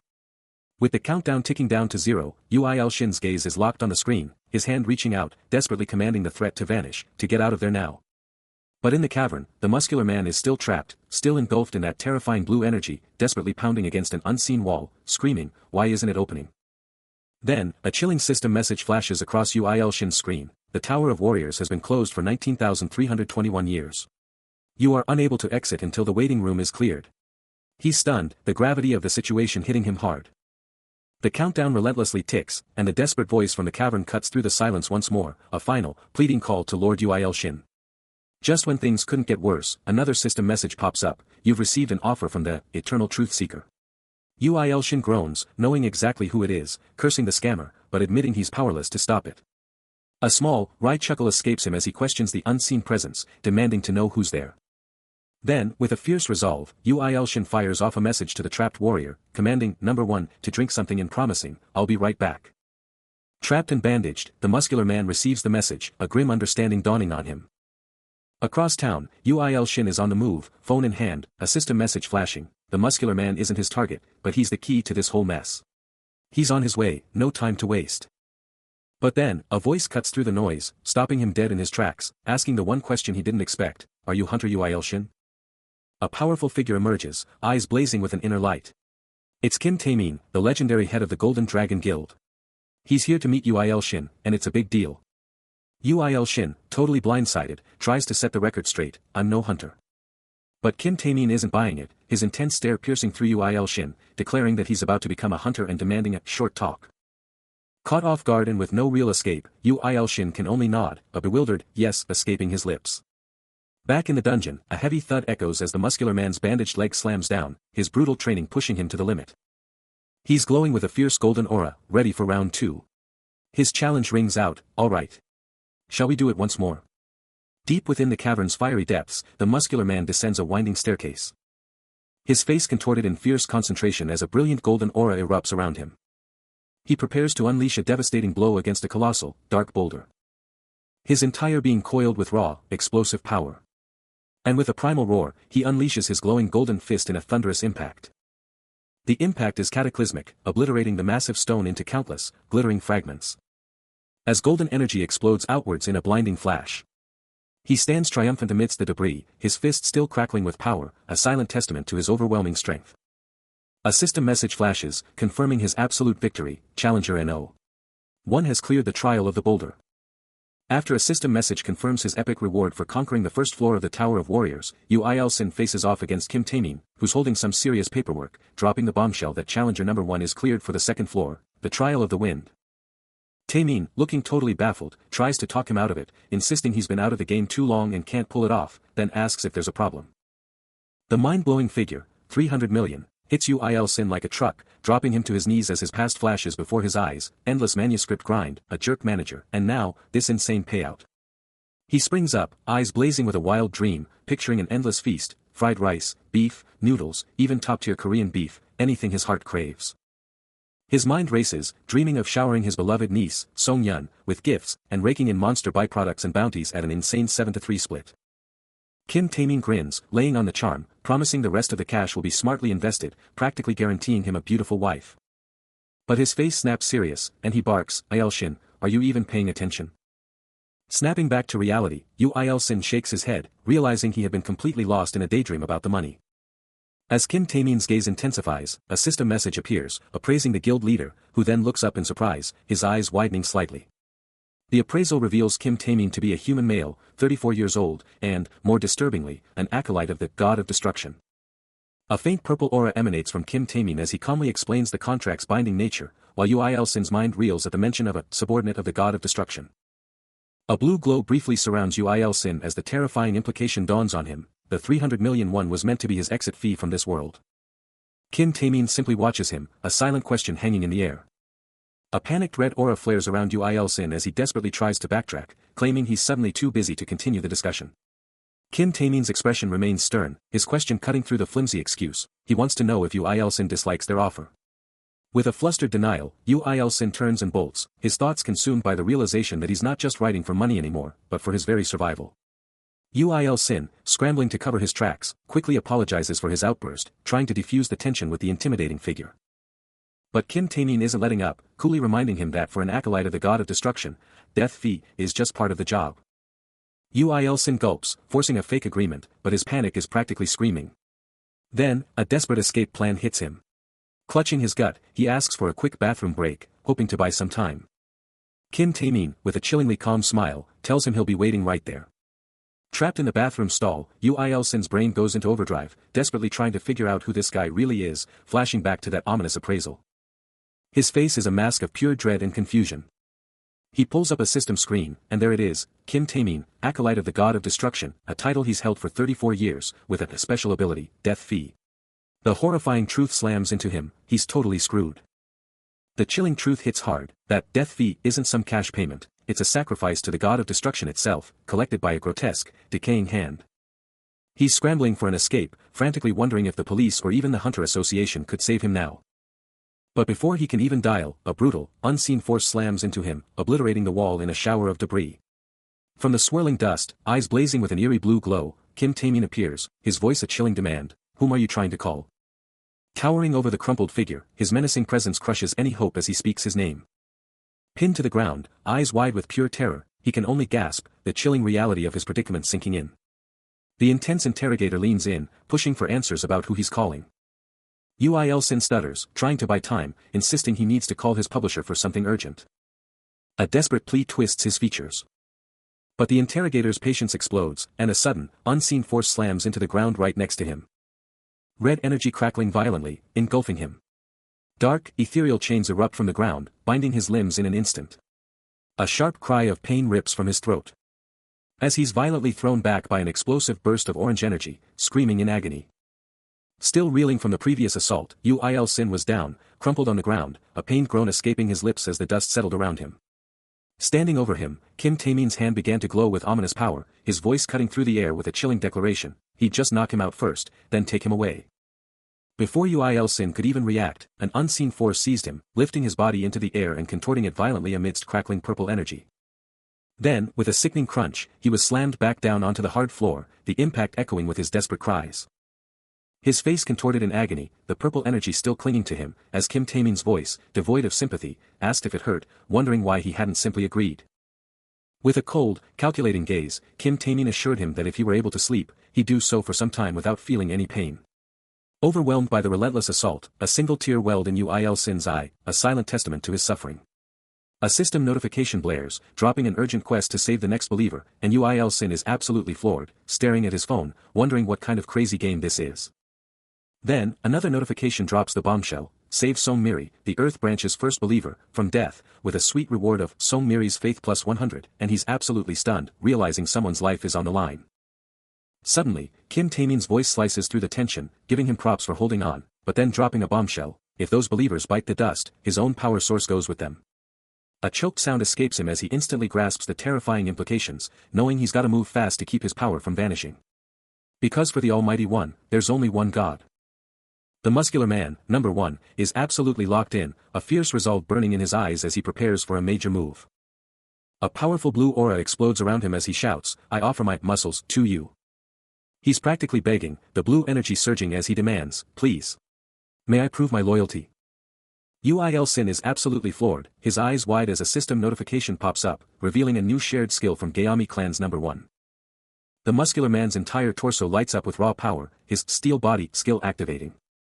His face is a picture of pure power, as he becomes a body truly made of steel.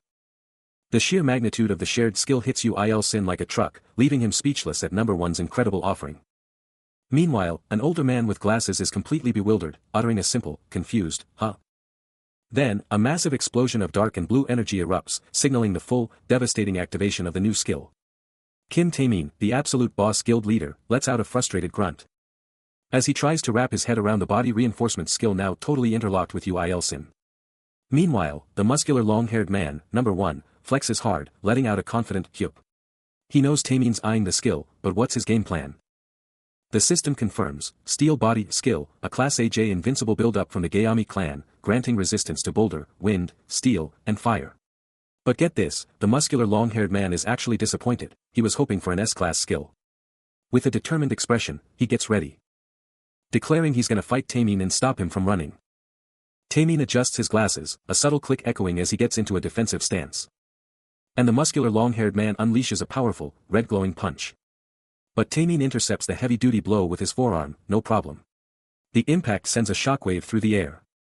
Kim Taemin tanks the hits, analyzing every wild, reckless punch thrown his way. A brutal shot lands, rocking his head back with raw force, the impact shaking him to his core. The muscular man is hyped, absolutely certain he's got this fight in the bag, pressing his assault. He's calling Taemin a total noob, just unleashing a flurry of power. A smirk plays on his lips, disappointment clear in his eyes as he keeps hammering away, thinking it's an easy win. Another massive punch sends Taemin's head snapping back, the impact shaking him to his core. But then, in a flash, Taemin unleashes a lightning-fast counter, his fist exploding into the muscular man's face. The muscular man's jaw drops, blood spraying, as the sheer power of the hit shatters his confidence. He's sent stumbling, completely rocked by the sudden, game-changing blow. The muscular long-haired man, absolutely radiating furious red energy, unleashes a primal roar and charges forward. A terrifying blur of raw power and speed. But before his attack can even land, a devastating counterblow absolutely connects, exploding in a blinding flash of red energy. The sheer force of the impact sends his body violently recoiling, shattering the very ground beneath him. His eyes, still blazing with power, widen in absolute shock and disbelief as the searing pain registers. Meanwhile, in a completely different scene, Ul Sin clutches his phone, a worried expression etched on his face as he desperately tries to make a call. He curses, realizing he should have called his wife, Nuri, first, but the call just won't go through. His frustration boils over. He yells that this damn game is forcing him to find Nuri immediately, just as a system notification pops up, announcing the implementation of the one and only believer system. The Believer Management System interface materializes right before his eyes, offering him choices for Antinia and Earth. It instantly locates a believer, showing him the coordinates, and he immediately accepts, confidently stating he's got plenty of coins to spend anyway. The system locks onto Song Nuri's location, revealing the absolute chaos she's trapped in, sending a jolt of purple energy through the interface. And then, there she is, Nuri, her face a mask of pure terror. A desperate hand reaching out, reflected in something sharp and deadly. She's stranded, utterly alone in a desolate, echoing wasteland. Her feet sinking into blood-soaked ground, a deadly blade glinting nearby. Then, a terrifying, armored figure with blazing blue eyes materializes, its voice a cold promise, "Don't worry. This won't hurt." Nuri's eyes are wide with pure horror as a system alert flashes, identifying her tormentor as the Sword Demon, a 32-year-old human, absolutely obsessed with blades. She barely manages to gasp, "Teach her." Blood splatters across her cheek, a brutal testament to her desperate, terrifying reality. The Sword Demon's blade, radiating an eerie blue glow, hangs poised for a devastating strike. Then, a blur of motion as it descends in a rapid flurry, blood exploding with every brutal impact. The relentless, brutal assault just keeps coming, each strike a sickening tear through flesh and bone.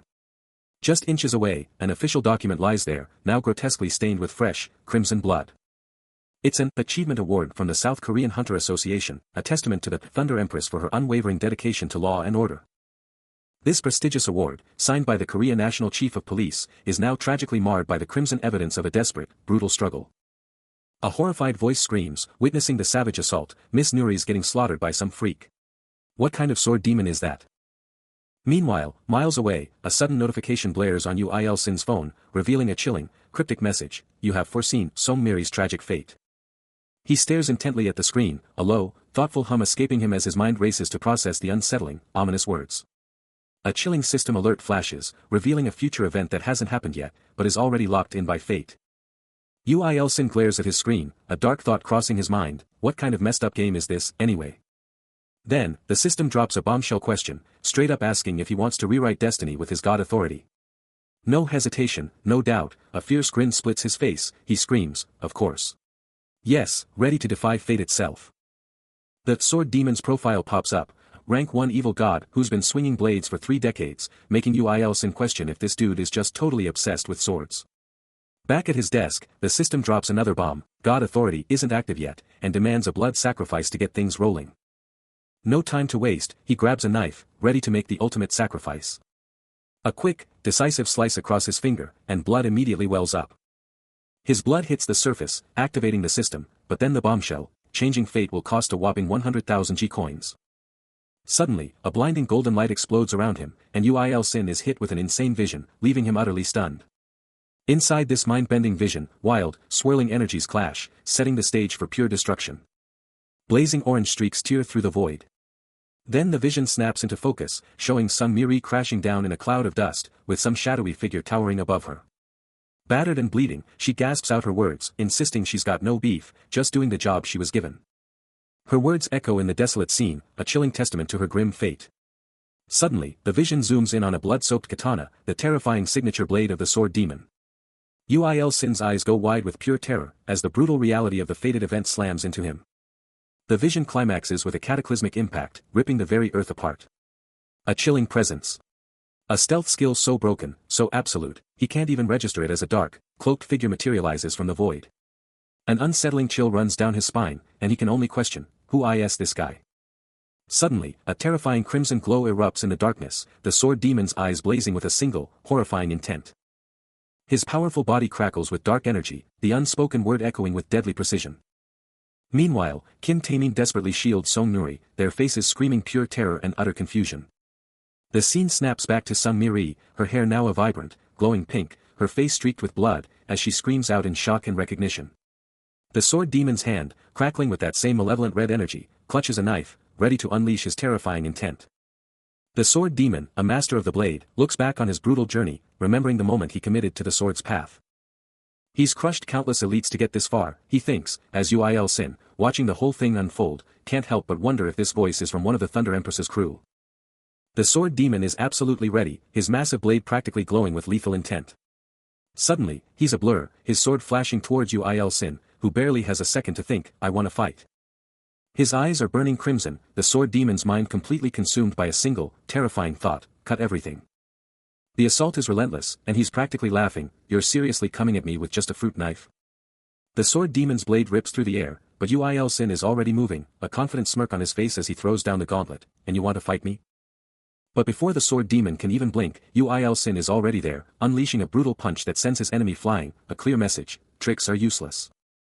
The sword demon goes all out, unleashing a devastating, aura-infused sword strike, pure pink energy exploding around him. But before that blade can even touch him, Ul Sin is already there, intercepting with his own explosive pink energy. The sword demon, utterly confident, brags that not even S-class hunters can stand against his blade. He even admits that just dodging it would be a huge achievement. But just as he's boasting, Ul Sin flashes a chilling smirk, and bam! He lands a precise cut with a tiny knife. The hit connects, a clean slice right into the sword demon. The sword demon is absolutely stunned, his mind blown that his ultimate attack was blocked and countered by a measly fruit knife. He just stares, utterly flabbergasted, shouting that this is absolutely impossible. He takes a deep breath, mentally urging himself to remain calm and not fall for his opponent's tactics. Meanwhile, the sword demon, his form wreathed in dark purple energy, declares, then, this time, I won't miss, as he unleashes a powerful, halfway rock slash. His body glows with a fierce purple aura as he moves, determined to land the strike. The massive, arcing slash of dark energy tears through the air, closing the distance with terrifying speed. The purple energy blurs into an unstoppable force. But before it can connect, a small, glinting knife suddenly appears, striking the sword demon's arm with a sharp impact, making him cry out in surprise. Having successfully countered, Ul Sin moves with blinding speed, his body trailing a vibrant pink aura, leaving afterimages in his wake. The sword demon recoils, utterly bewildered by the sudden turn of events, muttering in confusion. Before he can react, Ul Sin unleashes a rapid flurry of glowing, red-tinged blows, striking the sword demon repeatedly with devastating force. He lets out a shocked gasp, pink energy exploding around him as he prepares for the worst. Meanwhile, the young woman watching the epic showdown from afar, can't help but exclaim, wondering if this is truly the legendary Thunder Empress. A mysterious, dark artifact materializes in the sword demon's grasp, while a voice reveals the shocking truth: his opponent is an unofficial hunter, a complete unknown to the system. If that's the situation, the sword demon declares, his resolve hardening as he grips his weapon. The dark artifact in his hand ignites with a malevolent glow, and he grimly accepts the price, knowing this power will cost him a piece of his very life. But with this ultimate power, he swears to end the fight in one devastating blow. A guttural cry of pain rips from him, the raw, unbridled power of the sword demon's attack overwhelming his senses. Engulfed in a colossal, raging purple and pink aura, the sword demon's eyes blaze with pure, malevolent power, his blade now a terrifying conduit for his desperate, ultimate strike. With a deafening, earth-shattering roar, the sword demon unleashes his explosive, life-draining attack, a force of pure destruction. The sword demon's ultimate attack detonates, a cataclysmic burst of purple and pink energy swallowing Ul Sin whole. Witnessing the sheer, unbridled power, Sun Miri's eyes practically pop out of her head in disbelief.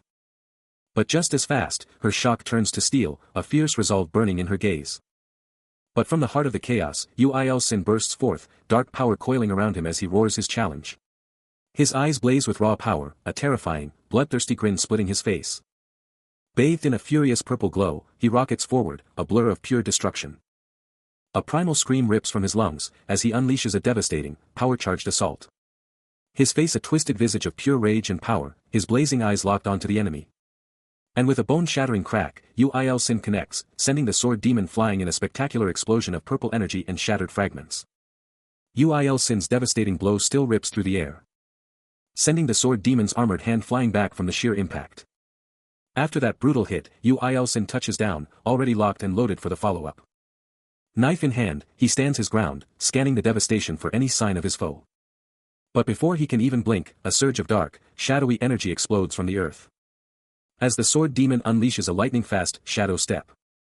Ul Sin's eyes blaze crimson as he barely registers the blur, a shocked, ripping from his throat.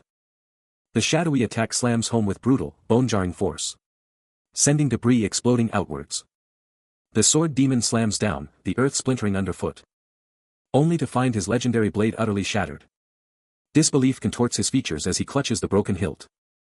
His ultimate weapon reduced to dust. My sword, in pieces, he snarls, the shock turning to rage. He then glances at Ul Sin, lying broken on the barren earth, a chilling chuckle escaping him. But that chuckle morphs into pure, unadulterated fury. his eyes flaring with an infernal red glow. "I'll cut everything," he screams. A sinister mark burning onto his cheek as his face twists into a demonic snarl. Then with a guttural cry, he rips something from his very core, unleashing an explosive torrent of power. A sudden, crushing pressure hits him, making his fist clench tight as a bewildered gasp rips from his throat. Trapped amidst the desolate ruins, he's completely lost, scanning his surroundings. What in the world is his opponent even doing? His confusion just keeps spiraling. But the sword demon's transformation is complete. His eyes blaze with malevolent red light, a sinister symbol burned onto his cheek. No hesitation, no mercy. He unleashes a devastating blue energy blade. The glowing weapon slices through the air with terrifying speed. Facing the inevitable impact, Yu-Il-Sin's eyes blow wide with pure terror, one thought screaming in his head, "I'll die." The sword demon's blue energy blade absolutely obliterates its target with a cataclysmic impact, unleashing a shockwave of raw, destructive power. As the blinding blue and pink energies finally start to fade, an eerie silence descends upon the ravaged ground. But against every single expectation, he's still standing, his eyes practically bugging out, utterly stunned that he's even alive. The sword demon, absolutely flabbergasted, can only manage a stunned gasp, utterly baffled at how his opponent could possibly be completely unscathed. Yu-Il-Sin, feeling an insane surge of power, flexes his entire body, a bewildered question escaping him about this absolutely impossible result. His bare feet digging into the harsh ground, he struggles to comprehend the sheer absurdity of it all, knowing he should be dust, yet he's still here, and the demon let him live. The sword demon's terrifying red eyes are still bugged out in pure, unadulterated bewilderment, his mind completely unable to compute what just went down. Spinning around to face his attacker head-on, Yu-Il-Sin's voice booms with an explosive new resolve, demanding to know just who the hell this mysterious demon really is. The sword demon revels in his power, a sinister delight escaping his lips, as Yu-Il-Sin responds with a deep, unsettling chuckle. Suddenly, the hulking, shirtless figure, brandishing a fearsome blade, unleashes his true name. Yu-Il-Sin's eyes snap wide open in utter disbelief, the shocking name reverberating through his very soul. He can only stammer the title, a mix of question and pure shock on his face. The sword demon, now radiating an intense blue aura, stands tall as the words "Sword God" blaze above him, a declaration of absolute, unrivaled mastery. Yu-Il-Sin struggles to comprehend the sheer weight of the revelation, wondering if only those who ascend to the absolute peak of power truly deserve such a legendary title. He flexes, a raw surge of power electrifying his entire being, bracing himself for an epic, earth-shattering confrontation. The sword demon's face contorts in a flash of furious recognition, the truth of his opponent's identity dawning on him, while Yu-Il-Sin remains stunned, still reeling from the shock. The sword demon unleashes a furious strike, but before it can land, Yu-Il-Sin's legendary blade, the sword god itself, erupts in a blinding counterattack, intercepting the blade that cuts everything, and utterly decimating the sword demon's ghost path. He won. The sword demon, utterly crushed, kneels before him, admitting total defeat. But wait, what? He's completely thrown off by this unexpected surrender.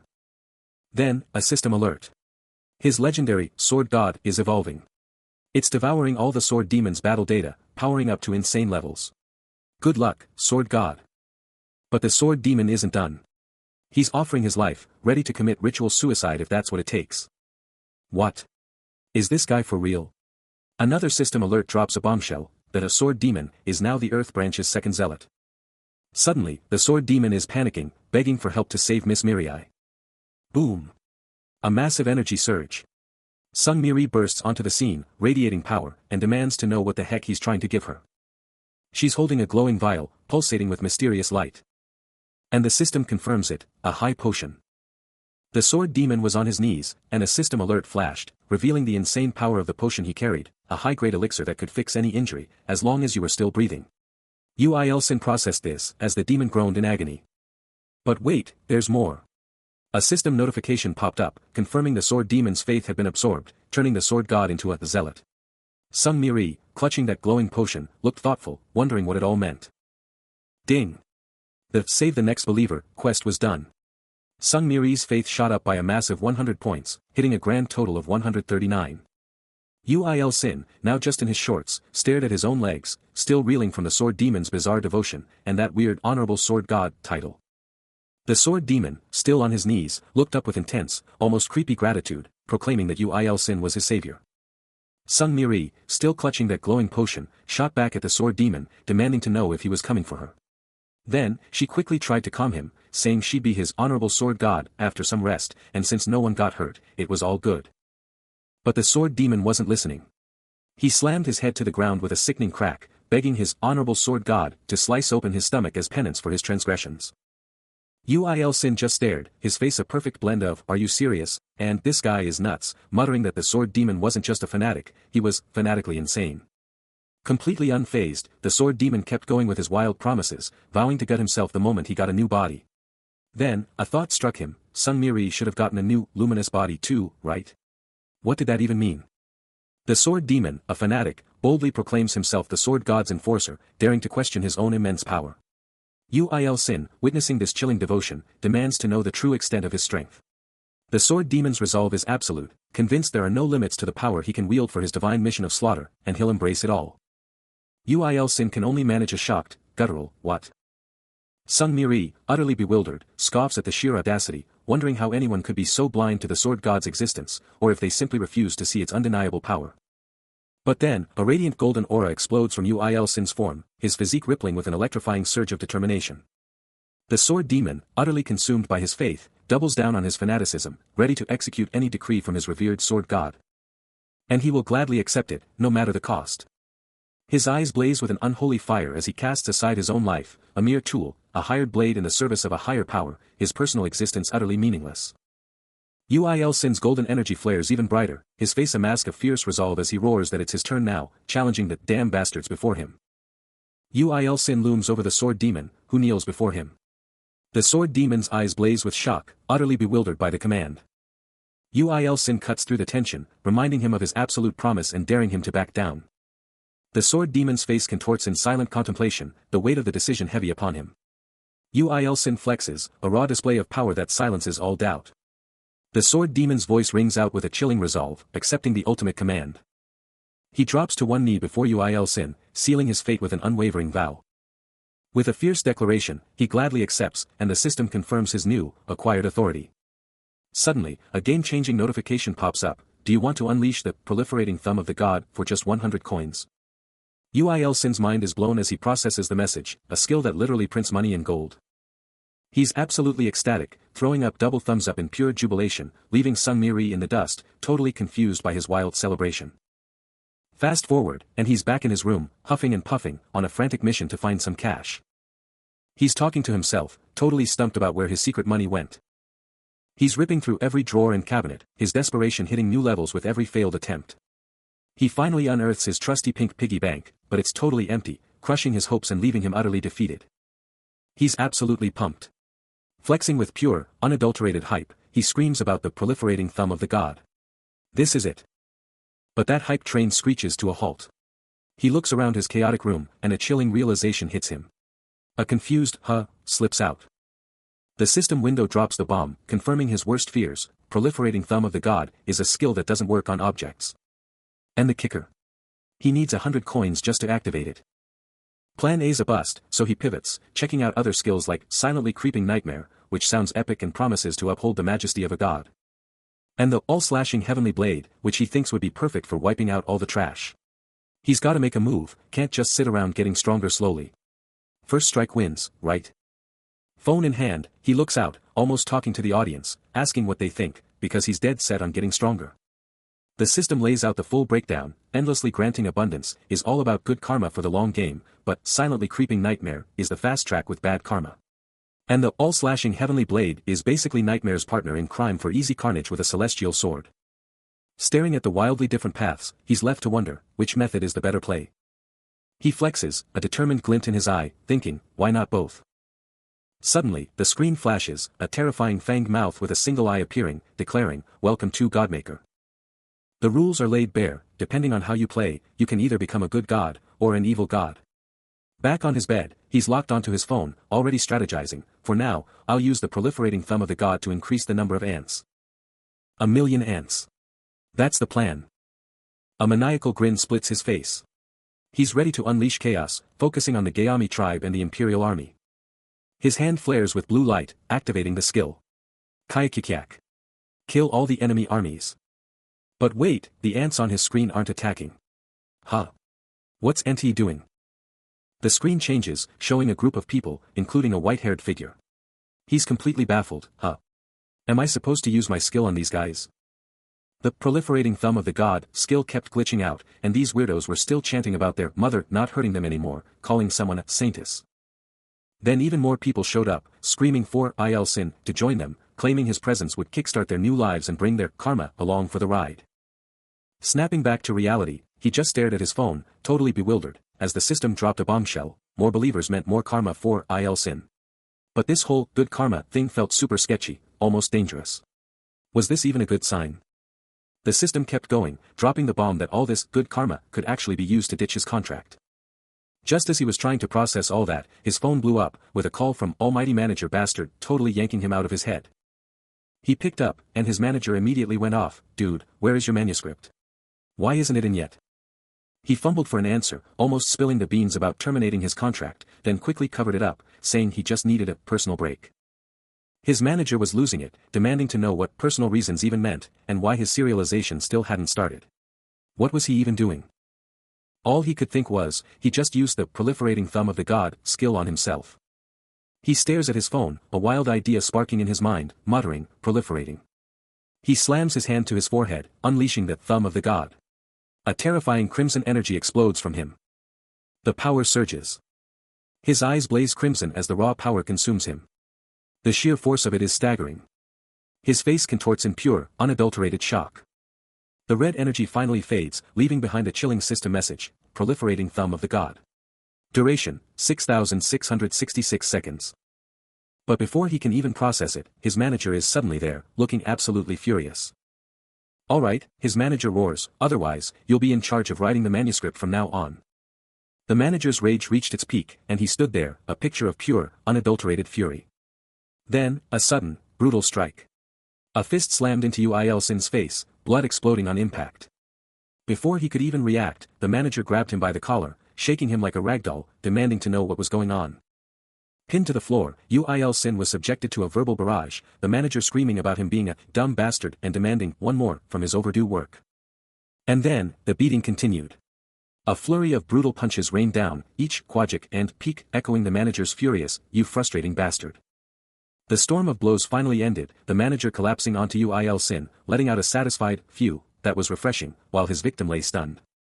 Despite the brutal beating, Ilsin's hand twitched, reaching for his phone, a desperate attempt to escape the madness. But the manager wasn't done. He sneered at the phone, demanding if Ilsin thought he could fool me with that, then simply barked, "Fuck off."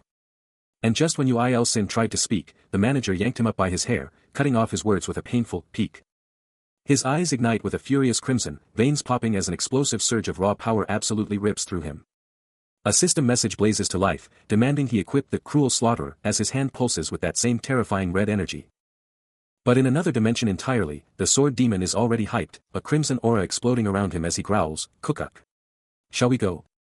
Back to Ilsin, his phone screen is absolutely blasting with an ethereal purple light, showing off some gnarly monstrous figure. In the other world, a monstrous green beast charges in, claws out, absolutely engulfed in furious red and yellow energy.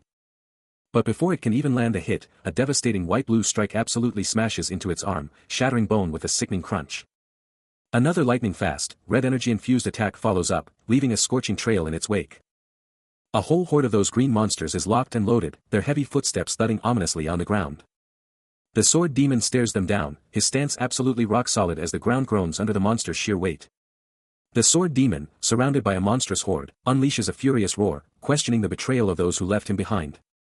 With a chilling declaration, he vows they'll remember his words, especially the power of the Black Spear. But before he can finish, a colossal green beast roars, its eyes burning crimson, ready to strike. Engulfed in a blazing red aura, the monster unleashes a terrifying roar and lunges. A cataclysmic explosion erupts, its impact shaking the very ground. The sword demon is thrown back, a shocked gasp escaping his lips as the monster's raw power overwhelms him. But elsewhere, a new power awakens. Ilsin is consumed by crackling red lightning, his eyes blazing crimson as he unleashes an unimaginable force. Back on the battlefield, the true horror is revealed, a colossal, grotesque monster, its single, burning red eye promising utter destruction. But before it can strike, a spear, crackling with vibrant purple energy, slams into the beast with devastating power. Blasted back by the explosive force, a furious purple aura erupts around him. He can't believe this raw power, demanding to know what kind of twisted game this is.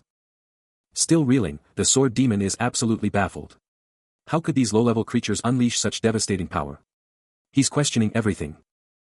His glowing blue eyes blaze with fury as he realizes this could be the work of an evil god. The sheer terror of that thought hits him hard. Then, a monstrous, shadowy behemoth with blazing red eyes suddenly appears, its terrifying form eclipsing everything, confirming his absolute worst nightmare. The sword demon screams a desperate warning, a frantic plea for his forces to hold back, but it's already a lost cause. Giant, shadowy tentacles whip out from the monster, ripping through the chamber with insane power. A red-robed subordinate drops, lifeless, a brutal reminder of the monster's lightning speed and power. Gone without a trace. With a hardened gaze, the sword demon barks orders to a subordinate, demanding they summon the general and imperial guard now. The emperor's trapped, and time is running out. He doubles down on the urgency, making it crystal clear that this situation is beyond critical, no delays allowed. The sword demon, still battling for his life, calls out to the monstrous, multi-armed entity, recognizing her as Mistress Arachne. With a surge of resolve, he declares, he'll abandon all etiquette for this one moment, ready to do whatever it takes. Mistress Arachne, the multi-armed terror, makes a terrifying vow, she'll personally deliver the evil god's head. But just as suddenly, the focus snaps to Ul Sin, who cries out in pain, his face already showing signs of a brutal fight. He's on the floor, battered and bruised, the evidence of a harsh battle etched onto his skin. Totally bewildered, he asks himself, what in the world just went down? His body screams a warning, forcing him to conclude he can't stay like this, he has to revert. A system alert flashes, endlessly granting abundance, is reaching out for his help and an introduction, and Ul Sin's mind reels, unable to grasp the sheer magnitude of what's happening, muttering about things he needs to do. Ul Sin's world is rocked as a message from Almighty Manager Bastard flashes across his screen, not only terminating his contract but also demanding a down payment back. But before he can even react, a ding cuts through the tension, and a cryptic system message pops up, Anti changed occupation after a successful, what? His jaw drops as a torrent of system messages explodes around him, screaming about captured kingdoms, collected loot and a level up. What in the world is going on, and why is he getting all this? A primal scream of frustration rips from his throat, as he rages against this, fucking stupid game. What good is any of this success when his real life is falling apart? After deciding to take a break from the game, Ul Sin's contract gets terminated, and now he's on the hook for a massive payment. The pressure is on, so he's furiously typing away at his laptop, cranking out a web novel to make some quick cash. Suddenly, a brilliant idea hits him, his eyes flaring with a powerful blue glow, as he plots to use his web novel, Dragon's Grace, to save a fan and get some serious mining done.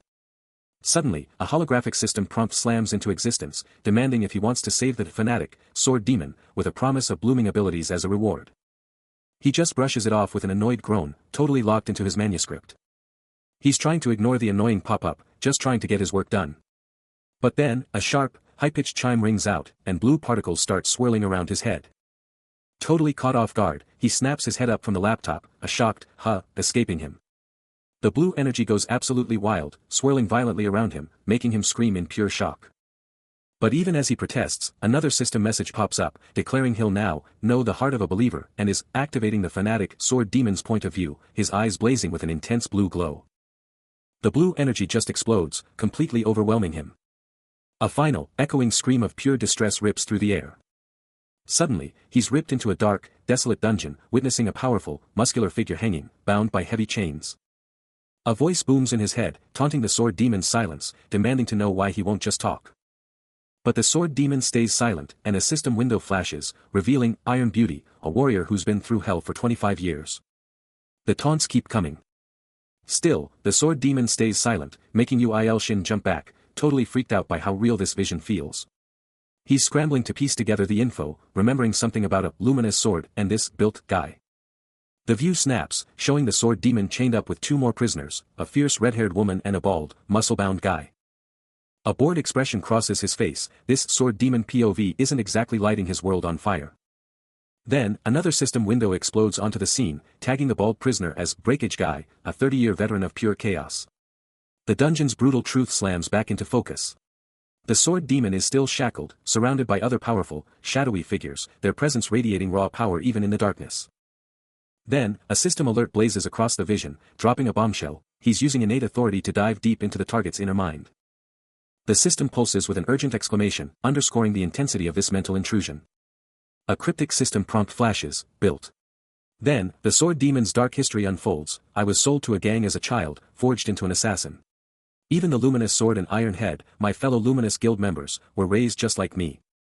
The scene cuts to the sword demon, sprawled on the floor near Iron Beauty. As his inner monologue drops another bomb, I secretly ran countless experiments, pushing the limits to awaken my martial abilities. The sword demon stands, facing Breakage Guy, as the chilling truth is revealed. Of course, they saw me as nothing but competition. Suddenly, we're back with Il Shin, his face a mask of utter confusion as he processes the brutal memories, a frustrated, TSK, what the? Escaping his lips. Back in the memory, Breakage Guy confronts Iron Beauty, demanding, you beat me here, Iron Beauty. Is the luminous sword still up there? Iron Beauty, clearly annoyed, shoots back with a dismissive sigh, just try to be more careful. I'm not in the mood for your jealousy. He just wanted strength, to become one with the blade, and then, bam. He finally saw what he'd been chasing this whole time. He pushed his swordsmanship to the absolute max, hitting peak performance, but then he wondered, is this really it? The end? But a gnawing bitterness crept in. Was this really all there was to it? Cut to the dungeon. The sword demon, aka the luminous sword, is straight up flexing on his chained rivals, daring them to say he couldn't beat them. He wasn't holding back, announcing their doom, and then dropping the ultimate threat, he'd rip out their eyes so they'd never see light again. But Breakage Guy, bald and absolutely fuming, wasn't having it. Blue energy crackled as he shot back, telling the sword demon he'd just die with them. Iron Beauty, with a fierce glint in her eyes, wasn't backing down either, purple energy igniting around her as she vowed, she wouldn't let him, silently begging the sword god for mercy. With both prisoners now absolutely radiating power, their auras going wild, Il Shin, watching this whole memory unfold, knew instantly, this was going to be bad. Il Shin explodes into action, a blue aura flaring as he charges to save the believer. Steel Body activates. He's a one-man army, powering up for the fight. Boom. A devastating blow lands on Breakage Guy, who screams in agony. A lightning-fast kick sends the massive prisoner flying. Who are you? Where did you come from? Breakage Guy shouts, utterly bewildered. He's down. The red-haired woman and the sword demon watch the chaos unfold. Il Shin's response is ice cold, you don't need to know. No time for talk, he declares, a blur of motion. And then, the lightning grip hits. Breakage Guy is suddenly crushed by an invisible weight. Il Shin absolutely unleashes a blinding surge of electric blue power, totally convinced he's about to one-shot his opponent, thinking, am I not a genius? But the sheer, raw power of his skill overload is just too much for Breakage Guy to handle, because seriously, who can take that much skill damage all at once, no matter how tough they are? His body starts to warp and crack under the insane pressure, and Breakage Guy just lets out this primal, gut-wrenching scream of agony. His face twists into this grotesque, red-eyed monster, and a desperate, broken question rips from him as the skill just keeps tearing him apart. He's still screaming, demanding to know if this is some kind of sick joke, his mind completely shattered by the torment. The purple energy just goes absolutely wild, and Breakage Guy's arm literally starts to disintegrate into glowing dust. Then, a sharp, choked gasp rips from Il Shin, his cocky grin replaced by pure shock and discomfort as he sees just how utterly devastating his own attack truly is. Breakage Guy's entire body just explodes into countless fragments, his form dissolving into a swirling cloud of raw purple energy. With a final, earth-shattering KWMPH, he's completely gone, just shimmering motes of light left in his wake. After enduring the skill overload, Il Shin stands victorious over the Kreewood creature, its form still crackling with residual blue energy. The monster explodes in a violent burst, sending debris everywhere, and Iron Beauty screams, thinking it's all over. But her focus immediately shifts to Sword Demon, desperately calling out, begging him to wake up. Meanwhile, Il Shin, now on the ground, lets out a massive sigh of relief, thinking he's finally handled one of them. But Iron Beauty's eyes are burning with furious red energy as she glares at him, her rage absolutely exploding over Sword Demon's unconscious form. With a furious scream, she lunges forward, her weapon a deadly blur. A fiery aura explodes around her as she unleashes her attack, a devastating blow heading straight for Il Shin. The impact sends him absolutely reeling, a pained cry ripped from his throat. He's thrown backward by the sheer force, utterly shocked by the sudden, brutal counterattack. Even as the inferno raged, his steel body ability kicked in, shrugging off the scorching flames like they were nothing. He felt the burn, the raw power of the flames, but something deep inside him just wouldn't break. While Iron Beauty, engulfed in her own explosive power, was feeling a wild, almost ecstatic rush. He just stood there, taking it all, a total boss in the middle of the firestorm. Leaving her absolutely stunned, how was he still standing? Even Sword Demon, frozen solid, couldn't believe his eyes at this insane twist. Il Shin flashed a triumphant smirk, a clear sign that all his grinding and power-ups were totally paying off. But Iron Beauty, absolutely fuming, let out a furious hiss, swearing she'd turn him into ash this time. As her next fiery attack detonated in a blinding, explosive burst. He tanks the fiery onslaught, a defiant HMPH escaping his lips. As Iron Beauty's jaw drops, her eyes blazing with pure shock and fury. The inferno dies down, and he's still standing, clothes tattered but completely unfazed. A system alert pops up, steel body, duration ended. He lets out a surprised WAH. But Iron Beauty isn't done. She unleashes an even more furious wave of crimson fire. Yet he just grins, a fierce determination burning in his eyes. That confident smirk never leaves his face. While Sword Demon, watching the whole spectacle, narrows his glowing blue gaze, clearly wondering what just happened. And then, Uil Shin's attention shifts to a new system message, scratching his head over the mysterious term, blooming. He can't help but laugh, a bitter realization hitting him, his expectations. Totally scammed again. But the Sword Demon, still bound, just chills, dropping the bombshell that he totally expected Uil Shin, even setting up all those enemies just for him. Then, with a smirk, he's like, yeah, I know I'm a bad guy, but wait, there's more. Uil Shin's mind races, trying to figure out this bizarre place, when the Sword Demon drops the mic, announcing himself as the legendary Sword Demon, who's been waiting for this moment. A booming sound rips through the air, as the Sword Demon keeps talking. His eyes practically burning, a huge grin on his face, he hypes up Uil Shin, calling him absolutely incredible. Reaching out, he's thrilled they finally met. And then, the ultimate ask, he begs Uil Shin to become his sword god. Unleashed and glowing with a menacing purple aura, the Sword Demon stands tall, the ultimate puppet master behind everything. Suddenly, a new challenger bursts onto the scene, radiating a powerful purple aura. The system instantly identifies him, Johan, a 29-year-old human, and a disciple of the god of destruction. With eyes blazing in disbelief, he screams out, calling someone a pervert, as the Sword Demon looms in the background, then he can only stammer, "Sword God." His face twists into a mask of pure awe and terror, as Johan then drops into a deep bow, proclaiming it an absolute honor to finally stand before Uil Shin. Still processing the mind-blowing revelation, he can only echo the title, Sword God. Kneeling before a towering, muscular figure with long, dark hair and glowing blue eyes, Johan is absolutely floored, letting out a low growl of pure awe. The powerful Sword God, with a slight, knowing smile, is totally cool with finally meeting Johan. Totally overwhelmed, Johan bows even lower, begging to become the Sword God's disciple. The Sword God, a human who's been around for 23 years, stares down at his new fan, muttering that they've finally met and there's a huge plan behind everything. Johan, the disciple, is a human whose power level is still a total mystery. Meanwhile, the god of destruction, the one in charge of breakage, is totally ready for action. Back with his new disciple, the Sword God warns Johan that his master won't let him just walk away, so he better be careful. Then, with a total mood swing, the Sword God starts talking about his brother, and wonders if his wild puppet is crying. The Sword Demon has Uil Shin in a vice grip, a chilling possessiveness in his voice as he whispers about finally touching him again. A sickening thud reverberates as the demon's hands press hard against Uil Shin's chest, an unsettling intimacy in the moment. Then, he pivots to the stunned Iron Beauty and Breakage guy, throwing out a taunt, asking if they're jealous. His glowing blue eyes sharpen, a chilling, calculating look taking over his features. Out of nowhere, the Sword Demon explodes with purple energy, slamming into Uil Shin with crushing force, utterly dismissing him as a worthless bug. The sheer impact sends Uil Shin absolutely soaring backward, his form a blur against the darkness. But then, a shockwave of surprise hits the demon's face, his eyes snapping wide open in utter disbelief. A blinding, searing wave of red and orange energy explodes forth, countering the demon's assault with mind-blowing power. As Iron Beauty wonders aloud which one is the real deal, the Sword Demon is left utterly speechless, demanding to know the true identity of his opponent. The Sword Demon keeps coming, baffled by the sheer tenacity of his foe, but Uil Shin is already winding up for something massive. Then, with a primal scream, he unleashes a lightning-infused punch, calling his enemy a dumbass. The hit lands with an insane, explosive force, sending out a shockwave of blue energy. And just like that, the skill activates, unleashing a torrent of pure thunder power. A massive lightning bolt slams down with blinding speed. Pure electrical energy crackles and surges, swallowing everything in its path.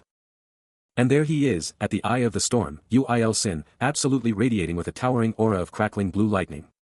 A name rings out, chilling and powerful, Mistress Arachne. A new force emerges, glowing with an otherworldly aura, poised within a grand, dark domain. With a final, cryptic whisper, "Forgive me for leaving without saying my goodbyes," she vanishes. Her eyes fix on a towering, ancient temple, a cold declaration escaping her lips, "I can't deal with the weaker believer." Her face contorts with dark ambition, because the fewer believers I'll have, the weaker he will be. Meanwhile, a sprawling, ominous forest looms, hiding secrets within its depths. A grizzled guardian shouts to the young ones, little ones. Be careful not to go deep into the forest. They respond in unison, yes, but his gaze sharpens, why aren't they here? A wave of dread washes over him, as the silence of the forest deepens. Suddenly, a monstrous, plant-like entity erupts into existence, its eyes burning with an ominous red glow, green energy swirling around it. Its gaze burning, it prepares to unleash a devastating skill, the very air crackling with the word poison.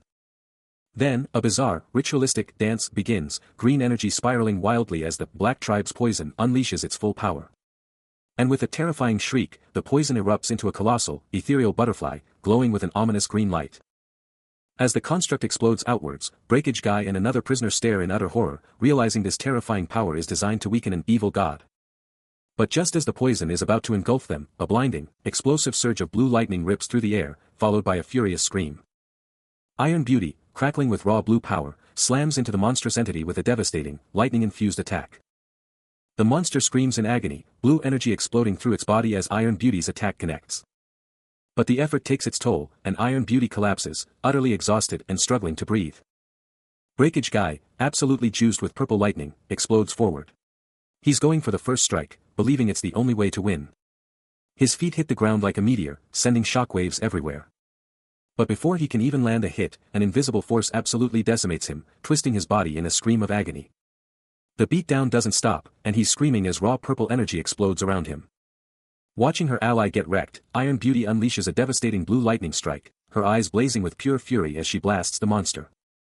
But that blast takes everything out of her, and she collapses, coughing, completely drained.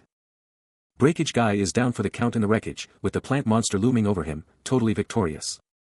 He can't even process how tough this thing is, thinking, is this thing not just a monster, but an immortal? The plant monster's glowing eyes lock onto him, its voice booming with a terrifying finality, it's no use. You can't beat me. With the plant monster dominating, Iron Beauty is left reeling, her copy skill gone, and the thunderbolt power she needed, vanished. But the plant monster just towers over them. Its glowing eyes burning as it taunts them, no one will ever touch me. Uil Shin, witnessing the carnage, grapples with a brutal choice, do I really put my life on the line for this? He can't believe this is all the help he's got.